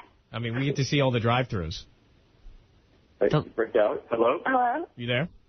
Yeah. Oh, yeah. Oh. We're on the conference call. Are we on a speaker? 918 KISS FM. You guys there? Okay. So Brittany, what will... 918 KISS FM. Brittany, you there? What a day. I told my program director I got the elements in. time element. Time for a time check. I got my call letters and time in while there was a lull in Brittany. You're on Kiss FM. Kiss FM 917. Anybody there? He just needs the echo. 68 degrees, Brittany. 68 degrees, right here at Kiss FM. Brittany? Hello? Hey, the album's been out for a day or so. What will you do for the rest of the week? Do you have to do Because her day was so interesting, now we want to hear about her whole week. Right, now we got to hear about the whole boring week. We're going to eat chicken and watch movies. I'll probably take a dump. Take a big smelly shit and probably not wipe. Princes, will you promote the album? What are you going to be doing? This is it. This is it. Who's that dude? I'm going to put in my ass napkin. This is the promotion. You promoted it on air with Ryan Seacrest. We don't need to promote anymore. Oh, boy. Some tool dude hanging around. Yeah. Some guy just wedged his way into Brittany's life. The new Kevin Federline. Well, she can pick him, huh? She can't even pick out a guy who could maybe organize her life a little. At this point, she can't pick. Piece of Me is, it's kind of about your image in the media and the paparazzi swarming and everyone always on your case. What was the message you wanted to convey with that song? Just, like wherever you go and stuff like that, there's a lot of people who, want to ask questions and, they just, sometimes you don't know their intentions and stuff like that. So it's just kind of a cute way of putting it out there, you want a piece of me and, in a, cool, cute, clever way. So, but it's a cute song. I like it. Britney Spears with us at 9:19. And there it is again. Jesus. Oh, Britney Spears with us at 9:19. I think he's run out of shit to ask her. 9:19. He wants to bail, but he can't bail. Right, a whole minute has gone by. He's just given us another You know what? time He is the world's... God, if I had her on the phone. He's horrible. You know what you should do? You should go, Britney Spears at 9:19. Brittany, what time is it? Brittany, why don't you give the time check element so my program director could be extra doubly satisfied. Not only did I have you on the show, but you got some time elements in. You know what? I always suspected when I left regular radio, it will soon enough revert back to nothingness. Time checks and bullshit. Yeah. And it's just about there. We're just about there. How much does that overwhelming coverage get to you? Wait, what? How much does that overwhelming coverage actually get to you and bother you? Oh, the coverage of it?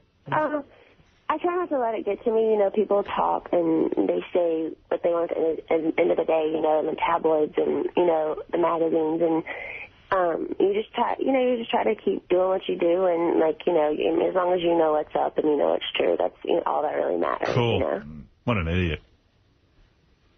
Well, you've obviously been aware of the conversation about your kids and obviously all of the things that you've been doing to, go to court. You have the court dates. You've had the reports of the parenting coaches and everything that's been going on and covered.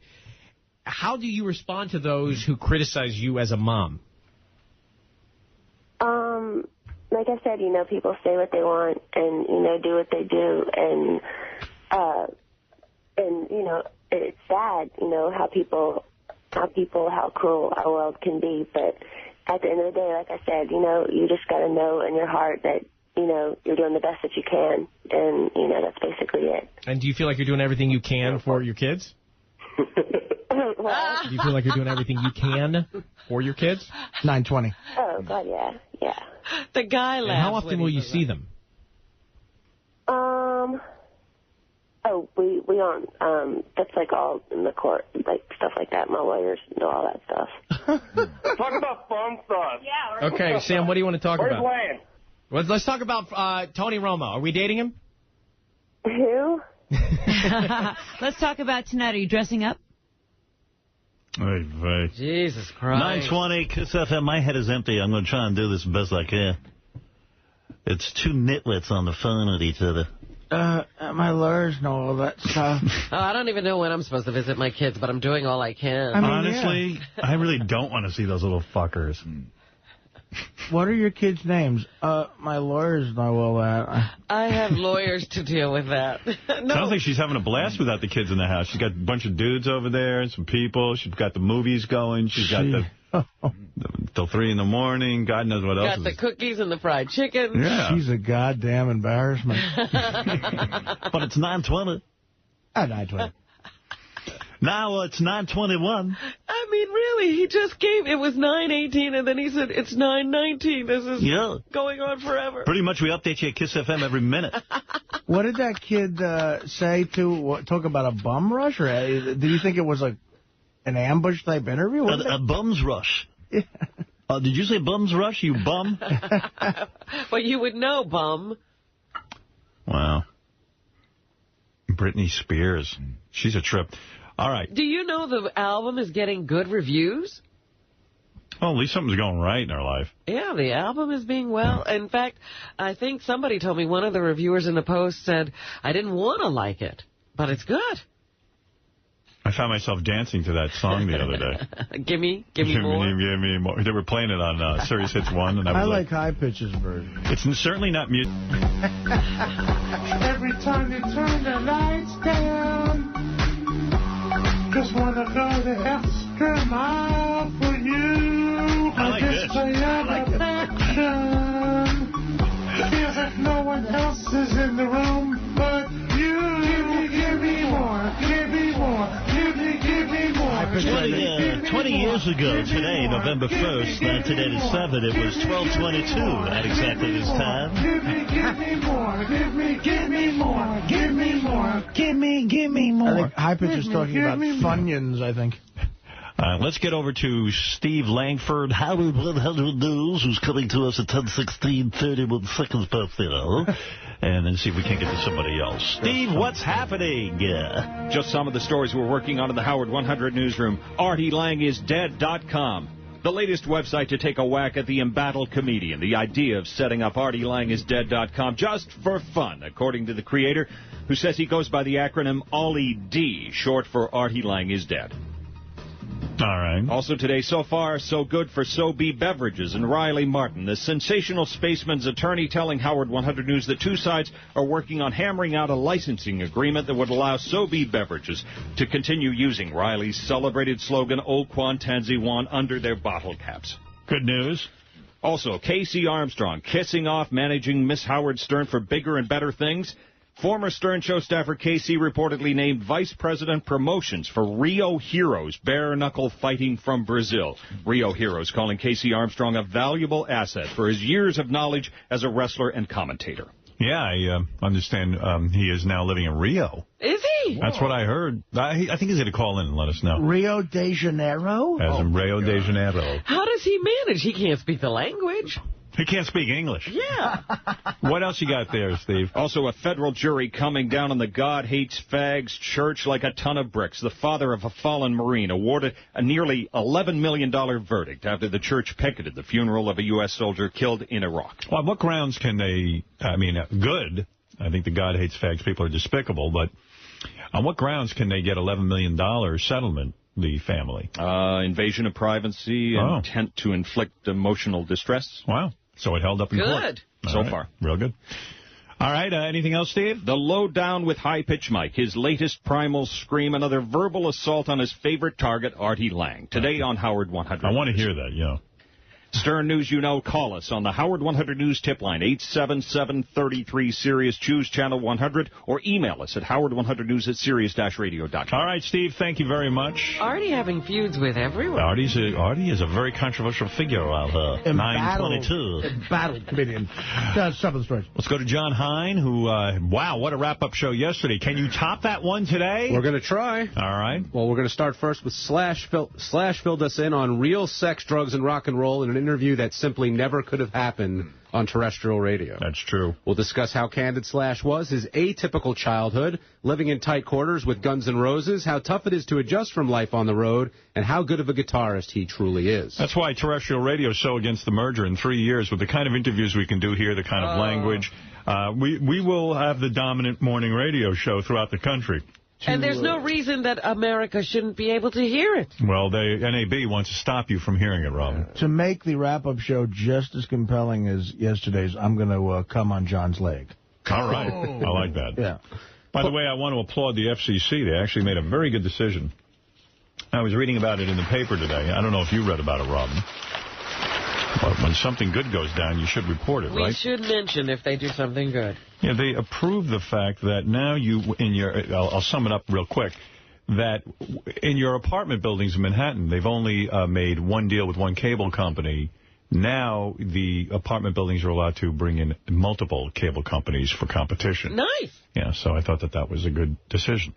Anything else on the wrap-up show? Yeah, if you've heard the legendary Cousin Brucey on the radio before, you've never heard an interview like the one he just did. Yes. We'll cover what we learned, including Brucey's SE-actual experience with his large maid at 11 years old, his experimenting with pot coke and the acid trip he took, why Viagra is fine with him. That's right, Cousin Brucey's pretty hipster, huh? You didn't expect that, brother. And that distinctive voice that belongs to your favorite cousin. That's right. I have to say I had a lot of fun over here promoting Doo-Wop Book. And loved it. CBS FM 922. I like that kid Ryan Seacrest, boy. He knows how to get his time checks.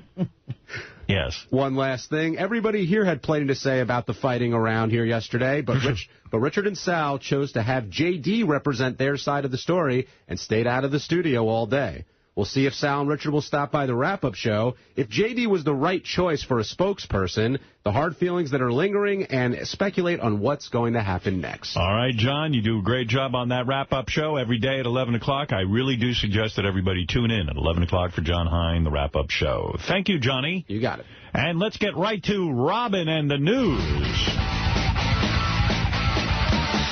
Oh, Robin Quivers is my sweet arrogant queen. I want to fuck rats without no Vaseline. Good one. She's got big cans, got big cans, got big cans. She's Robin Quivers. Woo! She's got such great big cans. She's Robin Quivers. You still high over there? He's digging the music. He's into it. He thinks that's Van Halen. He's doing a very slow dance. Are you still high, or are you okay now? I'm on the other side of the mountain, but I'm all right. Wow. Boy, that Subutex kicks in, huh? Yeah. You love it. It's a great gossip game. All right. And I got a little Vicks Vapor Rub. Wouldn't it be great if Van Halen at their show at Nassau Coliseum actually sang that version of Hot for Teacher? Big cans. Got big cans, and you were sitting there, and they could just sing it to you. Oh, I would love that. Problem is they're selling out. We need them to need tickets or something. Yeah, then they'll bastardize them. Then they'll do whatever we tell them to do. Robin, what's in the news? Well, you mentioned this earlier. You haven't played the tape. Heather Mills gave an in-depth interview. I'll get to that. And by the way, my phone seems to be dead. Hey, Artie, you're really down. Artie, you're really sweaty right now. Is that as a result of the Subutex? No. It's a result. I didn't get a chance to shower this morning. So yeah, but you're sweating. Oh, what does sweating have to do with not showering? Oh, I don't know. Am He's really wasted. You want to go lay down? I'm not wasted. I feel like I'm the man with the golden arm. Oh, jeez. I'm not wasted. I'm enjoying myself. All right. I mean, I can't do that once in a while? Heather Mills was on a television show. She got all emotional. In Great Britain. Yeah, she their feels morning version of, TV. What is it, Will? Phones are down. Oh, what happened? Yeah. What happened? I don't know. They're blaming it on the phone company. It's not the phone. The phone company's still operating. I think it's bullshit. Yeah, every other phone in the city is working. Inept friggin' engineers here. Oh, come on. We've got some good engineers. Well, yeah, most of them. Just not Scott. You think Scott did something? No, it's not his fault. I'm just busting his fault. All right. Yeah, what are you muttering over there? And speak Sorry, up. I apologize. Goodness sakes. Get out of here and go work on the phones that aren't working. All right. Heather Mills, who married Paul McCartney. Now she's upset with the tabloid stories about her and says they've made her suicidal. I need to get everybody to petition that they don't want to be lied to anymore by the press. They want their children to grow up in a society where press is just and fair. Who is she? No one heard of her. She married Paul McCartney. She didn't write any songs. She's entitled to very little, and now she's a whole big macher on the press? And the size of the lie that they print is the size of the apology they have to print. And they have to reveal their made-up sources and their so-called friends unless it's a criminal situation, because they make up such lies. They've called me a whore, a gold digger, a fantasist, a liar, the most unbelievably hurtful things. And I've stayed quiet for my daughter. But my daughter, we've had death threats. I've been close to suicide. So upset about this. I know you're... I've had worse press than a paedophile or a murderer, and I've done nothing but charity for 20 years. Why? You fucked with a Beatle, honey. Guess That's what? right. He's Who popular. told you to I have marry an the icon? worst press than a pedophile. Pedophile. You're about to get $100 million from one of the most beloved people. I need 70 million more. Right. Ooh, boo fucking who. Go fuck yourself. Remember you when I first started here? I came on here talking about vegetarianism 15 years ago. I sat here and Dr. Hilary Jones said, she's crazy, she's talking about wheatgrass and giving up meat and dairy. And then they want to write that I just suddenly make up vegetarianism. To please Paul and To his please family. Paul. You've got footage. Find it. Show it. You know, it's Yeah, just... because our life is devoted to clearing your name. Everyone has jumped on the bandwagon. That You're a horrible human being. That's why. You're just a leech. People don't like you, and they especially don't like when you go on TV and give an interview. You talk about, I do all good things. I'm a good person. I'm on her side. Good, you are. Fleecing Paul McCartney is what she's doing. I really want to see her side in all this. Yeah. What's I don't going know on? what she's asking for from Paul. I don't either. According to her, nothing. my sister was crying her eyes out because that awful Jordan and Peter Andre did a joke on Sunday, and I've had 6 amputee girls crying their eyes out because they're getting bullied at school because people are joking about the loss of my limb. Jonathan Ross. Oh, I remember that one. Says she's such an effing liar. We're going to find out she's got 2 legs instead of 1. I have protected my husband. I know everything, and I know the truth. No, isn't she good? Well, that's a little jab where she's saying there's stuff we don't know about Paul that she could spill. Yeah, believe me. This is exactly why you're not liked. But again, this comes from the papers, so what do I know? And whether I know it's the truth or not. And I know you can't talk too much about the divorce case. But everyone jumps on the bandwagon. But makes money out of my misery. I know, but listen. Oh, she's worried about people making money out of her misery. Well, she's making money out of Paul. Paul's misery. On what planet does she deserve all that money? I know that, and I know you're upset, and I know you're only human, which is what people are forgetting. But during the coverage of the divorce case, they've been saying that you want 50 million, and the reason it's been offered nothing. Okay? Okay. Nothing. We go to court, nothing to do with that. We go to court over my daughter. I'm not allowed to talk about it. I've been offered nothing. Doesn't mean you don't want anything. It's a criminal act if I talk about my daughter. You have no idea what's going on. These figures are made up. 100 million, 50 million, 20 million, this million. How do you know if I even want any money? I'm $1.5 million in debt in lawyers' fees. No, Paul owes $1.5 million to your lawyers. Trust me on that. She's $1.5 million. Well, then tell us what you want. Yeah. And that's as much as I can say, or I go to jail for telling the truth.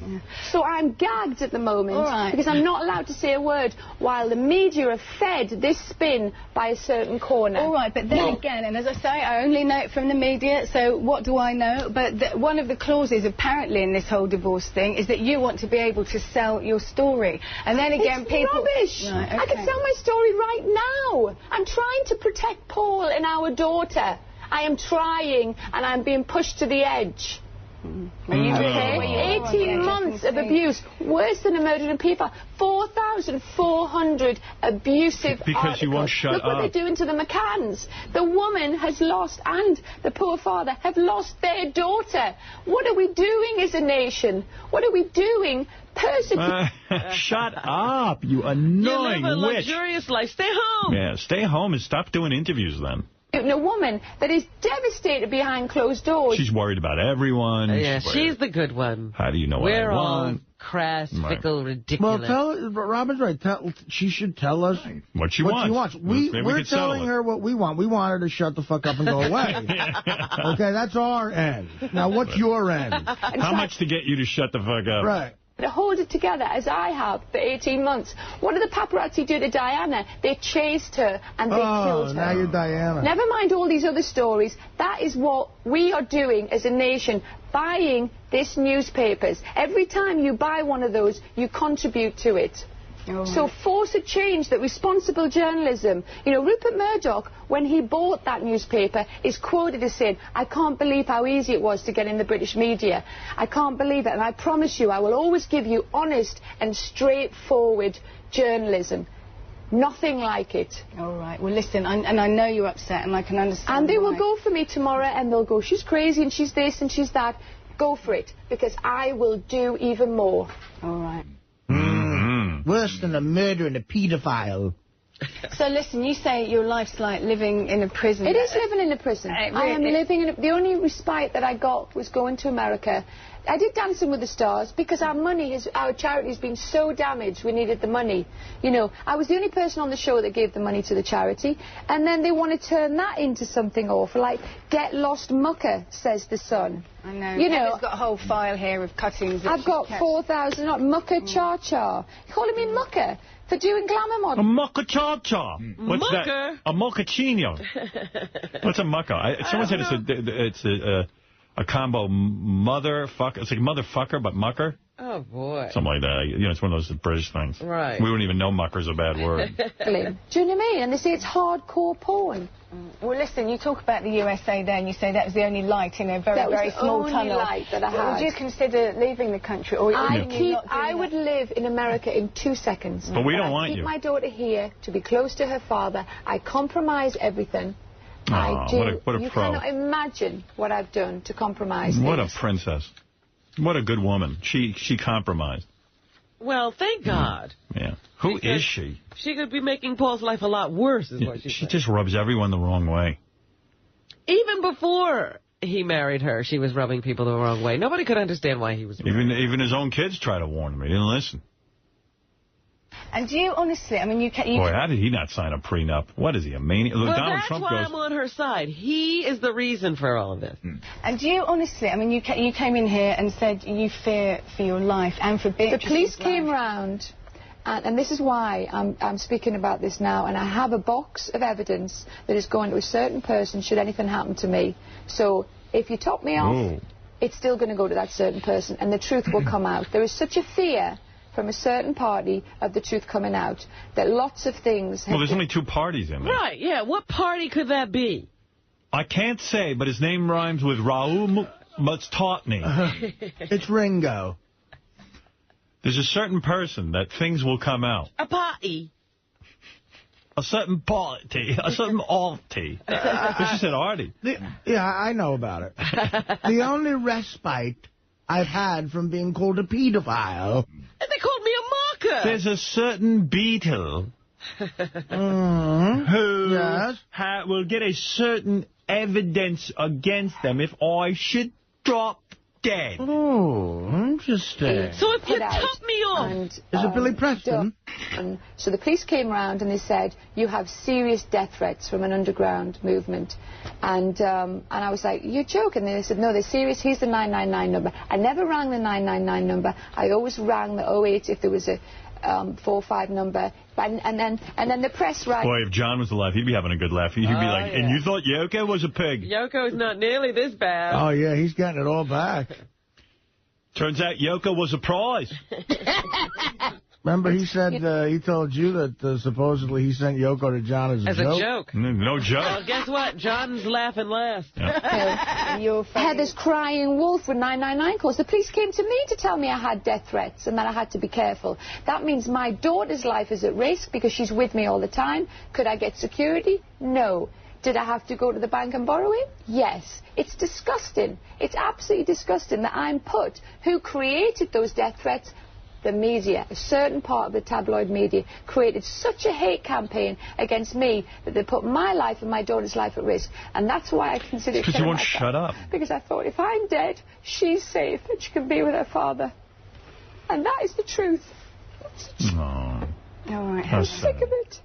All right. We'll leave it there. We can see how sick of it you are. I mean, you're really at the edge. And I've got nothing to lose. And have you got friends who are helping you? I mean, how are you getting I have. I have 300 friends come to my daughter's party. They are biting their tongues not to talk because they're so loyal. Even a journalist said to my publicist, her friends are so loyal, we can't even get them to say a word. Whereas other people's so-called friends are putting stuff out left, right and centre. All right. All right. Well, thanks for... Other so-called people. I won't say who. Other people. Other people who might be involved in this. There's only one guy involved in it, Paul McCartney. This other person may have written the song Hey Jude.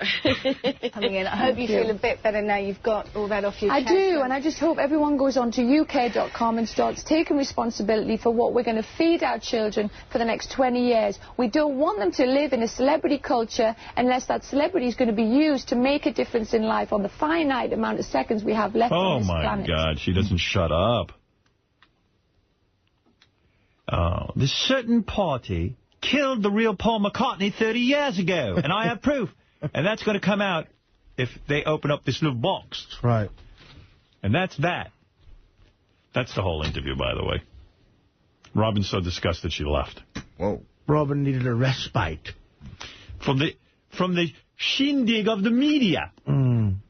A mocker and a pedophile. I'll take a break. We'll come back and I gotta get straight, man. How are you gonna do that? I don't know. I need some whiskey. Got a real buzz going on over there. Whiskey helps me get straight. Yeah.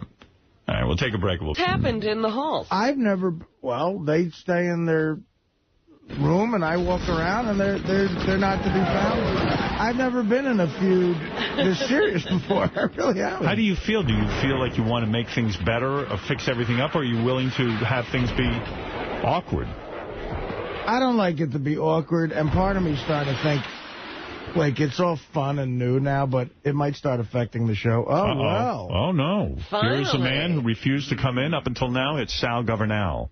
Good morning, everybody. Did you have a statement to make, or are you going to hide behind J.D.'s skirt? Oh, and Richard, too. And Richard, too. Uh-oh, there's a statement coming out of Richard and Sal. This is a new development. Howard 100 News is rushing to the scene. We're just doing this to avoid that awful wrap-up show. So. Anyway. And we have Robin to thank for us. She gave us a nice talk earlier. Yeah. There was a meeting between you and Robin? Yes. At what point in the show did this occur? At a commercial break. About 2 hours ago. Interesting. The one who She's wants you dead? And she agreed she would be our moderator for this, if you don't mind, Howard. Why would I agree to that? Well, no, just to make sure they get their statements out, because I thought they had some interesting things to say. All right, go ahead. Here's my statement.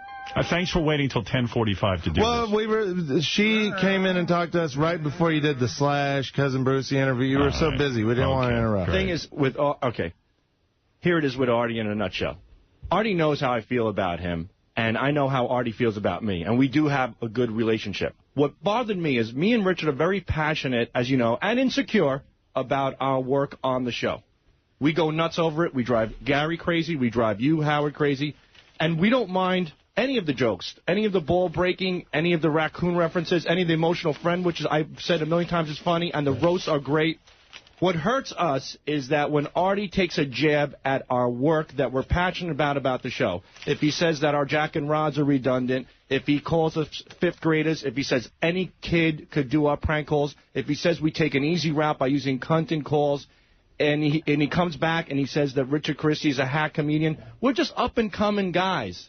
And we respect and admire Artie, and we want to be a part of the family, and we would love his help. So I don't care about anything that you do, and I've laughed over everything you've done, and I applaud the ball breaking, but we are passionate about what we do for the Howard Stern Show, and that's where we feel we're being ribbed, and we're being kind of, jabbed at. And we're not mad. We're not mad at Artie. We just get hurt when things get said. I listened to this, and this is a quote from you yesterday, Sal. I'll read it back to you. I know, but see, what you're doing is you said this. Wait a second now. You said you're not mad, but let's find out. Yesterday, You said the following, and I'm just reading from a transcript. I'm not putting anything in your mouth. You said this to Artie's face. Be brutal. I know. You were on those stupid fucking shows before Howard Stern. Nobody knew you. Well, they were stupid. You sucked on Mad TV.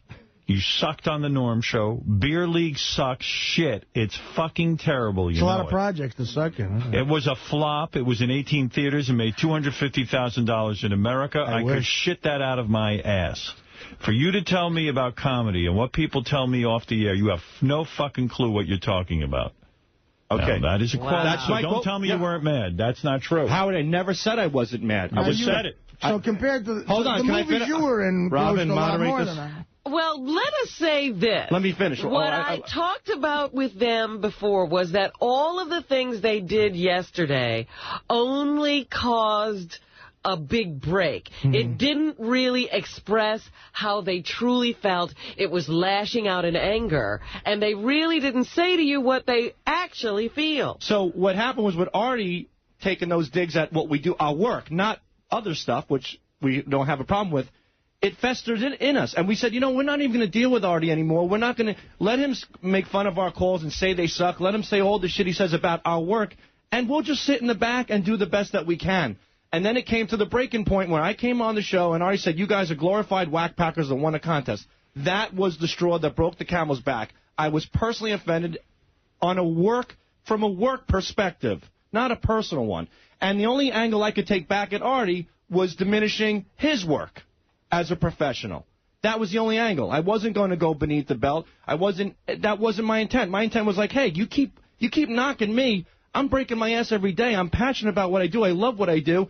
Where can I go? I could say, well, I think you sucked on Man TV and you sucked on Beer League. Is that true? No. But it was to a certain degree, maybe. But that was the angle. What is this? It's ridiculous. No, it's so phony. It's not phony at all. What is this? See, it's bullshit. No, and that's the truth. And that's the that's why we didn't come in earlier, because no matter what we say, we can't defend ourselves. You said all that stuff before I mentioned that you won a contest. Yes, you did. Tell me when. The stuff Howard just read. That's what I said yesterday. Yeah, I did. Then I said you won a contest reacting to that. Right, but I didn't say all that. No, when they brought the wrap-up show. That is true, because on the next page, of course it's several pages later, Artie said that. Okay, but there was several things that Artie said beforehand, which triggered me to say that. Artie, do you mean how... in anger, I spoke improperly. And when you get mad, you say things that you don't mean, and you try to hurt people like you did to me. Well, and I unfortunately... Does anybody else in this room feel that I constantly bash their phone calls? I don't think you constantly bash their phone calls. I think they are super sensitive to your criticism. And so every time it does happen, it's like in neon to them. And they don't forget from the last time. It just gets heaped on and heaped on, so that they are suffering. Every time they do something and you go, that's 5th grade, or why do you guys have to do that? They're like, Artie hates our work. No, but shouldn't the compliments I give them make just as big an impact? They don't hear that. You know when you're in a comedy club and you see the one guy not laughing and you focus on him and everyone. Okay. Right, and I said we're offended. We get offended if Howard, Robin, Fred, if anybody like rags on our work, we get offended by them too. But at the time, they were asking us about you, Artie. We're not focusing on you. Robin has said bad things about our stuff, too. Everybody has said bad things. See, I own up to it. If I said it, it's okay. The only problem I have with you guys is a lot of the gay stuff, but your phony phone call stuff is great. Yeah, Thank you. That's awesome. But Howard, I like the gay stuff. Right. I was going to say Howard likes the gay stuff. What does it matter what I think? It matters because we... But what do you care as long as I keep you employed? Exactly. Because, I like what you're doing. Yeah, but you know what? We respect and love Artie just as much because he is a funny figure on the show. There's no denying it. And Artie does come to us off the air, so we do get mixed signals. But that's what I couldn't understand how you could be so vicious to Artie. And it's not only off the air. Artie has tried to be an advisor to you. Right. He's taken you under his wing. Yep. He's told you how he thinks you could extend your career beyond this show.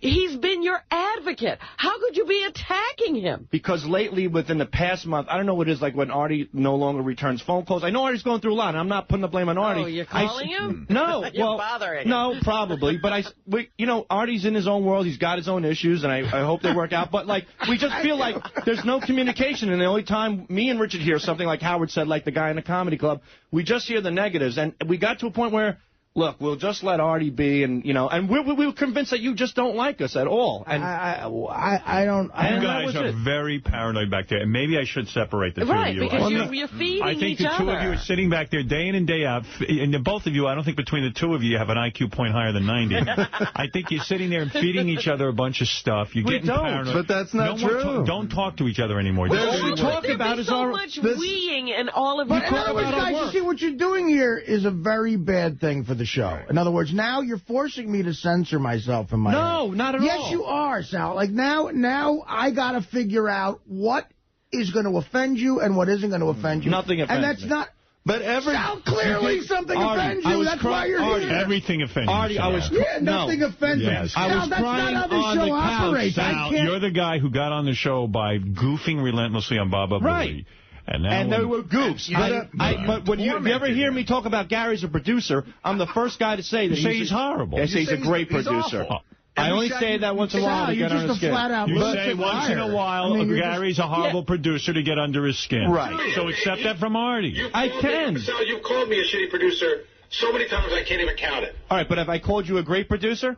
No. When asked who... Has Artie called you a great comedy guy? Yeah, from time to time. And has Artie called you a shitty comedy guy? Yeah. She does the same thing you do. So I know. Go back there and suck it up. But listen, that's my point. The point Get over it, man. Get over it. The point that I'm trying to make is that we respect and admire Artie, and we're passionate about our work, and that's why we were mad. I told you do good work. That's all that matters. Right? But listen to this. Like, everybody... you worrying about what Artie thinks.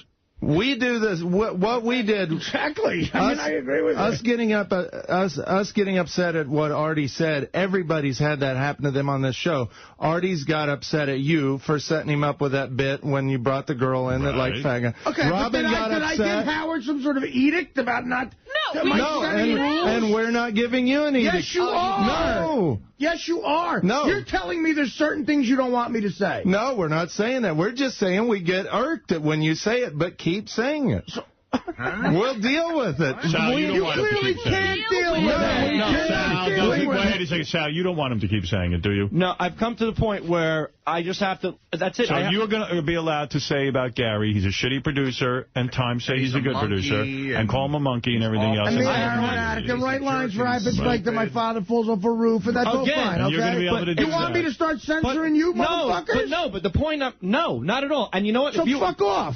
That's fine. I could deal with that. But at least anything to you about writing about his father falling off the roof. I thought it was a little wild. No. Here, why is that okay? I sit back and I take it. I take it. Because it fell within the content of the show. High Pitch Mike and him had a feud. High Pitch Mike came to me, and Why is it okay for you to Gary? Why is it okay for you to call Gary a shitty producer? That's to break his balls. But so is it fair to break your balls? Yes. So then why are you telling him you don't like it? Why does Artie do the emotional friend while I'm crying on the couch? Because it's funny. Right, and that's why we do what we do. But why are you now on the air I'm not the one, right? I'm not the one instigating we're not talking about that. What I'm trying to say is that when it's within the content of the show, when you're discussing Artie's drug addiction, when you're discussing his way, when you're discussing, hold on, when you're discussing, crowbar it in? No, when you're discussing issues with me and issues with Rich, we have no problem. I don't have a problem. You have a problem. Makeup, you know what your problem raccoon, is. Your problem, emotional friend that you egged him on to. I have no problem. Gary dances around me with a... Wait, let me tell you. You know what your problem is. I've never complained about any of that. Your problem is when Artie says that you're a shitty comedian. Yes. But you say Gary's a shitty producer. But it's How is that different? It's not a comedian. I know I am green at comedy. I've admitted it. So what's the problem? I'm talking about the work that me and Richard composed for the show. So what does Gary do for the show? Yeah, but it's different. Why? I can't put my finger on it. You mean your work for the show is different than Gary's work for the show? In other words, when you say Gary's a shitty producer, isn't that the same as Artie saying you guys are shitty, phony phone callers? Yeah, but you could see... First of all, that's not what I'm saying. What do you mean? I can't see past that? You can see the difference in that. I'm playing your call. I know, but I don't see a difference in that at all. Can I say something? You got to suck it up. We're not talking about that. We're talking about Artie. We feel that Artie jabs a lot of our hard work. Artie jabs your hard work, and you jab Gary's hard work. But let me say this. Wait, don't nod your head. You don't know that you jab Gary's hard work? I make fun of him. It's a goof. It's a joke. It's a goof when you do jab each other's hard work. We think that Artie's being because sincere. You're paranoid. Right. I mean, Gary's healthy. Everyone here's healthy, but you're not. Right. So then get healthy. Go see a psychiatrist. Well, that's what I said. The opening of my statement was it's because of our insecurity and our paranoia that we got upset with You don't think I have insecurities about comedy? Every performer on earth has Everybody here has We do. We think that. I want to run something by Sal, because this is one of those things that I thought was, maybe humor in your mind, but not to me. The week you were in for Get John's Job, right? Howard and I had some incident. There wasn't a piece of paper in front of him, a cart that he needed or whatever. And we got into a fight and everything, and, like a real thing. And you walked in and you go, here's the problem, Howard. Gary's a horrible producer. Right. And you know what?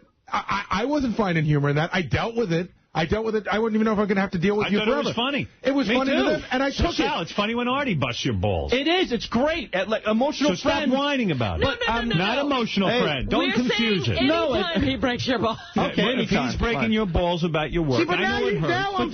Now I have to edit myself in my head. No, don't edit. We just thought that you hated us and hated everything that we did. Well, don't edit yourself. All we're saying is when you say it, it hurts, but we'll deal with it. No, you're not dealing with it. We are. You guys asked that. No, we are. The reason that all this came up is because people are putting up notes saying these guys are back there freaking out. Maybe once every 2 weeks we get mad at something that Artie says. That's pretty often. I'm saying maybe that much, but we're not back there stewing. I'm thinking back to when this started, probably. The time I pointed out that maybe some of the phone calls always had that theme of interrupting. And let me say this. That turned into a funny bit. It hurt a little bit at the beginning that you said that, but it turned into a funny bit, and we dealt with it. So don't censor yourself. You can rag on our stuff every day, but there's no way. Howard, being a human, Richard's giving me permission. Yes. So he's giving me permission not to censor myself. Right. You think I'm waiting for that permission from you, you dope? No, but I don't want you to think that we want you to not talk about us. But the problem is if I continue doing whatever it is I'm doing, once every 2 weeks, you'll have a pussy powwow, and I'll fucking... You're here to encourage Artie to keep ragging on you. Yes. Is that what you're saying? I'm Sal, that's what you're saying. It's done. Now get out of here. One thing. Our defense is we're human. We're not made of steel. It hurts a little bit, and that's all we're saying. It hurts all of us. Do you think it's funny? I get a laugh out of high-pitched Mike saying, follow your dad and fall off the roof? I know, but when you say on the air that you're pissed about that, that's all we're saying. We're human just like you guys, and we get hurt. Okay, so Stop making those jokes about my father. Stop making the jokes about Aaron. But we're not telling you to stop. I'm not a fag. I don't care about that. Wait a minute, hold it. I don't want this to end before we determine, are you going to barricade yourself in your little studio? No. Or will we have some freedom of movement around in the office again? I never gave up my freedom. They've been closeted for a couple of weeks I tell you, I like them. They've been closeted their whole life. Hey, Howard, let me ask you a question. In the history of the show, with 24 years, right, for all the shit that you ever said about me, have I ever come to you and told you not to do something or told you that it hurt me? You just fucking man up. But this all Everybody started. in the office knows how you feel, so clearly you're telling someone. Right. No, but we're not coming to Artie and saying, hey, stop talking about it. You're going to other people. We didn't go behind my back. No, we're not. Richard, and I never talked behind your back. Jason revealed that. They didn't. Okay, but everybody else knew how they felt, Howard. I'm telling you, we all knew. Right. Jason repeated verbatim, but we all knew this was going on. The fact is, I'm weirded out by you having a discussion about me on any level. We're not having discussions. I don't talk behind your back. Jason came in and said it. Jason made that up. No, he said... He was bringing up when I was mad about you ragging on me at the roast, but that's something I talked about on the air. I am clear now on this. I'm not. I hope see, there's still some feelings out there. They'll have to be ironed out. They'll have to be ironed out later. That was all very destructive. All right. But I understand what's going on now. The boys are saying they are hurt, they're human.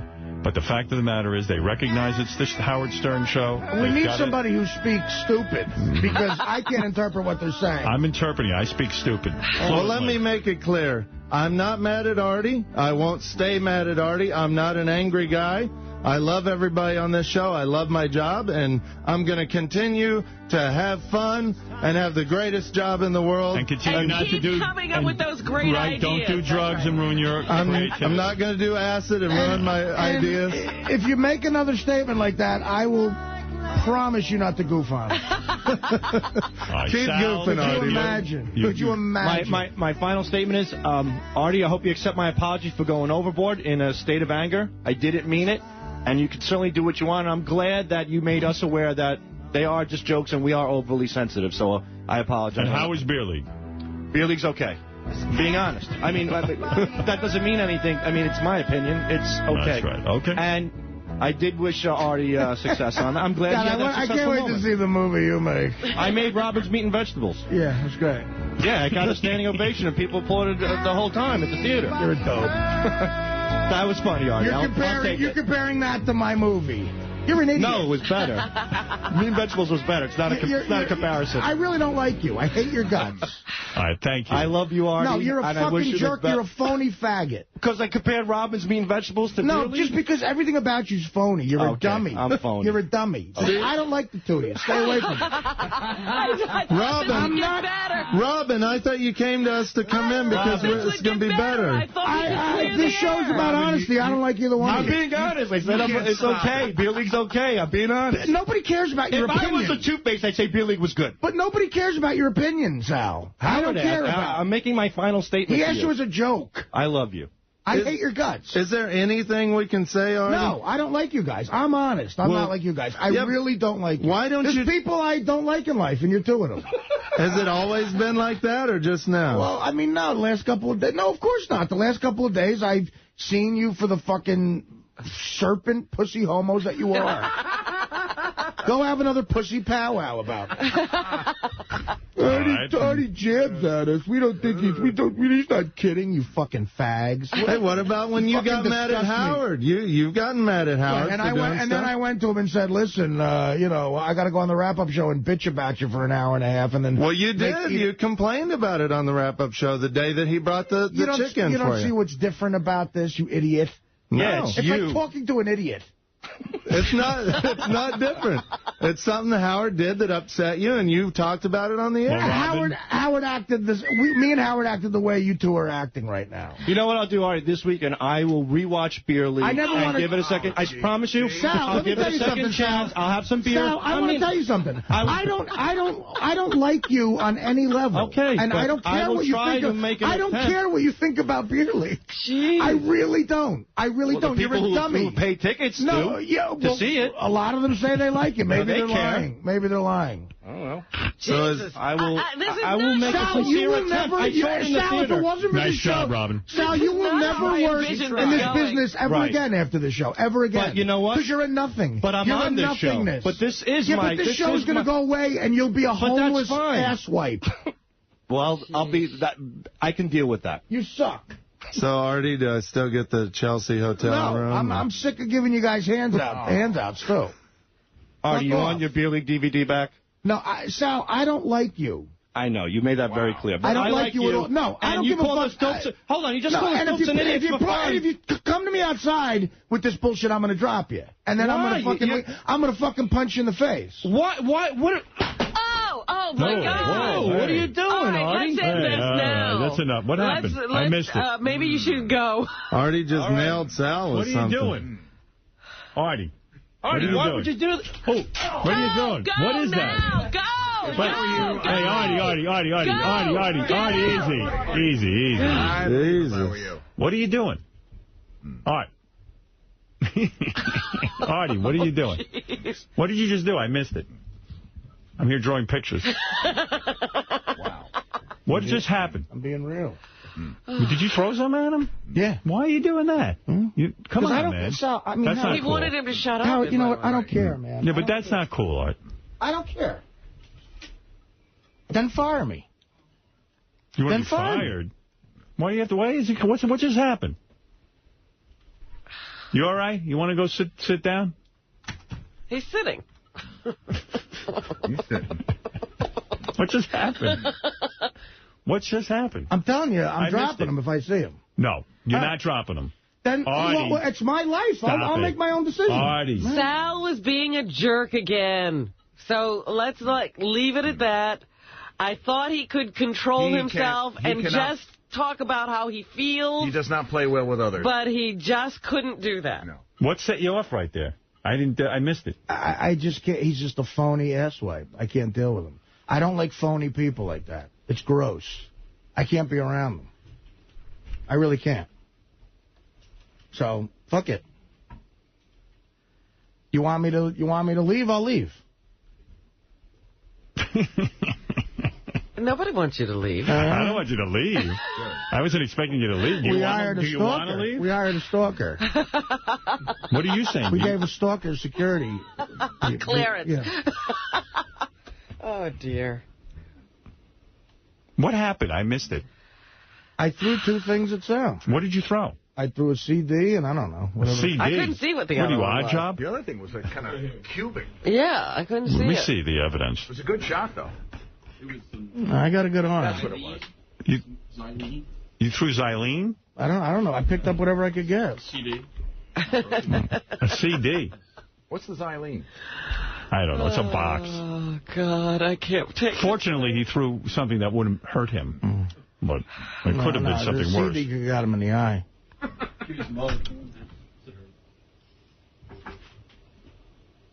Wow. You were really keeping it real. I mean, what's going on here? I mean, I don't know. I probably don't belong in this business. I never have. It always ends bad for me. I don't like a lot of people. And he's one of them. You do like him, I feel. I don't like him. I think this is just a thing that's going on I don't right like now. him. I didn't know you were taking this so seriously. Well? Yeah, I thought Artie was doing better with this than they were. I did too, but he's not. It's enough of him. I'm putting an end to this. All right. You two will get along. All right. Oh. You're going to have to learn to live with each other. No, they'll get along just fine. Well, that's what, we're telling you. No more discussion about this. This is done. Now it is done. Now I'm stepping in. This was fun up until now. It was fun up until now. Now it's getting real. Thanks, Robin. You know what? Robin went out and talked to them. That is the end of my career as a diplomat. Yeah, you're no Theta 7. Robin set it in motion, but Sal is like this defective toy. Let me tell you aiming something. back towards the wall. He can't help himself. Well, what I talked to them about in the studio back there when I went to, had nothing. I was like, let's not even get into what you got into the other day, because that was all set out of anger, and it was stupid, and it did nothing to help your position here. And when they told me how they really felt, I said, that's something you should say. They couldn't keep to that script. No. Dave, you're on the air. Hey, it's Dump Truck Howard. Thanks a lot for taking my call. You need to take Sal and Richard, ship them off with the USO, and call it the Cowards of Comedy Tour. Those two guys are the biggest fucking pricks. You know, everybody's forgetting that Artie started off the day yesterday by giving Richard a fucking gift. I know. And you started off the day by giving Richard 45 minutes of airtime to talk about fucking squirrels. And only 3 hours later, nobody pays attention. Nobody cares what I do. I mean, it's unbelievable. You know, Sal and Richard, what they are starts with a C and ends with an S, but it ain't comedians, brother. That one was for you, Artie. I love you, man. Thank you. I agree with you. Know what happened? You just quit the show again? No. He said if you want to fire him, he'll go. Why do I always have to fire? Well, I'm sure human resources do you want to do it. Do you want to leave? If Sal's bleeding, do you want to leave the show? I'm sure I might get fired. No, Howard, I don't want to do any of the stupid shit I've done in my life, but it happens. All right? I'm going to settle this right now. I'm going to listen to me. Would you mind? Listen to me. No reflection on you. I love you. Maybe I'm not cut out for this shit. Artie. I should be loading trucks. Artie, I'm going to bring Sal in here now, and I'm going to wire you this out. Bring him in. You can't flip out. You got to promise me you're not going to hit him. I'm not promising you nothing. Well, then forget it. And that's not I think we need to give this some time. See, he what is it, JD? He's not bleeding. All right. I could settle this in 2 seconds. I could make things better. You want me to make it better? Or not? Do you want me to or not? Yeah, good. All right. Sal, get in here now. Oh, shit. And Artie, but promise me you're not going to hit him with anything. If you're going to do that, I can't bring him in. All right. Bring in Sal. I will settle this. I'm going to make things better. All right. Sal, are you okay, first of all? I'm totally fine, and I understand Artie's anger. All right. What just happened? No, whoa, 1 second here. Don't talk to each other. Don't talk. Let me handle this. Why was he... I don't even know what just happened. What just happened? What set him off? I said I was sorry, and then I teased him again about Beer League. Okay. No, it's not about Beer League. Right. It's about your phoniness. All right. It's about your insane phoniness. It's not about Beer League. Artie, in Sal's defense... I don't think so stupid. Artie, in Sal's defense, I don't think it's phoniness. I think he doesn't understand how to speak. All right? You hear what I'm saying? I think you're right in a sense when you call him stupid. He doesn't know how to patch things up. That's why he's having problems with his wife. Well, the man's under a lot of stress. Neither do I, clearly. All right, well, wait a second. I'm going to get to you in a minute. I'm not Mr. sophisticated either. Sal's a little bit retarded. I'm going to be honest with you. I happen to believe he might even be retarded. Not even a little bit, but really straight on retarded. And Sal, I mean that as a compliment. Because you're a high-achieving retard. You're a high-achieving retard. High-functioning. Artie, I don't think the guy hates you at all. I don't care if you hate. No, That's it, Howard. We're making too big. I don't care about him. I know you don't. I just don't. But I want to make it comfortable for you guys to work, and I'm just kidding around. I'm comfortable. I don't work with him. He don't work with me. Okay. Sal, here's the problem. You're rubbing the guy. You're digging him, and you're digging him, and you're digging him. And then he's going at you, and you're going back and forth at each other. Mm-hmm. I happen to know that you guys do like each other. I do know that. I know right now you don't, but up until a few days ago, Art, come on, I know you like the guy. I've never liked him. All right, you really never have liked him? Never liked the guy. I thought he was a creep. When I said something about him on the air years ago, and our mutual friend Kamal said, God, that guy Sal is crazy. He wants to kill you. No. And I was like, really? He goes, really? Yeah, you better get on the phone. I never heard a guy so mad. You never found anything? And Kamal put me on the phone with the guy, and when we hung up, I said, wow, that motherfucker's scary. And now I'm working with him. But let me ask you something. Is there anything you like about him? No. Honest to God, nothing. I don't like the kid. You really don't? I don't like him. Wow. It's just you never met somebody you just don't like? Well, you're doing just as well as I did, Howard. You never met somebody you just don't like? That's true. I don't like the guy. There's a lot of people like that in my life. And this is not Hungry Artie saying this. This is... No, it's not. I know you're in a bad mood. You haven't had any cake or sugar, cupcakes, well, that's various devil dogs. That's aggravating. But it is aggravating. Well, you know. This is tough for you. I'd like to eat. All right. 33 past the hour. Sal. Okay, here's what I'm going to say. Sal's crazy. All right. I like Sal, and I love you, and I love Sal. I know you do. I love all you guys that work with me. I'm not asking you to choose any sides at all. I want to tell you something. I love you all. Artie, you're interested in working here, right? Yeah, I don't know what I'm interested in. Do you hate it? When you get depressed, I know you hate it. This is not a time to ask him this question. I hate work. I don't like work. You don't like work. This is too much for you? This is the greatest job ever, but I don't like jobs. Me too. I'm with you. Right. But as far as the job goes, this isn't so bad compared to... It's the greatest job of all time. But I just don't like working. All right. I'm with you. I want to go somewhere and just be by myself. Absolutely. He's back to Italy. Wouldn't we all? It doesn't have to be Italy. It could be the Italian section of the Bronx. No, it could be your new house. You could be hanging out there for a while. I don't. Are you envying Britney Spears' life at this point? But, you know, again, it's probably, maybe it's not even Sal's problem. It's my problem. I have a history of... Look, I got You're doing fine. I got arrested, you know, and I spent, that was the past. You're doing much better. I've never gotten the proper counseling. All right, you're going to get it one day. All right, listen to me. I can't walk around halls in a big corporation for too long. All right, I hear you. You're not a corporate guy. No, I'm not an anything guy. All right, you're a guy who has grow a beard. Artie does what Artie's going to do. No, I'm not even saying that. I just don't. You're not. Maybe it's not Sal. Maybe it's probably me. What do you want me to tell you? All right, maybe it is. So what I'm saying is, you two guys, listen to me.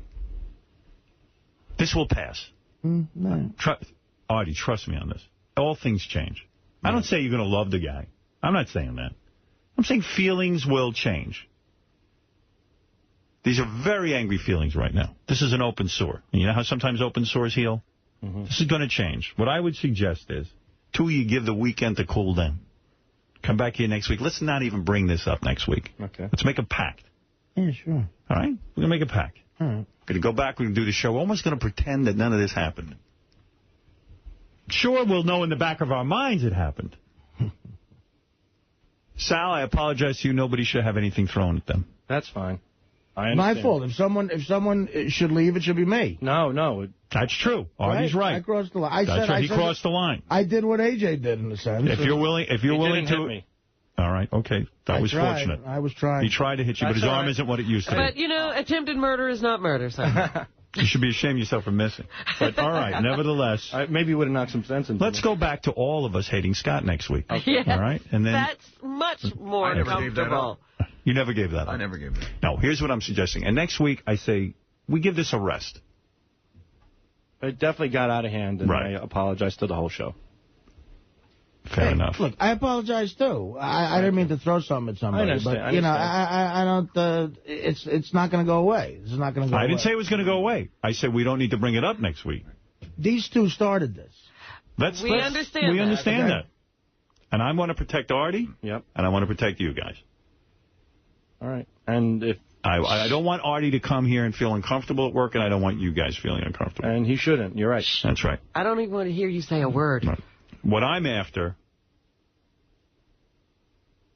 and in a sense I take blame here too. I allowed this to go out on the air. I did. I was interested in this conflict. I didn't realize it was going to get this vicious. Sometimes I think it's a little bit of a put-on. But this clearly was not one of those times. No. Like when Artie says, oh, I hate Sal, I almost still don't even believe it. Right, absolutely. But he's telling me, and he's looking me in the eye, and he's saying, I really hate this guy. This is real. And I am at fault, to both of you, for not realizing how serious this is. And I would take some blame in that, too, because I did not realize it was that serious on Artie's part. Right. I have been involved in many things on the air where I get worked up, but I do have a certain amount of, this is good for showbiz. Right. You see. Now, this has crossed the line. This has gone overboard. And I can't allow that. Now, I'm seeing that I'm contributing if I allow this to go on. And we don't want that. Yeah. I am now taking this thing seriously. It's 11:18.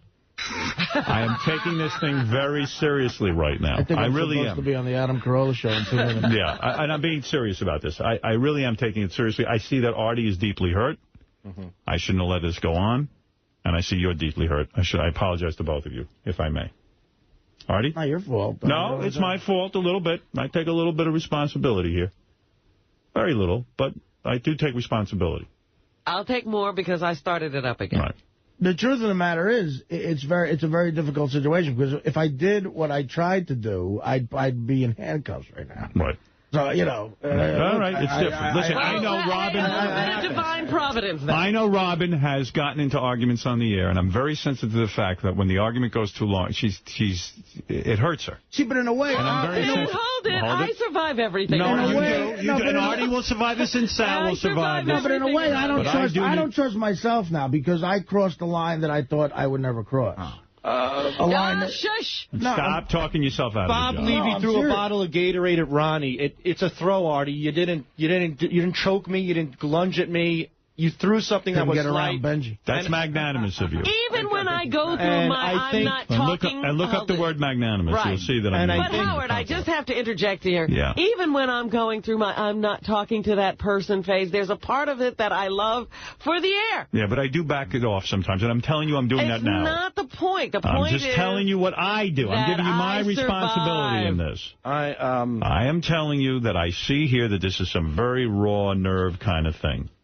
You ever have a cigarette? He doesn't ever back off on Fred. You never notice when Fred's getting really... No, I don't really think about Fred. I'm not aware of anything. Go ahead, smoke a cigarette. Give us all cancer. Go ahead. Me first.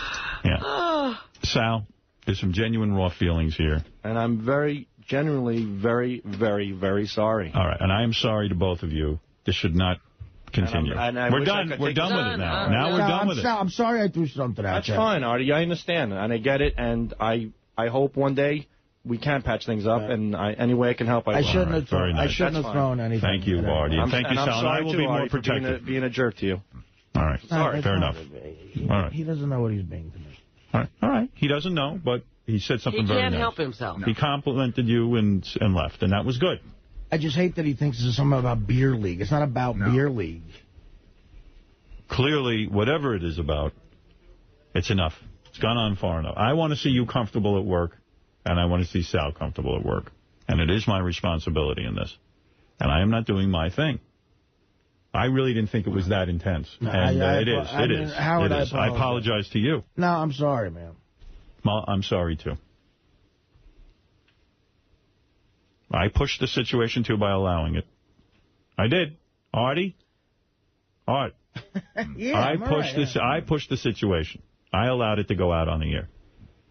I didn't think you guys were really that bitter toward each other.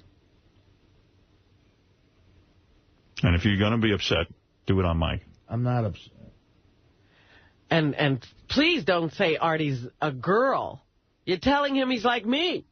No, I didn't mean it that way. Cara Buono, the star of Beer League, is in the other room. Is she? Oh, Jesus Christ. What is she doing here? She has a friend who's a big fan. She wanted to tour the studio. She picked a good day. How about a little Biggie Smalls right now, Artie? Look. I just thought of that. That's hilarious. Oh, dear. I hope Kara doesn't throw anything at him. Thank God you're having a cigarette. I think it was that Subutex, personally. No. Nah, it's been building. Yes, Frank, you're on the air. Hey, Howard. How you doing, buddy? That was the greatest radio ever. Finally. Well, for your entertainment, brother. Oh, no. Anything for you. Artie, finally somebody told Sal exactly the way it is. The guy's a creep. I could solve the situation. I've agreed to drop this line of... Yes. I know. And everybody else has to drop it, too. I understand you got to drop it. Artie's clearly upset. Sal's upset. Everyone's upset. And I have to be responsible here. I have to admit, I was enjoying the argument, and I realize some real emotions are being touched. And that's not fair. I gotta, you know... Well, that was real radio. All right. Thank you. In there. Thank you. If this show were scripted, this would be an Emmy. Of course. Of course. And you put it on the line, and I appreciate that. But I'm not looking to drive you. I see this as driving you crazy. Yeah. And I'm not... Artie, look at me for 1 second. I'm not looking to drive you nuts. If I did, I apologize. Somebody else said that a long time ago. It's not... I was nuts when I got here. You just need some pussy this weekend, honestly. Yeah. That's what you need. I may be a doctor. I'm going to write you a prescription right now. Where do you go to get that filled? He knows where to go. I think Brazil. Go right to Jessica Hahn. Jessica, we need I can take care of that. I can take care of that for him right away. I told you. I don't want this Sal walking around like he's Mr. Victim now all weekend. He's loving this, Howard. And don't censor the show. Oh, no. You got to understand something. I got a responsibility to the guys that work here.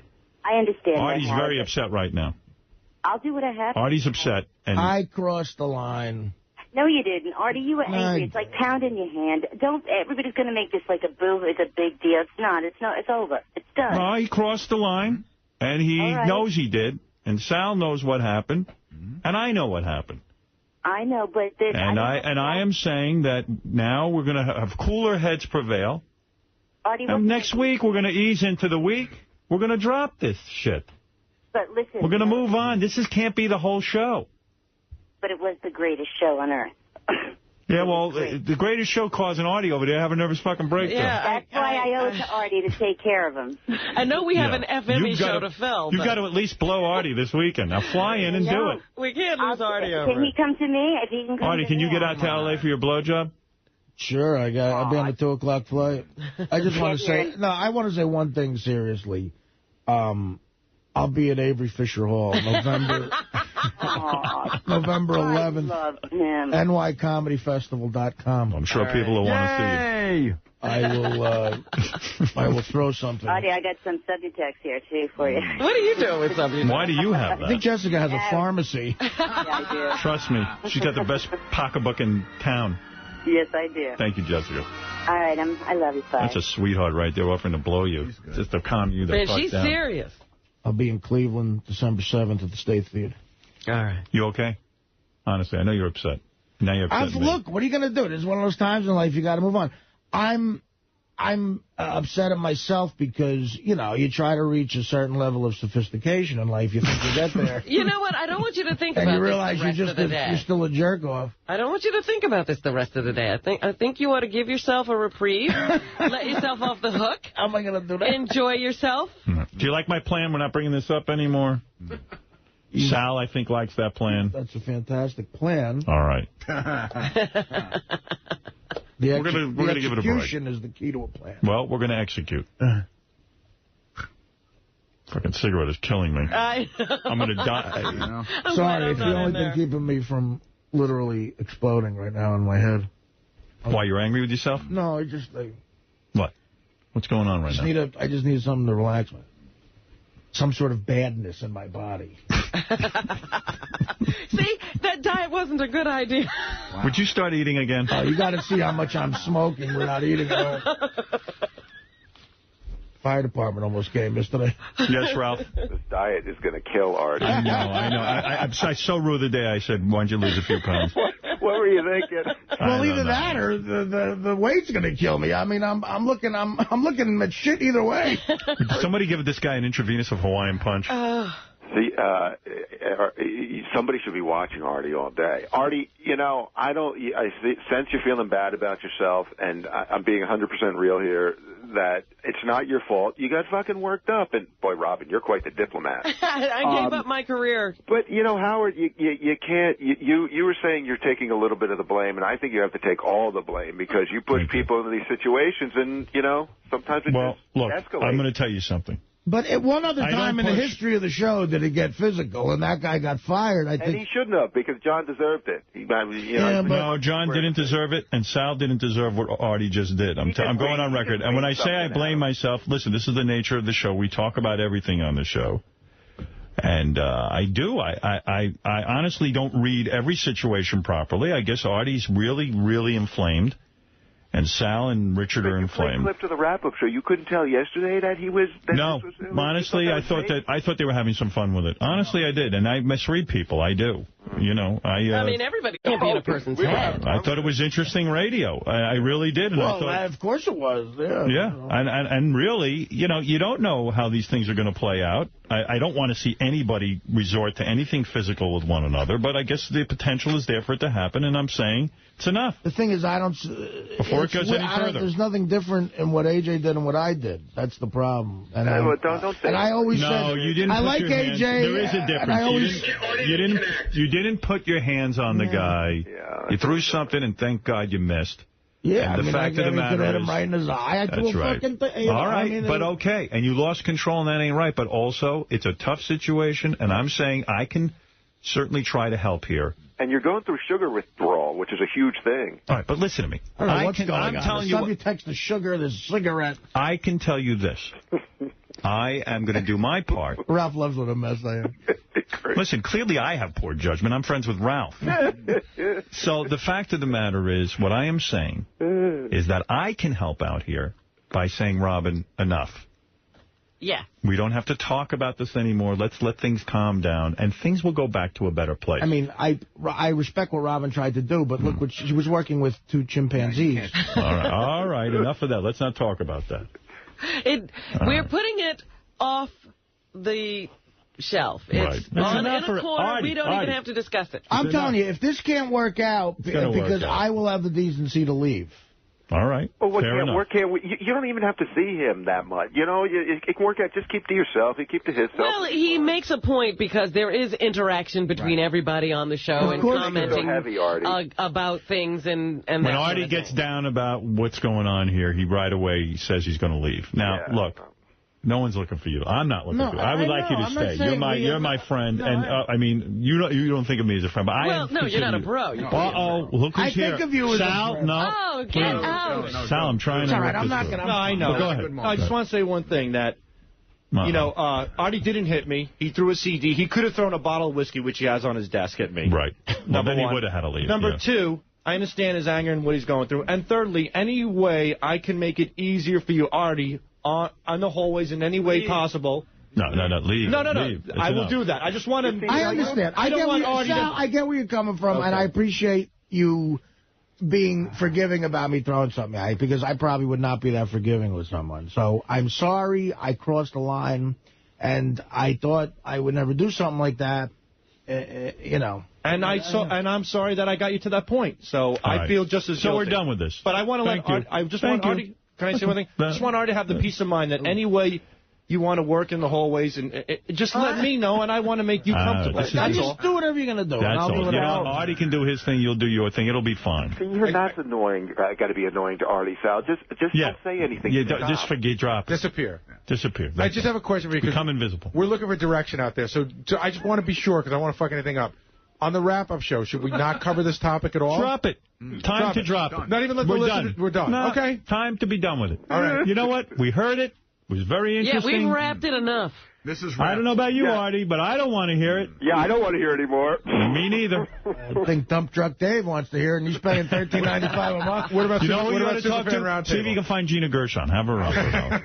What about Superfan Roundtable? Superfan Roundtable? Look, Howard, no, Howard, listen. I've heard enough. Fine. It's not I need you in top shape. I crossed the line. You can talk about it. I don't give a shit. No. Let me say something here. I've got the answer. Replay the last half hour. No, that's not the answer. The answer is it's enough conversation about this particular topic. I got a half an hour for the wrap-up show. I got This is the Slash. first time I've realized there's too many wrap-up shows. There's too many shows. You got that super fan show. I'm going to stop. We're built for lingering. I'm putting out a all-points bulletin to all the shows. Right, so you're saying... Other show, every show. So even Pharrell's show. Right, no wrap-up show, no super fan roundtable, no intern show. It's not about you. It's about me. No weekend now review. It's become my thing. Even Adam Carolla, who is not even part of us. I'm 12 minutes late. I was supposed to call in at 11. Better you don't. Kid Chris, no talking about this. You can't censor, Howard. I'm not censoring. I'm asking for moratorium and relaxation. I've got two guys here who I value. Truth. I love these guys. Yeah, but Artie's my guy. It's enough already. We heard it. I would say we devoted 3-4 hours to it. It's enough. We pushed all the buttons that are going to be pushed. I'm not into pushing any more buttons. I just think about... This guy I value so right I can't here. ask my hypothetical question. I value the guy. People are paying. Maybe they want to hear. No, they don't get to say that. No. We can't tear people apart. They can pay all they want. They want to hear that, they're going to have to double up what they pay. I'm with Heather Mills McCartney now. You people in the media. Guys, there is a deluxe channel available where I do hits. There will be a pay-per-view, though, if you do want to hear more. So, Howard, the question I guess I have to ask you is just a hypothetical question. If Artie grabbed you after the show, and he said, listen, it's me or Sal. No. I can't get into that. Just if he said that, I would say, Artie, that ain't fair. I know you'd say they're fair, but then what would you say? I would never in a million years put him through that. I would leave. Right.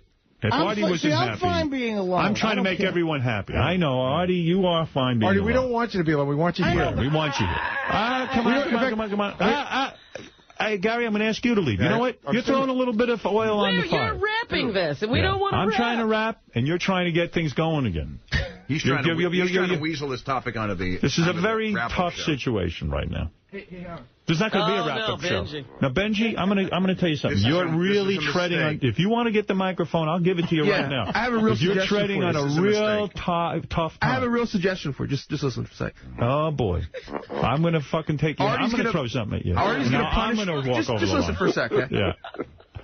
I think what you should do is give Artie some sort of fine, because otherwise... I got the Xylene button. Benji, I don't need you now. Otherwise, he will punish himself, and he will quit. All right. Thank you. Thank you. You're a master psychologist. I don't know. You may be right. I don't know. All right. You're punished. All right, you're fine. From now on, you can't. You can only have 3 meals a day. Have a Hawaiian punch. No. I'm going to punish you.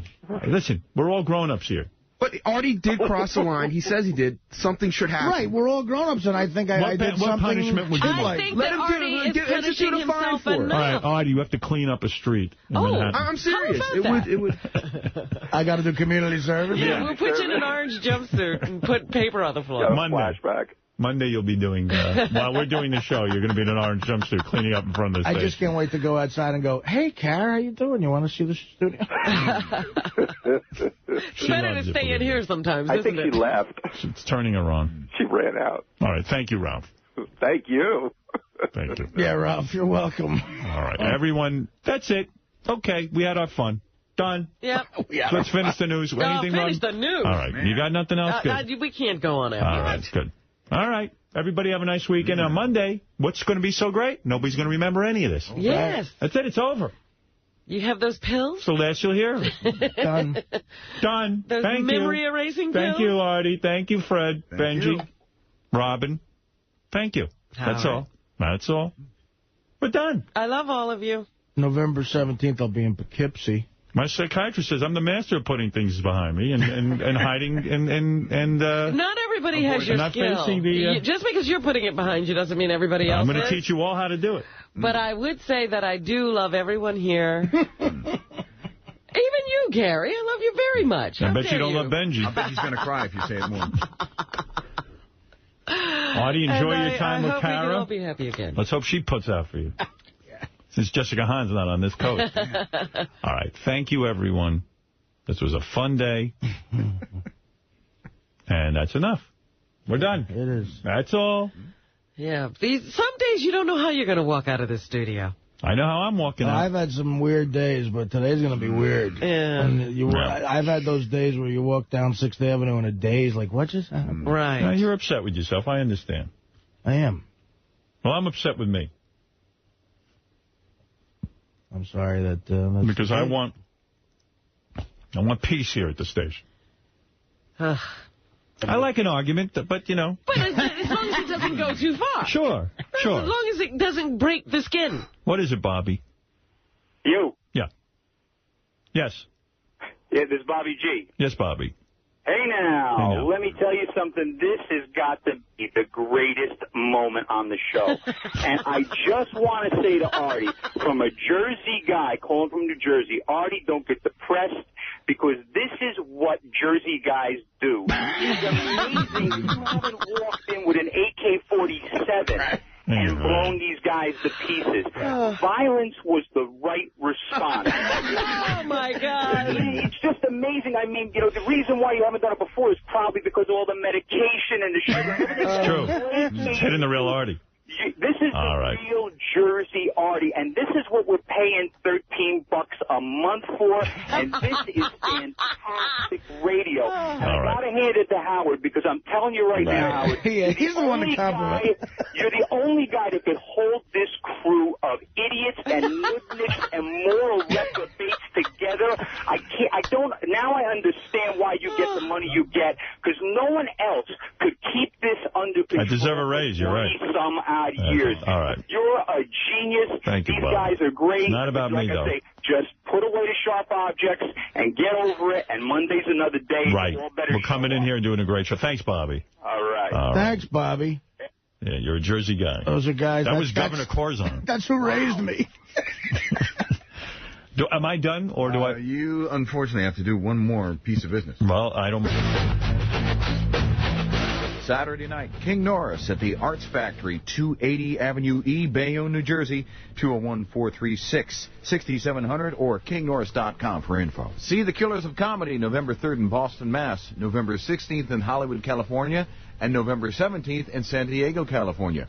Go to cleanboxentertainment.com. To book Benji and his naked lesbian bachelor party strippers and to see their new, dirty, interactive website, go to dialadancer.com or call 1-800-414-7808.